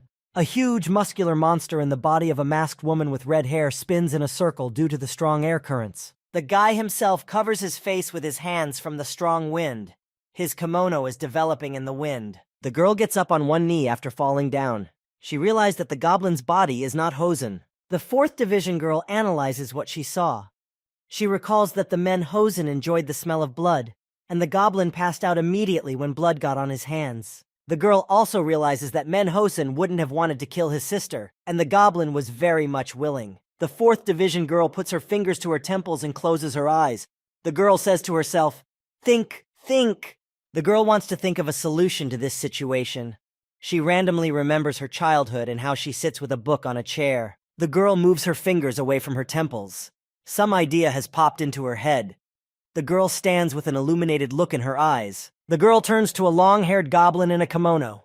The goblin turns his head and asks what the girl needs. The girl kneels and tries to rub the goblin's trust in her. The girl says that she is the one who brought the girl in the red mask for the goblin to kill her. The girl points her finger somewhere forward and says that some creatures dared to cover her gift with blood. She says that she wanted the goblin to be the one to make the girl shiver in blood. The girl screams and tries her best to convince the goblin that some faithful man wants to kill goblins. The goblin turns his head to the 4th Division girl, and the girl panics at the mere sight of him. The goblin in the kimono is angry.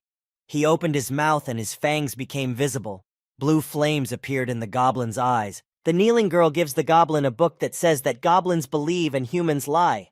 The goblin asks if this is true. The girl nods her head up, down with all her might. She tries her best to make the goblin believe her. The goblin throws something in the girl's hands and tells her, "Take it." The girl stands at a loss after catching the thing. The goblin tells the girl to give a pill to the girl in the red mask to stop the bleeding. The goblin says that the red-masked girl's life belongs to him, so he won't let her die her own death. The goblin is very angry about something. He's baring his teeth. His face is tense. The monster says that he is really disappointed that the long-haired goblin believes such a deception. The huge monster asks about whether the goblin wants him to pay for everything he has done. The monster pulls out his drill hand and attacks the long-haired goblin. A giant muscular monster in the body of a masked woman with red hair strangles the long-haired goblin. The huge muscular monster suddenly tenses up and doesn't realize something. The goblin twists and jumps out of the hands of the huge muscular monster in the body of the woman in the mask with red hair. The goblin punches the huge muscular monster in the stomach. The monster flies to the ceiling. The long-haired goblin in a kimono yells "Kia-ya!" and then lands on his squatting toes. The monster flies at the goblin from above to cover him with his body. The goblin doesn't suspect a thing. The girl shouts fearfully, "Goblin Nim!" Sweat beads up on her face. Suddenly, the girl's face changes. The girl's gaze fades. Confusion reads in her face. A huge goblin is squatting and holding the body of a red-haired monster in his hands. He asks the monster why it keeps using strange techniques if they are so powerful. The huge goblin tells the monster that he is about to demonstrate force-fighting techniques. Sharp teeth stick out of the goblin's mouth. He shouts and is very serious. "Serum flower!" The goblin shouts into the kimono and throws the huge, muscular monster in the body of a masked woman with red hair into a deflection. The huge, muscular monster in the body of a masked woman with red hair and the goblin in the kimono hang above the floor as if weightless. The goblin and the red-haired monster fall to the ground. From the force of their bodies hitting the floor, a cloud of dust is formed, shards flying in all directions. The 4th Division girl covers her face with her hand and shouts, "Ouch!" Next to her, the girl in the red mask is already starting to get up from the floor. She's feeling better. A goblin stabs a huge monster in the body of a masked woman with red hair head first into the floor. Boulders fly from everywhere. The monster flies out in a bomb pose, out of some black puddle. A huge goblin in a kimono punches a huge muscular monster in the body of a masked woman with red hair with all his might. The goblin punches the huge monster's stomach with his hand, and then talks about how the monster was making too much noise to begin with.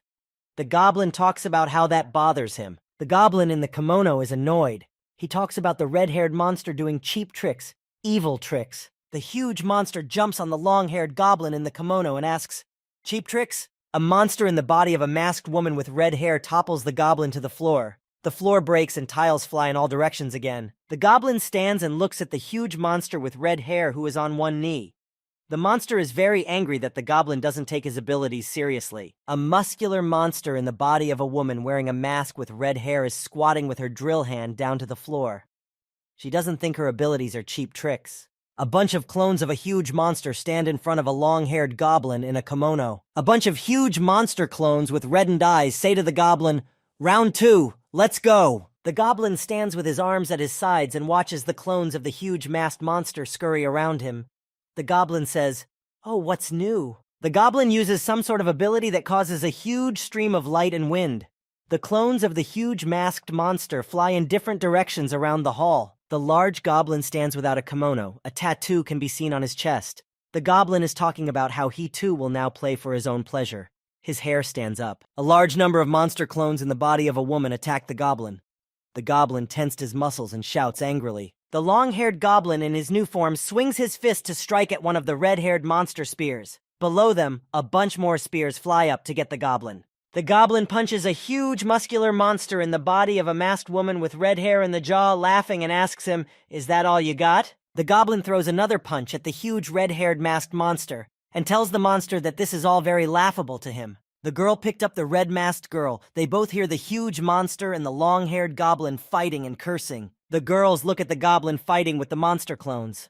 The 4th Division girl wonders how strong the long-haired goblin is.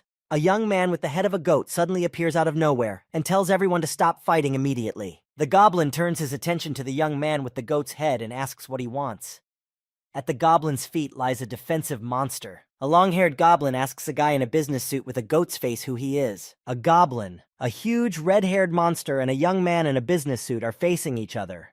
The 4th Division girl and the girl in the red mask are sitting a little further away. The goblin stands still and twists his head around trying to find someone. He asks, where is everyone?" The goblin suddenly finds himself trapped, his arms, legs, body, and neck shackled in red chains. The goblin doesn't understand how this happened. Guy tells the red-haired monster that the time he won was enough time to recover the gold. The goblin lies chained on the floor and can't do anything. The red-haired masked monster asked the goat-headed young man, "Restored? Is this my mission? Is gold one of the heroes?" The guy replies to the monster, "No way a Nimue Eater could be given such a mission. As expected, it was the right decision." A monster in the body of a masked woman with red hair grabs a young man in a costume by the neck and tells him he is lying. The young man claims he's not lying. The guy with the goat head calmly says, "All our plans are the will of the others. You're not going to go against their will, are you?" The huge monster puts the goat-headed young man on the floor and says, "Okay, you're taken, let's go." The enraged goblin takes a swing at the huge monster in the body of the masked woman. The guy with the goat head looks at it. The goblin is very tense and angry. He says, "Are you leaving already? You think you can do whatever you want?" The guy with the goat head is scared. Sweat is dripping from his face. He can't believe the goblin was able to break the shackles so quickly. The goblin's huge hand tries to grab the young man in the business suit with the goat head. The young man with the goat head is scared. A drop of sweat runs down his cheek. The monster jumps in front of the young man with the goat head, and the goblin grabs the monster by the head, not the young man. The goblin holds a huge monster in the body of a masked woman by the neck and yells to the young man, "Hey, goathead, pay up!" The goblin bares his sharp teeth and adds in an angry tone, "For breaking my toy!" The guy with the goat's head pivots back, huge toys lying around him. He is terrified. The guy with the goat head is standing in a huge room with large toys lying on the floor. He looks into the portal, exhales, and says it was dangerous. The guy with the goat head puts his hand over his heart. He's a little flustered. He says, "I fooled them with one action, but I didn't expect that kind of power from a 4th Division guy." A long-haired, muscular goblin stands and holds a huge monster in the body of a masked woman with red hair by the neck for weight. The fighter in the goblin's body clutches the red-haired monster's neck tighter. The monster is not wearing a mask. Its face consists of 2 buttons instead of eyes and a seam instead of a mouth. The monster looks like a large doll. The guy stands with his hands tucked behind his back. He says, "Well, there was a change, but it wasn't such a bad plan, since we recovered the gold." The guy with the goat head stands amongst the toys with his head up and says, "Now it's your turn." A red-haired girl with cleavage sits in her office, biting her thumb. Behind her is a huge window and a view of the city. On her desk is a lamp and 2 pictures. The red-haired girl takes her finger to her chin and gazes languidly with her blue eyes into the distance. A guy from the 1st Division is flying at high speed. He's got his arms back for better aerodynamics. The guy is traveling at great speed through the air with a glowing trail behind him. The goblin says, "No wonder this guy has no interest in blood. It was unfair to call you a puppet who can only fight. It was interesting in its own way." Oblin squints sideways. He opens his mouth and his fangs become visible. He says, "So, can I check it out now?" The girl holds the girl in the red mask by the shoulders. The girl went into shock after the goblin's words. The huge muscular goblin with red eyes looks at the 2 girls helpless in front of him and says, "It was determined, Sosin. Those were good times." The huge long-haired goblin says that it is now time for the red-masked girl to die. Suddenly, a syringe of green liquid is thrust into his shoulder. The goblin's eyes darken and he begins to fall sideways. He mouthed one last word before he was finally tilted. The long-haired goblin's huge body collapsed to the floor with a thud. The 4th Division girl and the red-masked girl looked on. "Go ahead, catch him!" commands one of the smaller creatures. The goblin is immobilized, lying on the floor. One of the camp workers is already running towards him. The camp workers also approach the girls and ask how the girls are feeling. Some white-haired man shouts that there are 4 survivors, 2 trainees, and 2 unknowns in the building. The 4th Division girl is still holding the bloody red-masked girl in her arms and says, "Is the darkness gone?" "Get out of my way," yells a man in a business suit and glasses.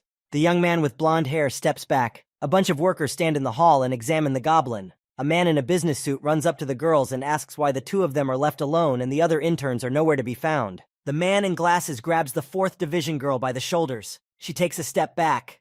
The man yells, "Tell me what happened in 10 hours in there. Say everything." The girl is confused and in shock. She talks about how she herself doesn't know much and everything was in the dark. Then the level red guy showed up and everyone else. The man is shocked. He asks the 4th Division girl, "What? Red?" Some guy runs up to the man in a business suit to hand him a phone. The man is surprised. The young man yells that the man is getting a call from the Joanna team leader. The man picks up the phone, asks where the leader is now, and reports that a red-level monster has killed several trainees right inside the camp. Many workers are crowded around the body of a huge muscular monster in the body of a woman with red hair. They are discussing the fact that the security of the camp has been compromised. They will try to figure it out, but it will be difficult. Some of the smaller aides stand next to the goblin and talk about how his large dose of anesthetic caused him to collapse. This little helper's son yells to his father that the medicine didn't get inside the goblin. The little assistant tenses up. He wonders what made the huge goblin fall then. The 4th Division girl in the background tenses up. The little helpers look at the immobilized body of the long-haired monster, and they talk about how it looks like the goblin went to sleep. The little helper says he's going to quarantine the huge goblin anyway. The girl in the red mask intervenes and says, "No." The little helper doesn't understand anything. The girl in the red mask is standing there covered in blood. She talks in a calm voice about how the goblin is her coworker. The masked girl looks at the long-haired goblin who has snot coming out of his nose and says that the goblin saved her. The blue-haired young man turns to the deputy manager and says, "Sir, there's something you need to see. One of the interns who is over the borders." The young man looks at a man in a black suit who is on the phone. The young man asks, "Sir?" The man is very nervous. He is holding the phone in his hand and a drop of sweat is running down his cheek. He asks, "Who?" A woman in a down jacket calls on a city phone. Behind her stand surprised children. The woman says, "Call headquarters and tell them to send agents in the building as soon as possible." The man cries out in horror that he is terrified to call headquarters and stop and pan. A drop of sweat runs down his cheek and he clutches the phone harder. A huge glass building stands in the center of the night city. A sign on the building reads, "Utopia." The lights in some of the windows of the large building are on. A guy flies up to the huge glass building labeled Utopia. The guy with long green hair is very serious. His face is tense, he's grinding his teeth. One lock of his hair looms right in front of his eyes. A girl in cleavage is standing in a modern kitchen. She listens to pleasant music and quietly pours coffee into a cup. A girl with red hair and cleavage stands right in front of the coffee machine. She holds out both hands to take the mug of hot coffee. The girl in cleavage is sitting at a large table. She is calm. She slowly drinks her coffee. A strong wind blows in the room for some reason, and shards of glass fly at the girl with red hair and cleavage. The girl continues to sit quietly as well. The girl slightly opens her blue eye and sees a bunch of shards flying past her. A young man with long green hair appears in the room in front of the girl with red hair and cleavage. He is clutching a fan tightly in his right hand.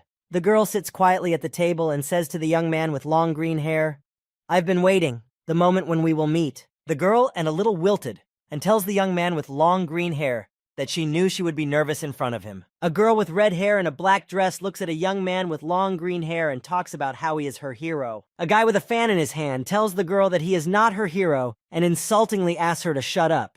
The guy, the lightning man, and the woman with the blue hair are looking frightenedly ahead. The green-haired guy asks, "Did you kill Chen Yul?" The 1st Division leader is hanging suspended by his arms. His body and clothes are covered in blood. A robot with the head of a red-haired girl sits tied up in a chair. Lightning Man, a green-haired guy, and a woman with blue hair stand in front of him. The leader of the Utopia is looking sideways and downward. There is some sort of pendant hanging from her chest. The girl looks at the young man with long green hair again and says, "You're asking the wrong questions again." The girl gets up from her chair and talks about how the question should be asking not if I killed him, but why I killed him. The guy stands confidently on his feet and holds his fan in his right hand. The man with green hair calmly asks the girl in the black dress, "Where is Chanul now?" The guy puts his hand with the fan out slightly sideways. His hair has started to flutter in the wind. He coldly tells the girl to tell her, or he will kill her. The girl asks, "Really?"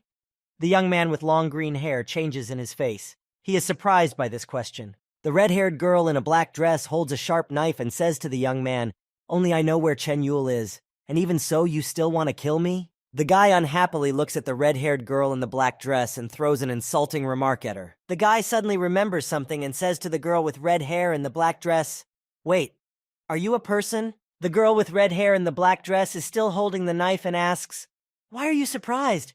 Isn't most of human history on the side of evil?" The guy looks menacingly at the red-haired girl in the black dress and asks her why she is on this side then. The red-haired girl in the black dress holding a knife in her hand is distracted by something in the room and averts her blue eyes somewhere towards the ceiling. Then the girl with red hair, still holding the knife, still in the same position, says, "If I have to say, it's for work." The guy is standing across from the girl with red hair. The girl talks about how morals mean little to her. They just work to give clients the best advice possible. Guy surprised asks the red-haired girl with red hair, "Counseling?" The girl proceeds to stand in the center of the room with a knife in her hand and says, "The age of peace." The guy stands and gets angry at the red-haired girl in the black dress for speaking in riddles and asks her sharply, "What?" The girl with red hair in the black dress realizes that she is annoying the young man with long green hair with this behavior, and so smiles slightly. The girl in the black dress looks sweetly at the 1st Division guy and talks about how those who needed peace were the dark side at all times. 4 heroes are fighting a huge masked monster. Fireballs are flying around, flashes and rumbles are standing because of this battle. A young man in armor and cloak has raised a huge glowing sword above his head. The light from the sword illuminates the monsters around the young man. A girl with red hair and wearing a black dress has her eyes closed. She holds the knife in front of her and says, "The key word that prompted them was our utopia. There was peace." The leader of the utopia, and in the black dress, runs her finger along the edge of her coffee cup and says, "Humanity needs heroes for peace. Humanity is finding peace." A girl with red hair and wearing a black dress looks at the knife with her blue eyes and says, "Humanity doesn't need heroes." A guy in a superhero costume with red eyes, a captain saluting, and a hero showing off his muscles. The girl continues to hold the knife in front of her. She says, "History repeats itself and heroes fall again. In the sickness you call peace." A guy plops a red-haired girl on the floor and threatens her with a fan. He says, "Don't fool me. I'll never fall for that. Shut up and answer me." Guy Solis looks at a girl with red hair and wearing a black dress. He asks, "Where is Chanul?" The girl asks the young man why he's hesitating. The young man with green hair swallows his saliva nervously. He remains silent and looks at the red-haired girl. The guy sits on top of the girl and threatens her with a fan. The girl's knife she was holding lies to the side. She says, "You were the one who was ruthless to them." The red-haired girl lies on the floor with her arms spread out. She says to the young man, "Even if you can't kill me, wouldn't it be a lot easier if you ripped my face off or cut off my arm?" The girl calmly looks at the green-haired young man with her blue eyes. She asks, "Should I tell you?" The boy is already beyond angry. He is overwhelmed by his feelings and says, "Shut up now!" and calls the girl a harsh word. The guy and the girl in the black dress with red hair approach each other's faces and look into each other's eyes, feeling like they are about to kiss. The girl comes close to the ear of the young man with long green hair, as if she wants to whisper something to him. The guy sits on top of the girl with red hair and wearing a black dress. She raises up a little in her arms and says, "The standards of right and wrong have collapsed because of disease. Humanity has made its choice." The girl smiles slightly and asks the young man, "What made people make that choice?" The girl opens her mouth slightly and extends her tongue. On the girl's tongue is some small rectangular object. The girl with red hair tells the young man that maybe humanity has already chosen. Suddenly, the head of the girl with red hair explodes and blood splatters in all directions. The boy sits over the decapitated body of the girl and is silent. He has the red-haired girl's blood on his face. A guy stands and looks somewhere in the distance. He has the red-haired girl's blood on his face. He is clearly shocked by what has happened. The guy stands and looks out the window. Outside the window is a big night city, and in the distance you can see several buildings. Two special forces in uniforms descend on special cables and break a window in a building. Shards of glass fly from everywhere. SWAT team and land on the floor. The loud clatter of the boots against the floor is heard throughout the building. Shards of glass also fall to the floor. The SWAT team points their guns at a young man with long green hair who is sitting on the body of a girl. The SWAT team orders the guy not to move or they will start shooting. The guy lifts his gaze upward. A huge spotlight shines into his eyes and illuminates him and the dead girl below him. A reporter in a helicopter captures the dead girl and the green-haired young man sitting on top of her on camera. The reporter asks loudly, "Viewers, are you seeing this?" The reporter wearing headphones sits slightly out of the helicopter. He's holding a microphone in one hand and holding onto the helicopter door with the other hand. He says, "This is such a shocking shot." This is all being broadcast over the breaking news. Two more helicopters fly toward a large building labeled Utopia. The reporter continues to color the story of the CEO's murder. It seems to him that she was killed without pity. It's very sunny outside. Some very ordinary bedroom neighborhood of the city lives an ordinary life during the day. The streets are lined with paneled and brick houses. A black staircase with a railing next to it. At the end of the stairs is a door. Only a little sunlight seeps in. Some dark-haired little boy sits sad against the wall. He has his arms wrapped around his knees. He is the only one in the room. Next to him is an unmade bed. Opposite the little boy, who has his hands around his knees, there is a tall young man in a blue sweater with long hair. The young man looks calmly at the little boy who is sitting against the wall. The boy with blue eyes looks at the dark-haired boy with a kind look. The little dark-haired boy who is straddling his lap is also cheered up by the young man's gaze. He doesn't look sad anymore. The clerk at the grocery store is punching a girl for some kind of drink. He informs her that she has to pay 4,800 won. A little guy in a hoodie walks between the rows and looks at the merchandise. The little hooded guy stops. He listens to the conversation between the seller and the buyer. The little dark-haired guy in the hoodie looks at the salesman and takes an item from the shelf. The little guy in the hood wants to leave the store, but the salesman asks him a question. "Boy, What do you have in your pockets? The little guy in the hood runs with all his legs down the street with the stolen merchandise. The grocery store clerk yells at him for the boy to come back and calls him names. The little guy runs with all his feet down the narrow street and hopes no one catches him. The little boy runs with all his legs to the stairs where the stairs go down to his house. A hooded boy runs down the steps, his slippers on his feet almost flying off his feet. A short dark-haired guy in a hoodie walks into the apartment.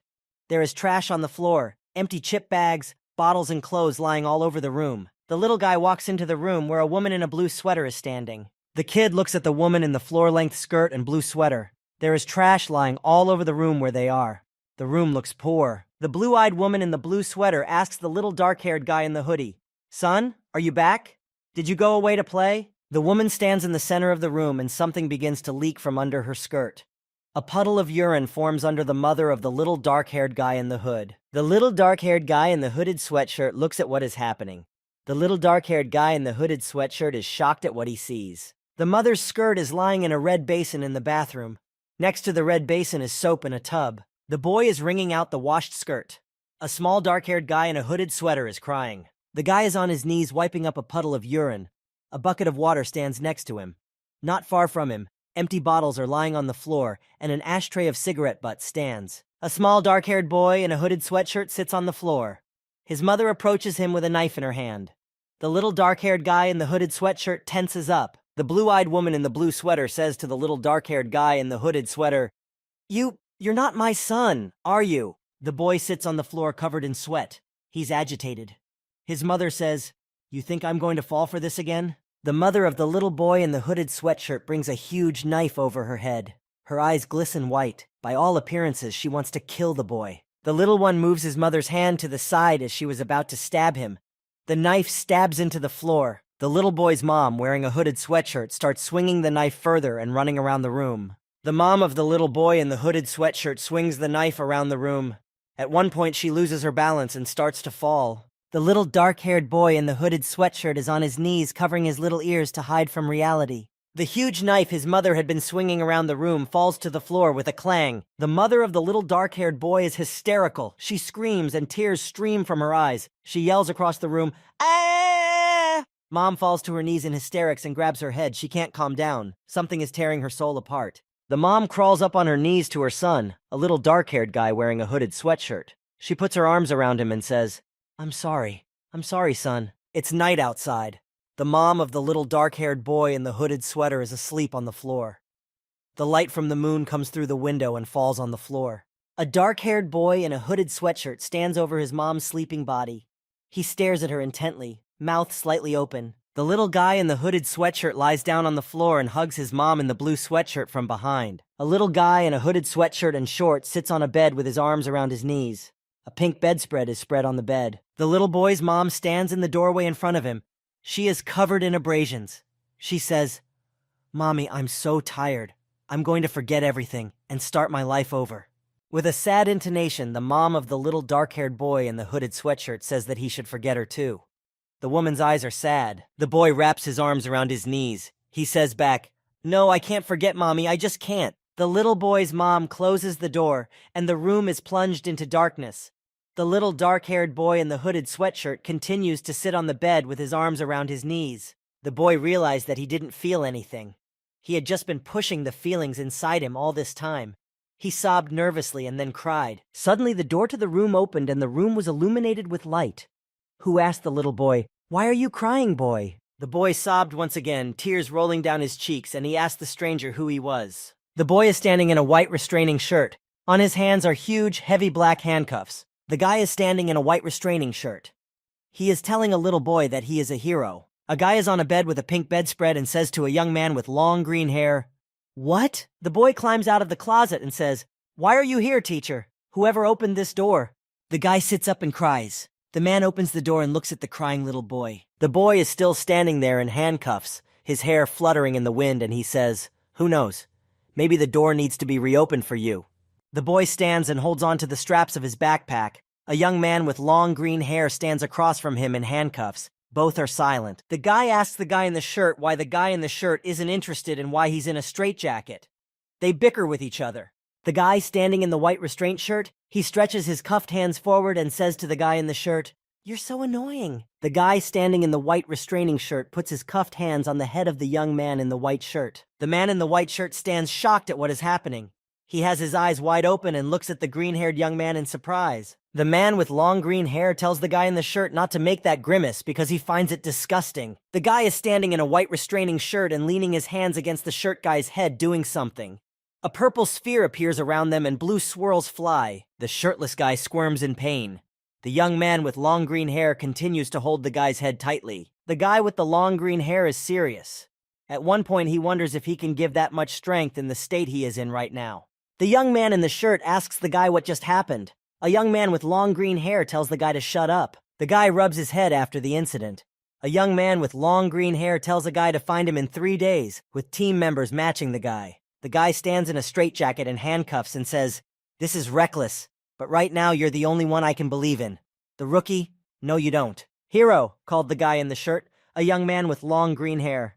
The guy stands at a loss and stares wide-eyed at the young man with long green hair. A man in a white tattered shirt and an electric suit is lying on the floor. He's greatly surprised by something. His eyes are wide open and his mouth is slightly hanging open. His face is covered in small abrasions. There are 3 men in business suits standing around the young man in the white shirt. One of the men asks the guy in the shirt, "Are you okay? Have you regained consciousness?" The guy in the power suit gets up off the floor and holds his head. He doesn't realize where he is. The man in the business suit next to him asks, "Are you a Division 1 intern?" One man in a business suit turns his head and asks the other man, "Oh, what are you doing? Can't you see he hasn't come to his senses yet?" The other man replies to him that the guy here is the only one from the 1st Division. The man says in a calm tone of voice, "Is he alone? Okay, take him to the infirmary and run to the control room immediately." Another young man runs up to the man and yells, "Sir, there's news!" The man in the business suit, and the guy in the brown suit look in shock at the young man who reports that the guy with the blade is accused of killing a civilian. A man in a white tattered shirt and electric suit sits on the floor with abrasions on his face. He asks confusedly, "Prison? Naruka?" A decent young man in a brown suit with a serious face. He greets the viewers and informs them that this is breaking news. A young man in a brown suit informs the viewers that the news is just terrible.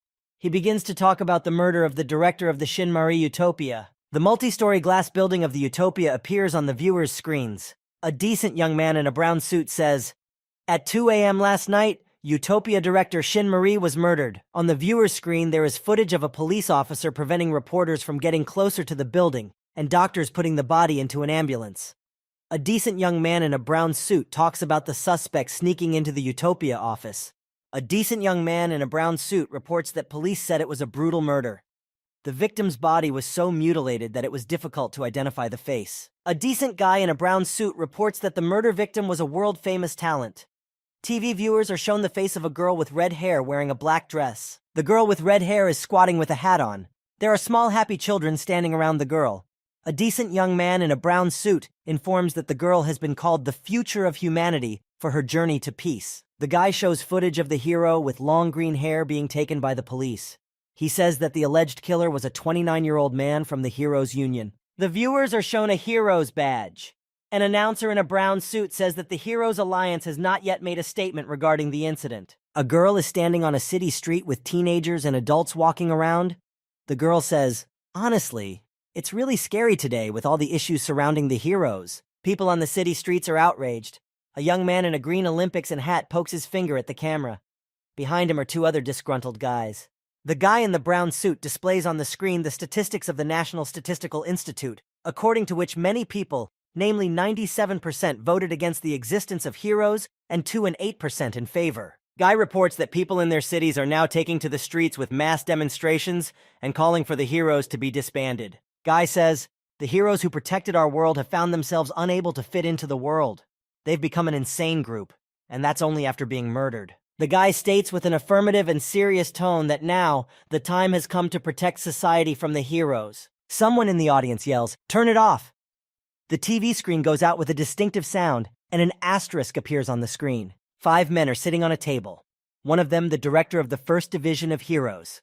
All the others are also directors of the 2nd, 3rd, 4th, and 5th Divisions. Saturday at 14:32. Someone is looking up the intern representatives from the Heroes camp on a laptop. A man sits half sideways at a desk and says, 14 deaths, 2 camp staff, 7 camp staff, and 1 dead intern from Division 4. But the bodies have disappeared and the cause is unknown. 5 people were injured, including the trainees. A man in all wrinkled says, and 1 from Division 1, 1 is missing. The man is the vice president of the Humanity Association. He says, "Can you explain this limitless incident, Joanna group leader?" The woman stands in the center of the hall with her hands behind her back. She says, "From the testimony of the survivors and the situation together, we have concluded that this was a plan concocted by the Narukaka and the Utopia group. I believe we need to deal with it before it's too late." The man who is the vice president of the Humanity Association raises a slight eyebrow and looks towards the woman with blue hair. He asks, "Really?" The woman is standing in front of 5 men in suits who are discussing something. Behind the men's backs is a videotape of the work at the camp. 2 of the men in suits discover a zipper man lying on the floor tied up with yellow rings. A man in a business suit sits in a chair and talks about how the only thing they have left is the testimony of the interns. And those characters, those are their interns. The old man in the suit looks obliquely at the woman with blue hair. "You think people will believe the truth?" The woman with the blue hair stands there covered in sweat. She hesitates for a second with excitement, then replies, "Okay." A man in a business suit asks, "You're trying to cover up Enpan's insanity, aren't you?" Next to the man with the business suit, other men in business suits are sitting next to him. They too are frowning. The head of the first branch of the heroes sits with his hands folded in a lock behind his desk. He is wearing a white shirt and a blue vest. A man in a business suit who is the vice president of the Humanity Association addresses him. "Director Chanul?" The director of the first division of heroes says to the woman with blue hair, "Revenge of a living person was the motive for the murder. I'm afraid the citizens will find out the truth, team leader." The woman stands all tense. She drops her gaze to the floor in prostration. She doesn't know what to say. The director frowns slightly and moves closer to the table. He leans slightly towards the woman with blue hair and asks, "Why?" The principal remembered himself hanging by his arms. He hesitated a moment, then said, "If this is the guy, we can't be fooled by their obvious tricks." The woman still standing and holding her hands behind her back, she uttered, "Yes, that's right, if it's the Enpan world, as long as it's normal." The principal is serious. He frowns his eyebrows a bit and stares into the desk, his hands resting in a lock on the desk. The woman says, "Enpan says you must have had trouble judging your family." The man tenses. He clenches his fists so tightly that he begins to tremble. One of the men in business suits who sits next to the vice president says to the woman, "Oh, Yempana, you know I pushed there, don't you? Thanks to that, you made me look stupid. You should be prepared for that as the leader of the team." A man in a gray business suit with a red shirt says to the woman, "I don't even want to see you, get out." The woman stands at a loss. She is offended by such a phrase. The blue-haired woman stands in the center of the room and looks at the coalition of 5 business-style men at the table. The woman walks away, and the 5 men in business suits continue to sit at the rounded table. 2 men who are older and in business suits are discussing something. One of them says, "Heroes who make 90% of the citizens hate them. It's sad." In response, another man confirms that he too is concerned about this. A bald man in a gray business suit and red shirt who is a member of the Humanity Association Committee says to the vice president, "Absolutely right, Vice President. Let's get him out when it's covered by insurance." The man moves away from the table and says, "Everyone has the same opinion. Then as of today, Division 1 should be disbanded." The director jumps up and out of his seat and says irritably, "Wait a minute, Vice President. I won't deny that there is a problem, but even so, we can catch up, or I'll disband them right now." The Vice President replies to the director, "Director, I know how much you care about Division 1. But do you? Politics means that in order to get, you have to give something back." The Hero Division director frowned his eyebrows, raised his hand and says, "Yes, fine. I won't object without any countermeasures. So please give us a day." The director looks at the vice president very tensely and asks, "Excuse me?" He really doesn't want the First Division of Heroes to be disbanded. All 4 men look at the director of the First Division of Heroes with a smirk. They clearly do not regret the disbanding of the First Division. The man squints to the side and says without a single note of regret in his voice, "The disbanding of the First Division." A guy with a long braid stands in front of the Heroes' First Division building. Behind the muscular guy's back stand 3 children looking at him. The kids point their fingers at the muscular man in the black t-shirt. They take a picture of him and one of the kids says, "Wow, that's awesome. He's like a special forces guy. Hey, look at this, he's huge." A muscular guy in a black t-shirt snatches the phone from a little girl in a red skirt. She doesn't have time to react and just says, "Huh?" The guy stands and holds the little girl's phone in his left hand. His hand is tense and you can see veins on his forearm. Behind him, flames can be seen. A little blonde-haired girl in a red skirt stands looking at a huge, muscular guy in a black t-shirt. She is startled and says in a shaky voice, I'm sorry. The guy squats down to the girl in the red skirt and holds his phone outstretched to take selfies with her. He says, 1, 2, 3, kimchi. The guy stands and hugs his teddy bear tightly. He says, what's going on with them? Nearby, a red-haired girl asks if he's a SWAT team. The guy says, look over there. One of the guys says he saw people with those letters on the spot where Shin Mari was arrested. People are on the street outside the Heroes building, discussing the fact that apparently the division wants to deal with the Heroes. Someone is yelling that the Heroes were a pain in the city, so that's cool. Someone talks about how the Heroes are the reason housing prices are down. 3 SWAT guys in uniforms with NH written on the back walk into the Heroes building. The crowd is wishing the SWAT team good luck as hard as they can. Someone shouts, kick those murderers out! A guy stands in front of the entrance to the building with his arms folded across his chest. Behind him is a smaller SWAT guy wearing a mask and carrying a machine gun. He says, yeah, what's out there, boss? Looks crazy. The guy says into the microphone, who knows if we should cheer for the end of rotten times and welcome a new beginning. 4 masked SWAT officers with assault rifles stand on the stairs. One of them jokingly asks, can we get a round of applause after the mission is complete? The squad captain says, don't worry, sir. We're on our way in. Someone in the SWAT team remembers the guy with the red hair and says, by the way, the other masters have already talked about disbanding the 1st Division. We just have to pretend to capture them, right? A huge muscular guy in a black t-shirt asks the masked guy, Hwarang hasn't answered his phone since then, has he? The masked young man shows a phone that has no network on it. A guy in a SWAT uniform walks down the hallway with an assault rifle and peeks around the corner. He is very surprised and sweat runs down his cheek from the exertion. The guy is standing in a dark room. There are barrels and an orange cone and his neutralized partners lying on the floor. The guy stands in front of the entrance to the building with his arms folded across his chest and is told through an earpiece that something strange is going on inside and the leads aren't working. The guy just sighs in response. A guy in a black t-shirt stands in front of the building entrance folding his arms across his chest saying, I knew something was going to happen. Suddenly, the huge muscular guy in the black t-shirt tensed his muscles and balled his fists. His eyes are red and flames are burning behind him. He says, this is what I was hoping for, master. A young man with red hair sits in a chair in the office. He is dressed in a white robe and has folded his leg over his foot. He holds the phone up to his ear and says, hi there. The young man in the mask shows his phone to his boss, a huge muscular guy in a black t-shirt. He hesitates at first, but then he too says into the phone, hello? The huge muscular guy in the black t-shirt shouts into the receiver, master, where are you? You haven't answered any of the calls. The master answers the phone that he's in the hospital. The muscular guy yells, are you in surgery? Are you in the middle of treatment? The guy looks away sideways. He's thinking about something and is silent. The muscular guy in the black t-shirt speaks into the receiver of the phone. Let me introduce myself. I'm the team leader of the NH team. I heard that you'll be cooperating with the disbanding of the 1st Division. The guy sitting in the chair says smilingly, there are no heroes in the 1st Division right now. A huge muscular guy in a black t-shirt asks, what? The guy sitting in the chair talks about their intern being next to him. A young man in a tracksuit and cap stands in the center of the office. The guy in the tracksuit and cap is standing in the center of the office. His gaze is serious and directed somewhere forward. He has band-aids on his cheeks. The guy is staring thoughtfully at the screen of his phone. He is excited and puzzled about something. He thinks to himself, the 2 heroes from the 1st Division are not in the 1st Division? That's not a lie either. One of the special forces in full uniform and with an automatic rifle stands near the barricade and communicates through a walkie-talkie. He is told, Alpha 1, what is the situation? He replies, it's still quiet, but it's dark, so it's hard to assess the situation. Suddenly, a young man in a special forces uniform notices something flying at high speed into his face. He shouts, what? An iron glowing yellow hand flies the young man in the SWAT uniform right into his face. The SWAT guy's head crumbles and shatters into little pieces. The guy in the SWAT uniform with the automatic rifle turns at the noise and asks, Captain?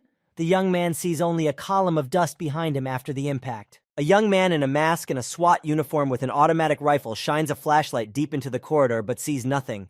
He was very excited. The smoke from the impact began to gradually dissipate. The haze in front of the young man in the mask and uniform of a special forces officer with a machine gun dissipates, and a huge iron fist flies straight at him down the corridor. The entire corridor is lit up from the power of the fist. The huge iron fist hits the first SWAT officer in the jaw. He flies away, and the huge iron fist flies into the next guy in a SWAT uniform with a machine gun. The guy with the machine gun didn't see this coming. He is frightened and tries to cover himself with his left hand, although he realizes that it is useless. The guy is standing at the end of the hallway with his arm outstretched, wearing an electric suit. One of the SWAT guys shouts, "That's a hero! There's still a hero here!" The young man in the SWAT uniform is terrified. A huge muscular guy in a black t-shirt tensely yells into a walkie-talkie and asks, "Who is he?" The young man in the SWAT uniform says he can't see the hero. The guy is standing with his arm outstretched with an iron fist forward. A respirator is on the young man's face. "Yellow hair!" shouts a young man in a SWAT uniform. Standing in front of him is a once-failed trainee in a red suit with yellow hair. On his hand is an exo glove. A gray-haired young man in a gray suit and glasses stands in the center of the office. He says, "No, never." The gray-haired young man is facing the Division 1 employees. The young man says, "The disbanding of Division 1 is a company decision, and the employees must follow that decision." The girl doctor from the 1st Division of Heroes is standing in a white shirt and black skirt. She's at a loss and says to the gray-haired guy, "I know it's impossible, but it's weird." The girl doctor says, "The mastermind incident was a huge blow for us heroes. I understand it's a company decision, but just a day after the master's arrest, the 1st Division was disbanded. Everything happened so fast." The girl doctor from the 1st Division looks down sadly and remembers the young man with red hair. The girl says, "Master Hwarang accepted the disbandment without any arguments. It was as if it was all planned." The girl turns to the guy in the gray suit and says, "I beg you, guide. No one can help but you." The young man in the gray suit and glasses calmly says, "I'll tell you 2 things. The guy, and with gray hair, corrects his glasses and says that since the decision to close the 1st Division was made by the headquarters, it should be taken seriously. He also banned the use of the word conductor." The girl doctor from the 1st Division of Heroes with blue eyes shows the number 3 on her fingers and says, "Please stop the disbanding for 3 days. Until then, I will find a way no matter what," says the excited girl. The girl doctor from the 1st Division of Heroes with blue eyes tense to the max and says, "Our 1st Division, you can't disband just like that." The guy stands with his hands tucked behind his back and says, "The way I see it, no matter what I tell you, you just don't listen, whether it was before or now." The girl doctor from the 1st Division of Heroes with blue eyes sighs heavily at the realization of the hopelessness of the disbanding of the 1st Division of Heroes. The girl looks tired of it all. The girl is walking down a corridor that is all hung with lamps. The corridor is very well lit. The girl is very annoyed that the 1st Division is being disbanded. She is thinking deeply about something. The girl is walking down the corridor and suddenly turns her head sideways. She is interested in something in the distance. The girl doctor from the 1st Division of Heroes with blue eyes stopped and thought about the words of the young man in the gray suit.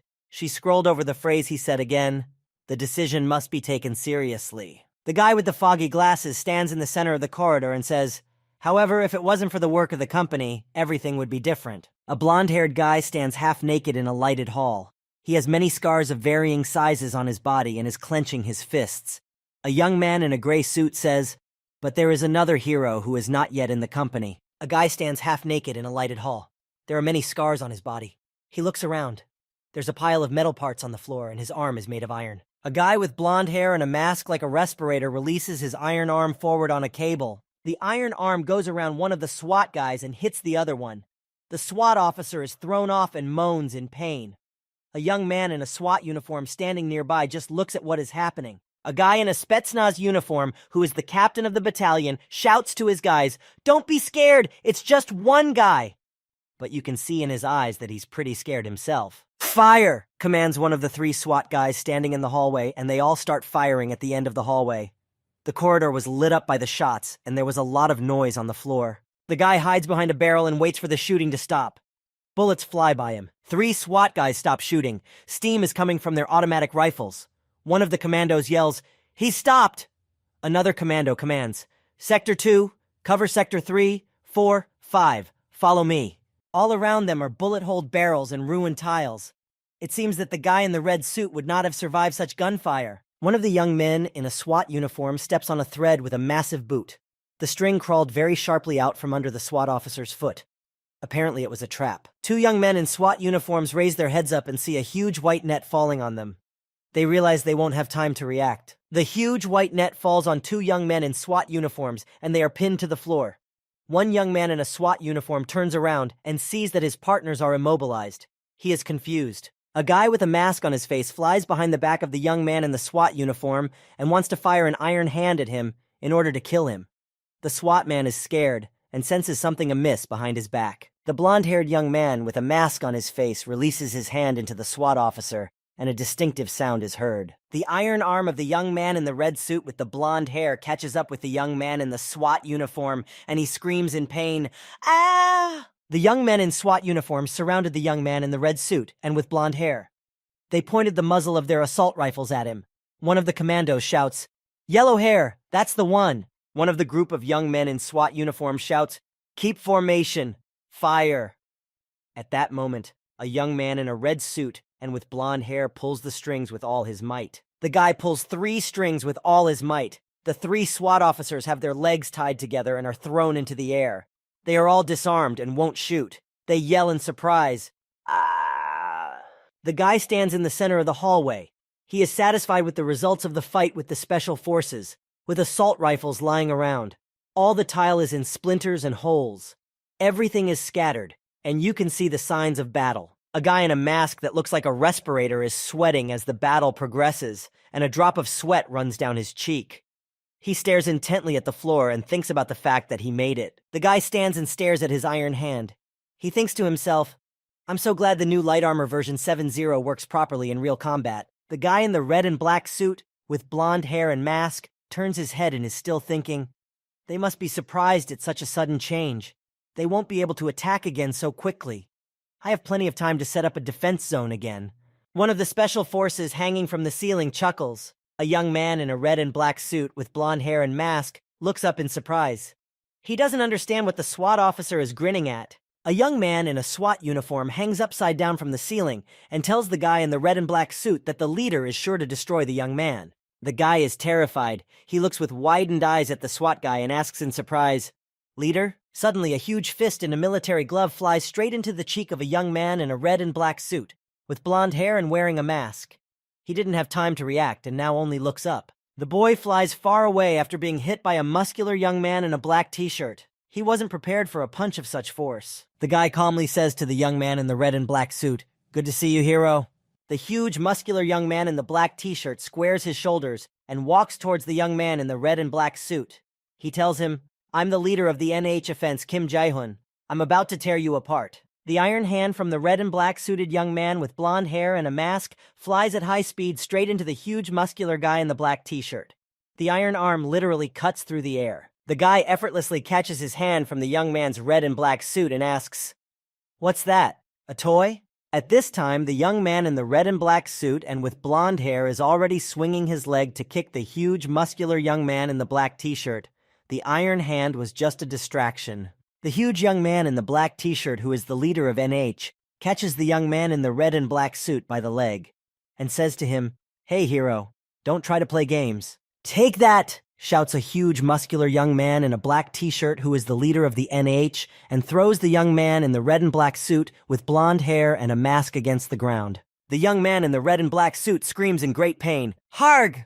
The guy punches the floor with the body of the masked young man. Suddenly, the young man in the red and black suit with blonde hair and mask notices something. His eye opens wider and his reaction improves. The guy tries to hit the young man in the red and black suit, but he dodges the blow and the muscular guy's fist hits the floor.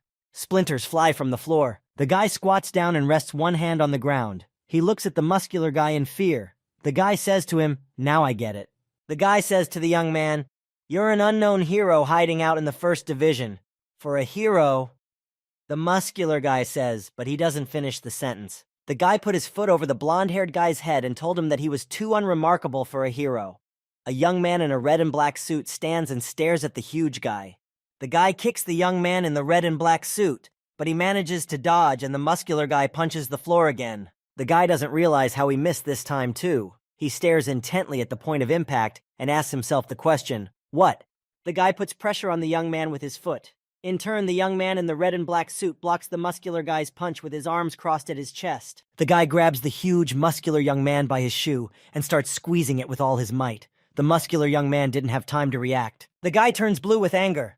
Lightning bolts began to form around him and his eyes turned white. He frantically screams at the entire building, "Ah!" Guy is holding onto his left arm. He ponders the fact that a huge, muscular young man in a black t-shirt broke his armor. Guy relaxed a little and lowered his gaze downward. He reflected on the fact that the muscular young man had ruined the strength of his suit with an overhead attack. The young man in a red and black suit with blonde hair and a mask gathers his remaining strength into an iron hand and sparks appear around it. He thinks, "This can't go on any longer. Without my armor and suit, I can't do anything." A young man in a red and black suit, with blonde hair and a mask, looks at a muscular guy in a black t-shirt and thinks about how compared to this monster, he's just a regular kid. The guy is frantically yelling at the guy in the black and red suit. He yells, "You're the one who uses tricks all the time. You're not a hero." The guy reaches out with his huge hand to the neck of the young man in the black and red suit and tells him that he, Kim Jae-hun, will be the guy's judge. The guy grabs the blonde-haired young man by the head and drags him straight to the ground at high speed to crack his head on the floor. The guy with eyes white with anger yells at the entire building, "Justice!" The guy throws the young man in the red and black suit into the wall. He flies off and hits the concrete with all his might. The guy towers menacingly over the young man in the red and black suit. He says to him, "Do you understand now, unknown hero? Ordinary people can't become heroes. They would be a hindrance to the world." The guy tilts his head slightly to the side and stares intently at the young man in the black and red suit and tells him, "Look." The guy stands over the body of the guy in the red and black suit, which is sprawled out on the floor. He says, "Look, after all, he's dead." A young man in a red and black suit with blonde hair is lying on the floor without a mask. His face is battered. One eye is closed and has a black eye. The other eye is open, but it is white. The young man's whole face is scratched. There is blood around the guy's mouth. The guy is standing over the body of a guy in a red and black suit with his hands at his sides. He hears some noises and asks, "What?" A young man in a red and black suit with blonde hair is lying on the floor without a mask, lying right at the feet of a huge, muscular young man in a black t-shirt, who is the leader of the NAH. The red and black suit loudly announces that the guy's heart has stopped. On the iron arm of the young man in the red and black suit, a small screen popped up saying, "Cardiac arrest detected." The suit requested permission to reboot the system to clear the malfunction. The system of the red and black suit of a young man with blonde hair reported that it was causing an electrical shock. The screen on the guy's iron arm read, "Initiating AED." A young man in a red and black suit with blonde hair suddenly jumped up. Electrical impulses are hovering around him and he screams. The guy stands in shock. He doesn't realize what is happening to the guy. The heart of the young man in the red and black suit started beating again. The red heart is pulsing frequently and pumping blood through his veins. The body of the young man in the red and black suit had life in it again. The young man in the black t-shirt, who is the leader of NH, covers his face with his hand. He is a little scared and doesn't know what to expect. He creases his face and asks, "Clear?" The guy sees something. His eye is wide open and his pupil is constricted, so much so that it looks like a pea. A young man in a red and black suit with blonde hair is lying on the floor with his eyes open. Though he and his suit are shabby, he is clearly feeling better and can function normally. A huge, muscular young man in a black t-shirt covers his face with his hand. A guy in a red and black suit with blonde hair remembers sticking his head into the chiseled belly of a huge, muscular monster with teeth all over his body. His sister at the time grabbed the monster's arm and pulled it out with all her might. The hero in the red and black suit with blonde hair remembers the way he looked when he stuck his head into the live, huge monster. The young man thinks to himself, "I'm not fighting, at the cost of my life." The guy in the red and black suit with blonde hair is very angry. He grinds his teeth. His forehead is tense. He puts his iron hand in front of his face and says, "I will destroy you by staring you in the face of death." The guy is folded in half as the blow goes straight to his stomach. The guy is holding a cell phone in his hand. The screen of the phone says that the call has been ringing for 1 minute and 3 seconds. A young man with red hair, a tattoo over his eye, and wearing a white coat pulls his hand away from his cell phone and says, "He hung up. Well, it doesn't matter." The guy with the tattoo on his eye and in the white coat is sitting in a chair with his eyes slightly covered. His foot rests on his leg and he says, "Because of this call, our conversation was interrupted. I apologize." The guy in the white coat opens his eye wider with a tattoo on it. His pupil is white and his eye shade is black. He says, "But still, what is it?" A young man in a cap and tracksuit stands in front of a young man with red hair and a white robe with his fists clenched. The guy asks, "What favor do you want to ask of me?" The guy stands calmly in the center of the office, patches pasted on his cheeks. The young man in the cap and blue suit is silent. Suddenly, and in a confident tone, he says to the young man with red hair sitting in the chair, "Yenpan Nim, come and rescue him with me." The guy didn't expect such an offer. He sharply twisted his face into some sort of grimace with saliva flowing out of his mouth. He utters, "PFT!" The guy sitting in the chair leg to leg laughs loudly at the suggestion of the young man in the tracksuit. The young man in the tracksuit and cap in turn stands quietly in the center of the office. The guy to his chin and calming down with laughter, he says to the guy in the tracksuit, "Oh, sorry, I wasn't expecting that. You're even dumber than I thought." The young man about not being able to save Enpan. The young man in the chair talks about how Enpan killed a man, also a very famous man. The strong character with red hair, tattoo on his eye, says that Enpan was imprisoned for a good reason, and he is a criminal. A guy with long green hair sits on a bench wearing a straitjacket. He has bulky, heavy handcuffs on his hands. The guy sits on the bench with a calm face. His long green hair flows down his shoulders. The young man's eyes cannot be seen as they hide in the shadows. The guy says with a smirk to the young man in the tracksuit, "Heroes only save those who are in danger. There are heroes who save criminals and their kind." "Yes," replies the young man in the cap and blue tracksuit sharply. The young man with red hair, a tattoo over his eye, and wearing a white robe opens his tattooed eye wider in surprise. The guy in the center of the office clenches his fists. He lowers his gaze down a little and says in a calm, slightly sad tone, "I know that, but..." The character recalls the guy handing him his power.